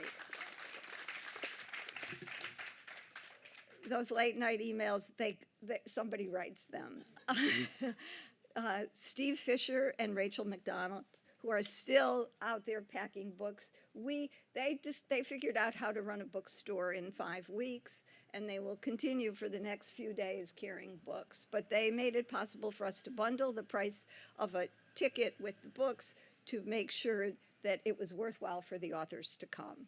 Also, Wendy Wolfson, and she's, the spreadsheets for author transportation alone. And Christine Skidmore, who came from Philadelphia just to look after you this week and make sure you were well fed and that you had nice gift bags. And there's many other people, but all of these people are volunteering their time. So with that, so I don't go on too long. I just want to make it clear how much we appreciate all that they've done. My thanks. I just want to take a minute because why not? I think putting in perspective what's happened over the last 3 days, the Vineyard Gazette wrote a lovely piece that Bill Effel wrote a lovely opening in the supplement that came out about the book festival. And he wrote this, and I think that it creates a lovely segue into this panel. One of the many lessons the pandemic revealed is a reminder of how important books are as they help us dig deeper than the headlines and partisan slogans. Reading, as the old saying goes, is fundamental. It is solace, it is learning, it is walking in another's shoes, one word at a time. It builds knowledge, empathy, connection, and the simple yet essential ability to sit still with oneself and the characters, real or imagined, created by the writer. This weekend adds the next layer, to look up from the page and hear about the hard work, the revelations, the wrong turns, and the right turns the authors experience as they follow the stories they were called to write. It's a gift reminding us that book festivals are fundamental too. So with all the synergies of the authors, we thought it was important to have the opportunity for a subset of the authors to sit together and talk about the future. And with that, I'll turn it over to Tyson Evans, who's a senior editor and director of strategy at the New York Times. He'll moderate the panel. That includes Danielle Drellinger, John Judas, Simon Winchester, Luke Menand, and Brandon Taylor. Thank you so much.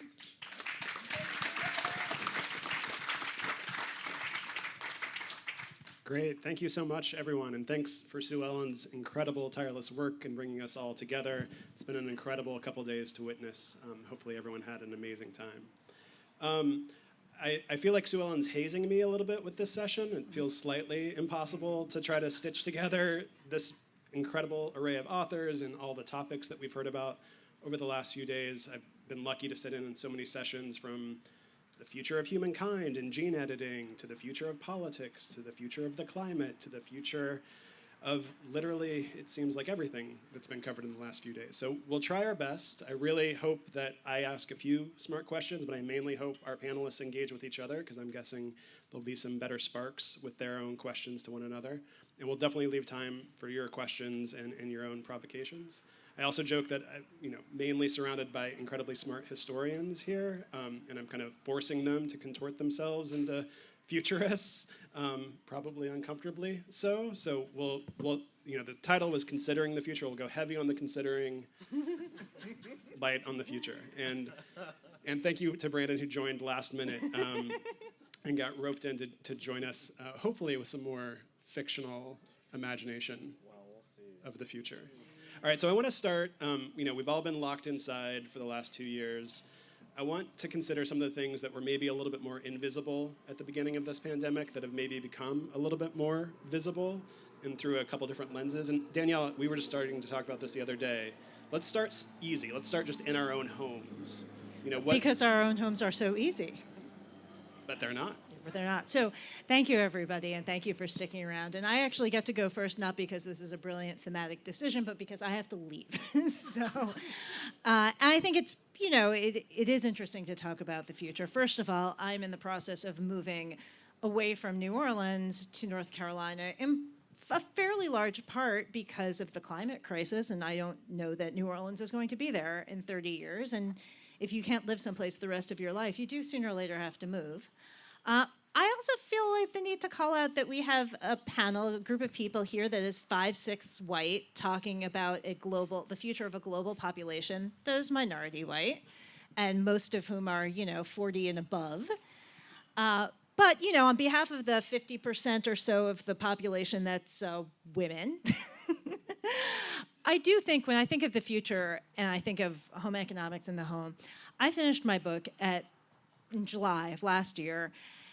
And one thing that I have hope, well, I tend to have hope for the future, maybe because I'm a cockeyed optimist, maybe because civil rights leaders were shot at and they still had optimism, maybe because I get to interview 12-year-olds a lot. But I have been really struck by how much invisible labor of the home has come to the surface and finally become visible through the pandemic. And I mean, women bore the brunt of this. And I write at the end of my book, I was just so struck by the time spent taking care of your own children, of your own parents, of your own home, is not factored into the economy. It's not wage paying. It's only wage paying if you pay somebody else to do it. And it's so crucial. And when the pandemic lockdowns began, all of these corporations and companies just figured that people could take care of their families and continue to work full time while schools were closed. You know, it's as if it's like always the week and a half, like the second week after school ends for a year plus. And, you know, who does it serve when that work is invisible? I am really hoping that we will see finally changes in how we recognize and value the work of the home. That maybe we will finally come to a place where we can't have all sorts of well-meaning men saying, oh, well, I never learned how to do that, or, but my wife really loves to cook. And we as a society need children. Like, we need there to be more society after us. I don't have children. I don't know how I would have finished my book if I had.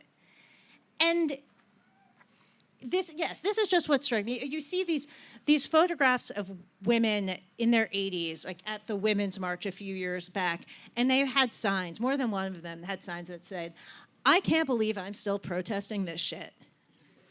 And I feel the same way about the work of the home. Like, I came across a home economist article from 1951 that she wrote for the military, talking about the need to have daycare so that people could choose to work, or alternatively, the need to properly subsidize being at home.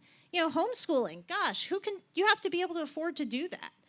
So, you know, I'm just tired of this being women's work. I'm really tired of it being women's work. I'm seeing a lot of nods, largely from women who are also tired of it being women's work. And even things like in the, you know, textbooks of the home ec textbooks of the 50s of like, oh, he can help make dinner once a week. Right, with the menu that the wife planned and shopped for and, you know, made sure the kitchen was clean for. But my hope on this one is when I interviewed 12-year-olds who were taking home economics classes, I said to the boys, I said, you know, this used to be something only girls did. And they said, that's ridiculous. That makes no sense. Everyone needs to know how to do this stuff. Like, duh, you stupid adults. So yeah, we the adults are stupid. And I hope that we listen to the 12-year-olds. And on that note, I'm going to pull a Linda Richmond and say, talk amongst yourselves. Thank you very much. Danielle, thank you. I hope you have a safe flight, and we can't wait to see you at the next festival, I hope. All right, so let's take one step out of the house, maybe to the land that surrounds the house, and I'll rope in Simon a little bit to start considering what was invisible that's become more visible.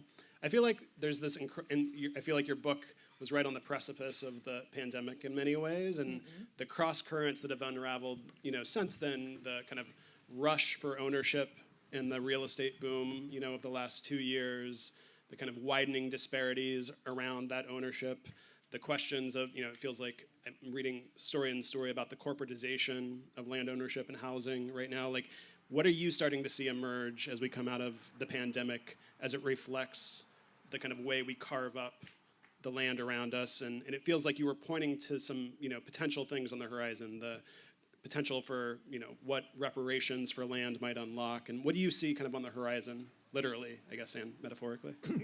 Can I talk about something completely different? Of course. I mean, simply because I've been talking a lot about land, and I feel that people may. I'm not bored about it, obviously. I can continue talking about land till the cows come home, but it seems to me that we're going to address questions of the future. And that is the premise, is it not? It is. That it would be irresponsible not to address the elephant in the room, which is China. And I hope I'm not treading on anybody else who was planning to talk about China. But, sorry, somebody was planning to talk about China? No. Right. I mean, I wrote a book some years ago about a remarkable scholar called Joseph Needham, called The Man Who Loved China. And I've lived in Hong Kong for a long time. And in this discussion about China and the future, because China, without a doubt in my mind, is going to dominate the world in all ways we can imagine from this point onwards for the next century or so. But I don't mean by that the Chinese Communist Party. And I think that's a distinction that has to be made. China, in some form or another, a country which, after all, has given us almost everything that we think of as having been created by the West. I mean, Bacon said, I think, the three most significant inventions in modern civilization were the compass, the printing press, and gunpowder. And compass, we thought, was invented by an Arabian civilization, the printing press by Gutenberg or Caxton, and gunpowder possibly by the Chinese, but only for trivial things like fireworks. In fact, all three of those things were invented long beforehand by China, as was the wheelbarrow, as was vaccination, as was the fan. I mean, I could go on and on and on. Hundreds upon hundreds of things that we think are Western creations were Chinese creations. And sure, there was a period from about 1700 in our calendar onwards for about 300 years where, for all sorts of internal reasons, the Chinese didn't invent very much. But now, ever since Deng Xiaoping said to be rich is glorious, the brakes are off, and now they are the biggest creators of patents in the world, overtaking both Japan and the United States. They're inventing things. There's money going into the crucially important departments of Chinese universities, departments of physics, chemistry, everything to do with computers and so forth. They are coming from behind, without a doubt, but showing the world the way. And if you can disengage your minds from the thoughts of the Uyghurs and what's happened in Hong Kong, which, of course, I, having lived there for so long, feel very upset about, this is not, what we're talking about is not the Communist Party. Communist parties tend to implode, as spectacularly happened in the Soviet Union. It will, I'm certain, implode in one way or another, in a time scale or another, before too terribly long, and then you ain't seen nothing yet. So while I'm more than happy to talk about land and land reform, to me, the important story of the future is China. And so I feel like the natural follow-up then is, what then for us? I mean, what does that lead you to for our politics, our education? Well, our education is, we need to know a lot more about, well, everything. I mean, I'm afraid, the next book I'm doing is on the history of the diffusion of knowledge. And in that, I'm trying to work out as much as I can about the American education system, which is dismal. I mean, I speak as an Englishman, but because I love this country, I've become, and I'm glad that you accepted me, a citizen. But I look around at the educational level of most children of whatever ethnic background in this country, and it is appalling what is not known. And one of the things that I was anxious about is there, this is a whole other debate and I don't want to be central to it at all, is what should sort of everyone know? And it occurred to me that one little thing that every functioning adult should know is the concept of pi and the value of pi. And I ask 16-year-olds, not the foggiest idea of the ratio between the circumference and the radius of a circle. And that is a constant all over the universe, as far as we know. It's got to be known. The fact that there are such lacunae in education, I dare say no one will know much about China. Very little about an awful lot of other things relating to geography. Geography is not taught in American schools, except under the umbrella of social studies. So these kind of things need to be addressed. America, still the leading power in the world, but not for much longer, needs to teach its students and teach them well. End of homily. I'm sad Daniel left because I wanted to spend a little time on education because I think there's so many different strands to unravel, starting potentially with that. But I was maybe going to rope in Brandon, who I just learned switched from a PhD program in biochemistry to a PhD program in creative writing. So I feel like you've probably got the closest potential proximity to seeing some of these issues play out on campuses right now. And I'm kind of curious what you feel like the path ahead for at least higher education is right now, in terms of, is it as much of a crisis as we just heard? Yeah, it's bleak out there, y'all. And I guess maybe you turned to me because I've been in school for so long. I started school when I was 4 years old, and I think I finished 2 years ago when I was 30. So I've been in school a long time. Yeah, I mean, what I think is that there are all sorts of horrible cavities in our educational system. I saw firsthand in my PhD program in biochemistry that people just could not think through bioethical dilemmas. And I think in the way that Simon is sort of thinking about China, I am thinking about the sort of encroaching apocalypse that is big data and the lack of data literacy. And not only that, but a lack of literacy in the basic ethical ramifications of what we're going to do with all of this data and what we're going to do with all of this technology. And, there are all these great panels about, the sort of security of our data, and people think about Facebook, and what people don't realize is that a few years ago, it became possible to sequence your genome at home on a tabletop device. And it takes 2 hours to get your entire genome. And so our capacity to generate data, literally your genetic data, to acquire it and mass it, and you ship it off to these conglomerates to get your 23andMe. And what's happening is that they're selling that data to make drugs, to make new technologies and therapeutic treatments. And that sounds great, but if you don't stop to ask yourself, well, who has access to that data and what are they using it for? And what about all of the things that I don't think as being great things? And so when I would have these conversations with my classmates, they'd be like, but nobody would do anything bad, right? Nobody would do anything horrible, right? I entered graduate school the year they discovered CRISPR, which is this great technology to sort of make these site-directed, specific targeted mutations in the genome. And we suddenly had to have all these assignments where they're say that you were using CRISPR to cure some cystic fibrosis. Would you do it? And everybody in the room would be like, well, yeah. Totally. Why would you not, obliterate cystic fibrosis? And I'd be like, well, yeah, but you have to acknowledge that there are people, that these therapies, there are ethical things on the line. There are ethical considerations of you are making potential alterations to human embryos. You are acting upon future humans, perhaps, and they have no agency in that decision. And so people would often push back and call me a squishy liberal in biochemistry because I'm like, but what about the black people? What about poor people? Who's in the room when we're having these complicated conversations about the future of humankind? And very often, I was the only person from a working class background in this room of people who had been gone to prep school their entire lives. And so I think that our educational system, in this country, education is not about education. Education is about class. Education is a class constructing and reinforcement tool. That is in some ways what the American educational system was made to do, and that is its primary function as a sort of cultural licensing agency. And so I think now is the time to start confronting a lot of what I think of as being the great ethical quandaries of the next 50 years, which, yeah, China, but also big data, and not just Facebook and Instagram, but Monsanto, but Pioneer Hybrid, but all the sort of big medical corporations. I think it's time that we start having these conversations, and I just feel that we aren't equipping our future scholars to be having these deep ethical conversations. So it's bleak. It's real bleak. It's so bleak. But there's hope, maybe. I'm here, so. Do you have prescriptions beyond expanding the voices in that room?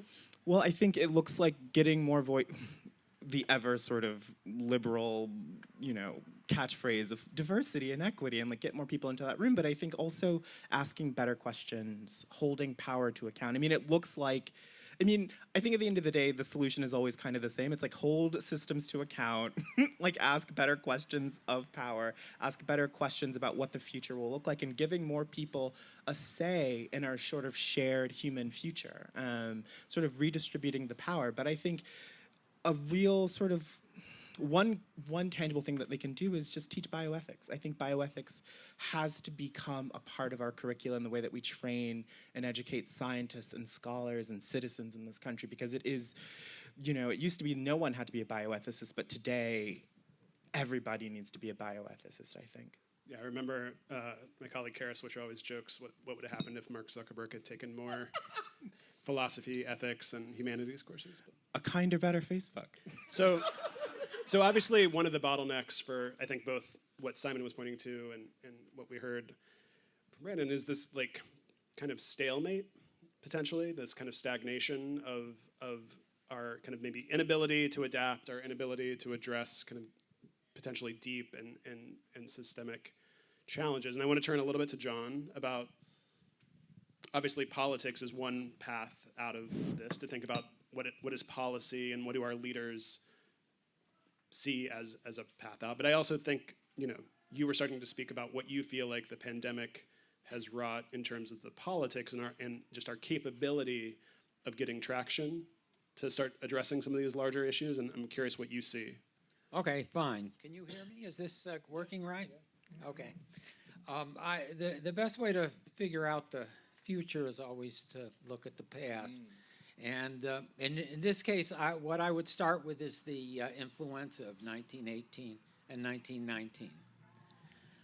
You know, it's known as the end years of World War I.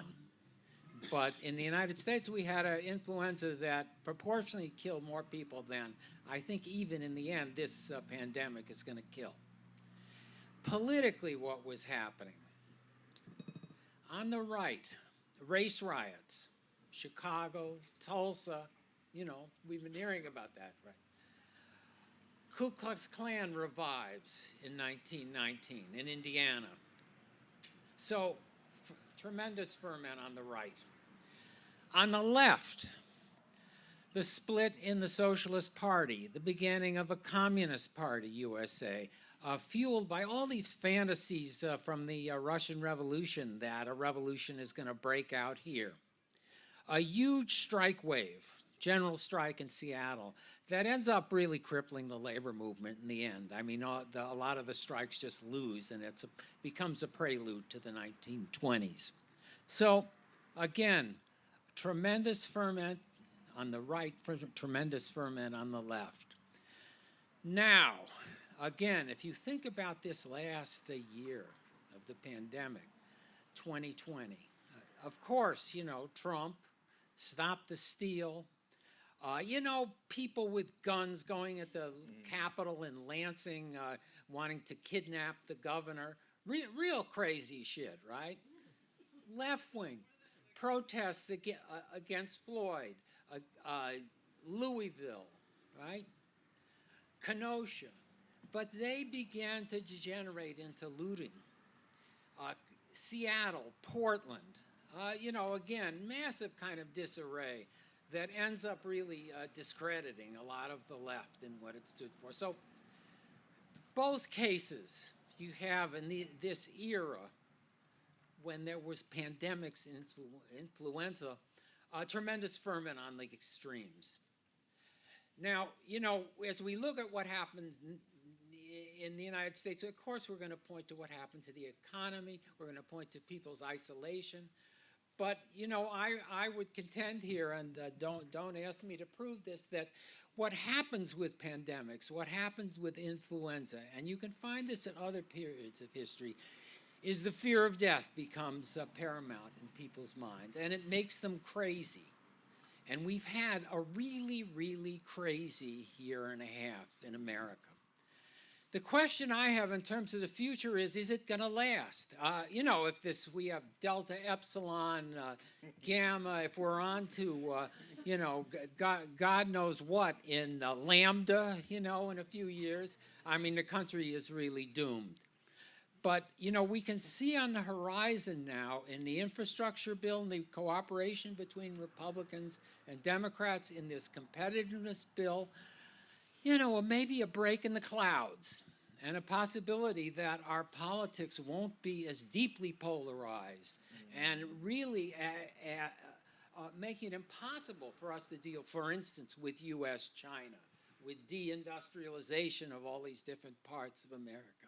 I mean, there are all these issues that are on the table now. Health care. Is the cloud lifting?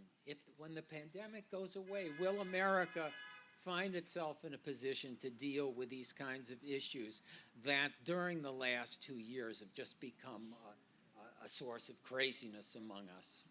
So that's my view of the possibilities for the future. Well, I feel like, Luke, you have to pick up this thread. Let's rewind as we look forward.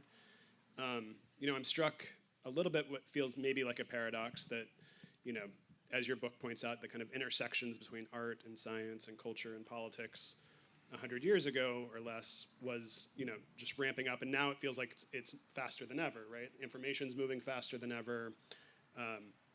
In theory, all these things should be cross-pollinating more than ever. But at the same time, it also feels like we're in this kind of era of some repetition and some stalemating and maybe too much frozen progress on, our politics, our culture, our science. Do you feel like, John was implying maybe the fever is going to break a little bit, if you agree with my assessment? What do you either looking backward at the period you were just looking at compared to this moment? Yeah, so I was the fussy author who complained about having to predict the future because historians don't like to do that. We try to predict the present, which is hard enough. And when you try to line up the dots of the past to explain how we ended up where we are, you just realize how difficult it is to foresee anything. So I did complain to our moderator. Rightfully so. Yeah, no, it's okay. Other people are good at it. I'm not good at it. But before I answer your question, which was about thinking about the cultural world and the world of art and ideas today compared to 70 years ago, I do want to cross a tiny sword with two of my panelists. Yeah. So I think that one part of the American educational system that is very successful is higher education, which happens to be the industry that I work in. People from all over the world want to come here to go to school. And there's nothing quite like the American system anywhere else in the world. And a much larger percentage of the population in the United States is enrolled in institutions of higher education than in other countries. And over 50% of Americans have had some experience of college in their lives. There's talk of an initiative that would make community college free for people. There's no question that that would be an incredible advance for us as a society to give people access to higher learning. So there's all kinds of issues, as my colleagues mentioned, with the nature of higher education, who gets in, where they go, and so forth. But it's a system that is, that is very powerful as an institutional actor, not just here but around the world. So I have a lot of hopes for that. The area in higher education that has suffered has, of course, been the public sector, which is where most people who go to college, and public university or college. It suffers from funding deficits, particularly in red states, and that's a constant issue. It has been for quite a while. But in general, I think the system is doing well. The issue that was raised quite rightly has to do with the way in which we're educating future scientists and computer scientists and big tech people, because that's, of course, where a lot of students want to go right now. So I want to offer the hope, at least, by mentioning a program that started at Harvard, which is where I teach, but is spread to many universities, which is called Embedded Ethics. And the program takes philosophers and embeds them in computer science courses to give instruction about the ethical issues that are being raised by big data. So exactly the things that you're rightly addressing are, there is a program out there which is trying to grapple with this. I think it's quite successful at Harvard, and other universities like Stanford and MIT are imitating it. All the lesson plans are open access and online. I think that's a step in the right direction. But you're right, this is a big question that we face as a society, and universities have to do their part in that. So to answer your question, so when I finished this book on the Cold War period that covers the period between 1945 and around 1965, when Biden was elected, and the book was going into press, and I felt what John's describing, which is I feel we're on a knife edge, kind of, John, where you could almost imagine it could go either way. But one of the ways is that we would think, let's take a breath and kind of reinvent what we think the public sector ought to be doing in this country and what we think government programs ought to be doing. They ought to be helping people. Back in the 60s, that's what they thought they were for. Now, the pie was growing in the 60s. It was much easier to pass these programs like Medicare and Medicaid and so on, but that's what government's for. So I feel optimism that I share with John, who I think is generally a pessimistic guy, about the infrastructure bill and about the possibility that people will realize, oh, this is actually a good thing that government has done. It's also possible, of course, that we'll fall off the other side of the knife and we'll go back into the darkness of the last 5 years. So I can't predict with certainty but which way it will go. But I felt a little bit that in 1945 people felt this way too, because they felt that we've come out of a Great Depression that lasted 10 years and a World War that lasted 6. We can start all over. I mentioned in my tent earlier that the Germans called 1945 zero hour. Now, they had a lot of reasons to want to forget what had happened before 1945, but I think the whole world kind of wanted to put all that behind them. And that's a moment when you can reimagine art, you can reimagine thought, you can reimagine politics. Those are exciting moments to live in. So a hopeful thought would be we're heading in that direction. I want to invite people to come up with questions or their own predictions, if anyone's so bold. And as we get those queued up, I also want to think about, maybe building off this. What prescriptions, if any, do you all have? Or emerging ideas or emerging policies, emerging phenomenon that you're paying attention to right now? Well, I suppose an area that interests me very much, and this plays somewhat into what Luke was saying. I mean, I enormous respect for higher education in this country. What I was talking about was middle school and high school education. That's where it seems to me the big want is, which plays into what I am interested in for this book I'm working on at the moment, which is on the history of the dissemination of knowledge. And the idea now, not an original idea at all, is that because all sorts of knowledge is now available at the touch of a button.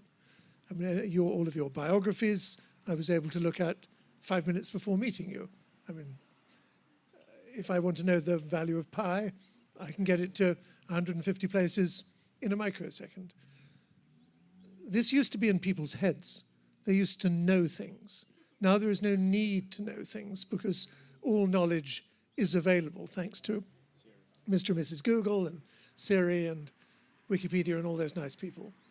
And it troubles me in one sense, and I wonder if it's worth discussing. I like the idea of society having perhaps buried deep within it wise people. I think there should be wiseacres who know a lot, who are probably old, and who can guide aspects of society as has been done for generations. If you accept, very crudely, that wisdom can be a mathematical construct of knowledge multiplied by experience, and if there's no knowledge, then no matter how old you may be, the possibility of you actually accreting wisdom to yourself is minimized. So where are the Albert Schweitzers? Where are the Alexander von Humboldts? Where are the great polymaths of the past? And are there likely to be any in the future? And does it matter if they don't exist? In other words, is wisdom at risk because knowledge has become so devalued? Or I wonder, Simon, maybe there's just too much. You couldn't be a polymath because you just couldn't master all these different fields.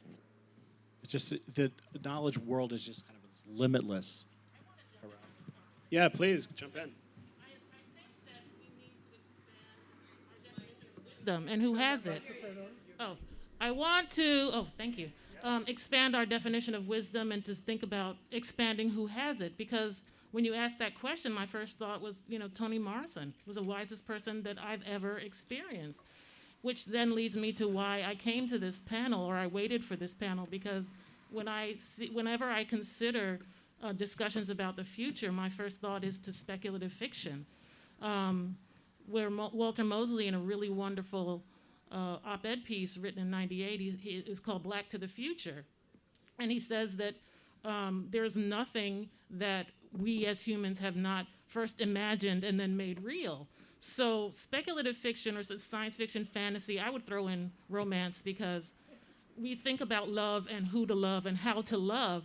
I mean, in those kind of, in a romance novel, for example, but it doesn't only have to be about romantic partners, right?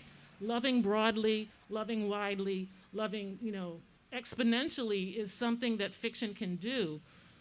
So I want, I guess, to throw it out to the panel to consider about what happens if we expand what we imagine, and then what happens from that expansive kind of imagining.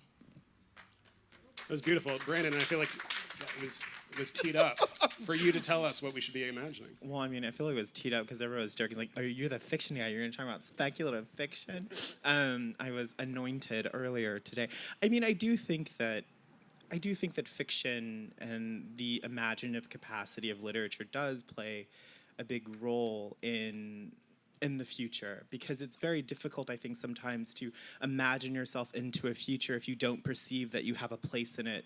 And I think that one of the things that is very exciting about this moment is that it feels that, I wouldn't say that it feels to me that knowledge is devalued so much as that it is democratized. And a lot of things have become democratized in a way that I think our country gave a lot of lip service to for decades and centuries without actually sort of like living. And so one thing that's really exciting for me about the future, and to thinking about loving exponentially and imagining oneself into the future, is the George Floyd uprisings of last year, where it felt like, for the first time, at least in my life, it felt like people were listening to Black people, like actually listening and taking action. And it felt like this country was living an ethic that it had always said that it had.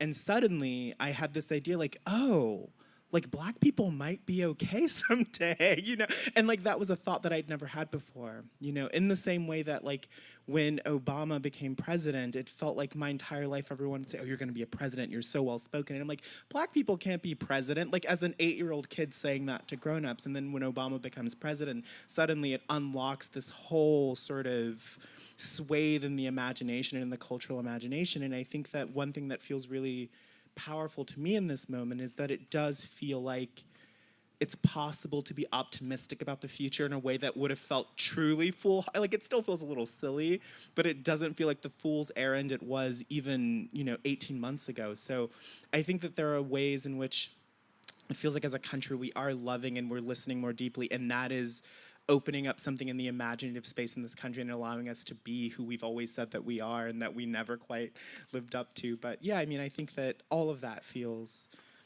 that's my note of optimism, I guess.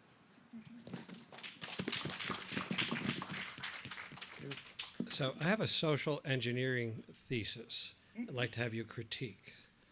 On that stage a few minutes ago, Sebastian Unger talked about community, and he bifurcated communities where there's great connectivity versus those where there's great social isolation. And those that had great connectivity were much healthier. Those with social isolation were much more, limited in their ability to deal with other human beings. So the question is, when you think about social connectivity, and you think about it, I would describe it on what I would call the horizontal level, through social networks on computers, and see how shallow that is and how useless that is in many respects, in some ways very counterproductive. My social engineering question is there a way to facilitate vertical social connectivity?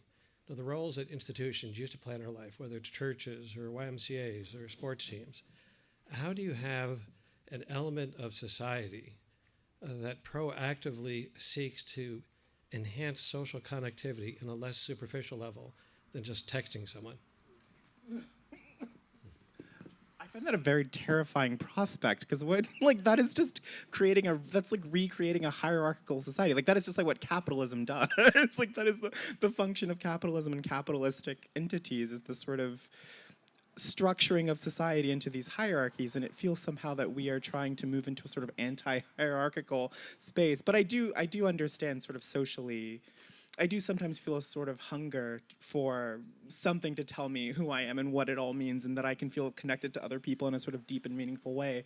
But I do feel deeply anxious about the idea of like reintroducing hierarchical ordering into society.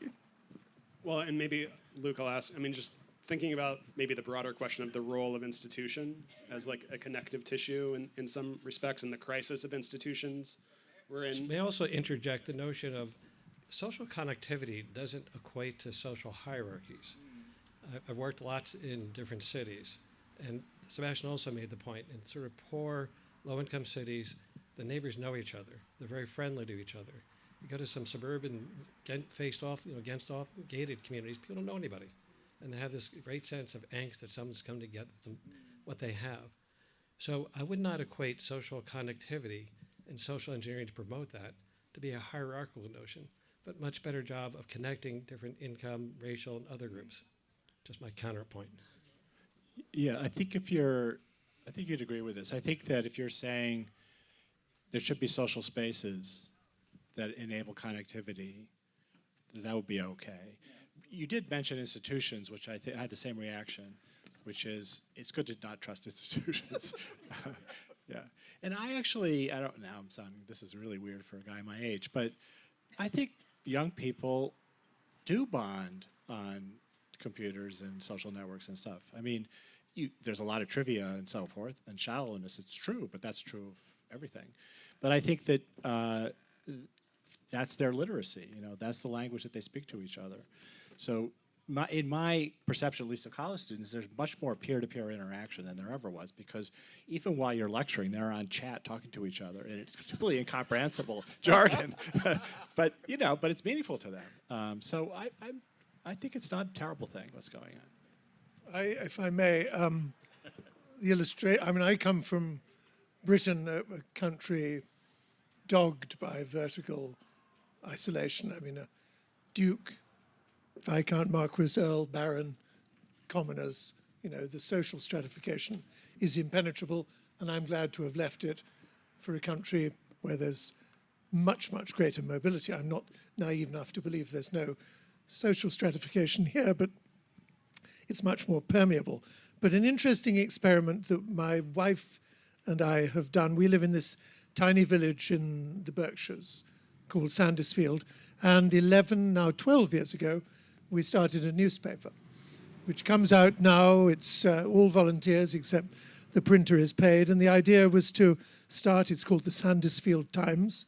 It comes out every month on the first of the month, and it circulates to the entire village and by mail to people as far away as Tasmania, which is a delight. And it's completely changed the fabric of the town.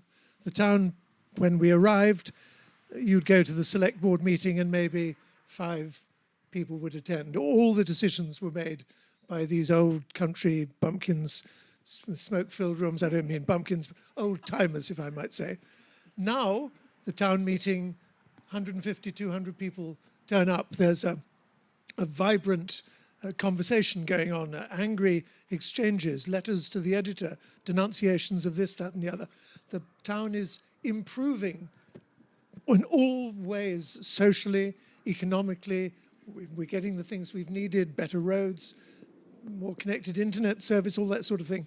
And we can see it visibly happening because the paper is our motto, Tribune, the Tribune of the people. And we are, and people hated us at first, and they love us now. Well, they like us, I'm not sure they love us. And so change can be made. I mean, this should have been in the discussion about the future of the press, but it goes to your question about connectivity and so forth. It is possible to make changes, and I'm very impressed by how it's happening in the Berkshires. Newspapers are coming back. It's Little baby newspaper. Baby steps, yes. Can I move back to a different subject? When you started this thing, I think you threatened that we were going to have to make a list of the most important things that. And I also had China on my list. But your view of China is just sort of reminds me of in the long run, we're all dead. Which is to say, there's big questions looming. Taiwan, Xi Jinping. You know, again, if you look at history, number one versus number two, a lot of times it leads to war. You can go back to the Spanish Armada if you want. And, you know, this has happened repeatedly throughout history. Trade routes, scarcity of certain minerals, you know, rare minerals. Again, so we have, you know, I mean, I think we have a real conflict on our hands, and we have to take it seriously. And, you know, one of the things about Trump is that he was a kind of strange early warning signal of these things that were bothering the country and bothering the world, but, you know, they come out in a bigoted, crazy way. And, you know, one of them was against trade, China, what it's done to our industry, our own priorities. So, again, I think that's I agree with you that it's a number one concern, but I'm more worried about it than you are. Yes, I'm not. I'm concerned. I'm not worried. I think constructive, competitive engagement with China is the way forward, and Biden's policy statements thus far have borne that out. The Taiwan thing is the immediate problem, and it's got to be solved very quickly. I think in the next, certainly in this term of this president, which goes to another question that I'd love to ask you, and this was. I'm staying with these lovely people, Sharif and Mary Nader, and we were talking at breakfast about the political system in this country, and compared to China, which, you know, everything in China is long-term thinking. Everything here is 2-year or 4-year thinking. Can you imagine any possibility when the American political system could be sufficiently shaken up, maybe in the next 20, 30, 40 years, where we could see 6 or 8-year term limits and a complete sea change in the way government is operated? Well, I don't see those as necessarily positive reforms. I'm more concerned about whether we develop a constructive relationship between government and the economy. There was a big article in the Wall Street Journal about China, about how in their planning they're putting a priority on industry over finance. The United States, exactly the opposite. And the priorities that we've had have bred the kind of division that we have in the country between these enormously prosperous metro areas based on software, finance, and again, a lot of the country which is pretty decimated, which has lost a lot of its industry, and which is, the base of Trump republicanism. So, you know, that's really my question. Can we do that? In the past, it's taken wars or depressions for us to really act. Obama started in 2009, but obviously he didn't go far enough, and everything got screwed up in 2010. Where I feel like with Biden, oddly, with only this no majority really in the Senate, he's going in a very new direction. And the cooperation with the Republicans on these questions of industry government is very positive. And so, again, I would point to that as something to be excited about. Can a commenter interfere? Okay? Can a commenter interfere? Okay? Please, yes.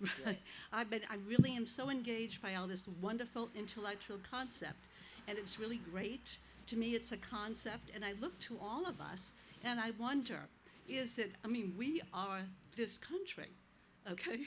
Are we apathetic, or we are not engaged? Each one of us here can make a difference, but we sit back, and we listen, and I understand, and I will take your ideas home, but we are the people who can make a difference here. Do we talk to our representatives, our locals, our Conservation Commission?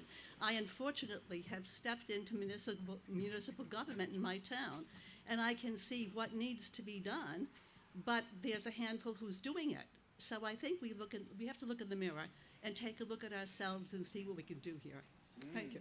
No, it's a great and we're losing people to planes right and left. So we'll wrap up soon. But maybe Brandon, I feel like you had a note of optimism in your last answer to some extent about mobilization and people coming out and kind of an awakening of sorts. And I'm curious, just your thoughts about this moment, maybe zoomed out a little bit of, has either the pandemic, our political environment, like what do you actually feel like these are catalysts in a way that will reshape the way people talk to each other and engage with these larger structures and these larger institutions and these larger dynamics?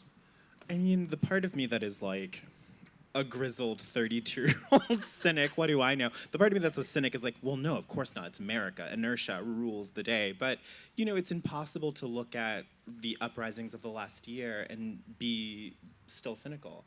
Like, people took to the streets of their cities during a literal pandemic to protest injustice. Like, it was like the biggest uprising we've seen in like 50 years or something. I mean, it was incredible to see. And the part of me who was a cynic just like could not look at that and be like, yeah, everything's gonna stay the same. So I think that people are doing that work. People are going into their offices and having difficult conversations via the Zoom with their bosses. People are talking back to power. People are emailing their Congress people, their representatives, their municipal governments. People are getting involved. And I think, it's that thing where like you try hard for a minute and then you're like, okay, I did my work, I go home. And I think that what we're learning is that you can't just push hard for 5 minutes or a year. Like, it takes long, sustained political engagement, and it's difficult to fight apathy, but you have to. And so I think there's a lot of great stuff happening in this country. I haven't seen energy like this in so long, and it's just so thrilling, but I think we just have to keep at it. And that is like, unfortunately, the sad, boring truth of it, which is there's no solution but time and determination. That's how all the wars have been won. So speaking of time and determination, I also sense that we're probably at the end, or pretty close to the end of our panel, and that people may be finally fatigued enough from the sun and whatnot. So with no more questions, I feel like we should probably wrap up, and I'm sure our panelists have a beach or a plane or something to get to. So thank you all. Thanks to our now empty seats, and thanks to you all for attending. Thanks to Sue Ellen, the volunteers for being here, and we hope to see you at the next one.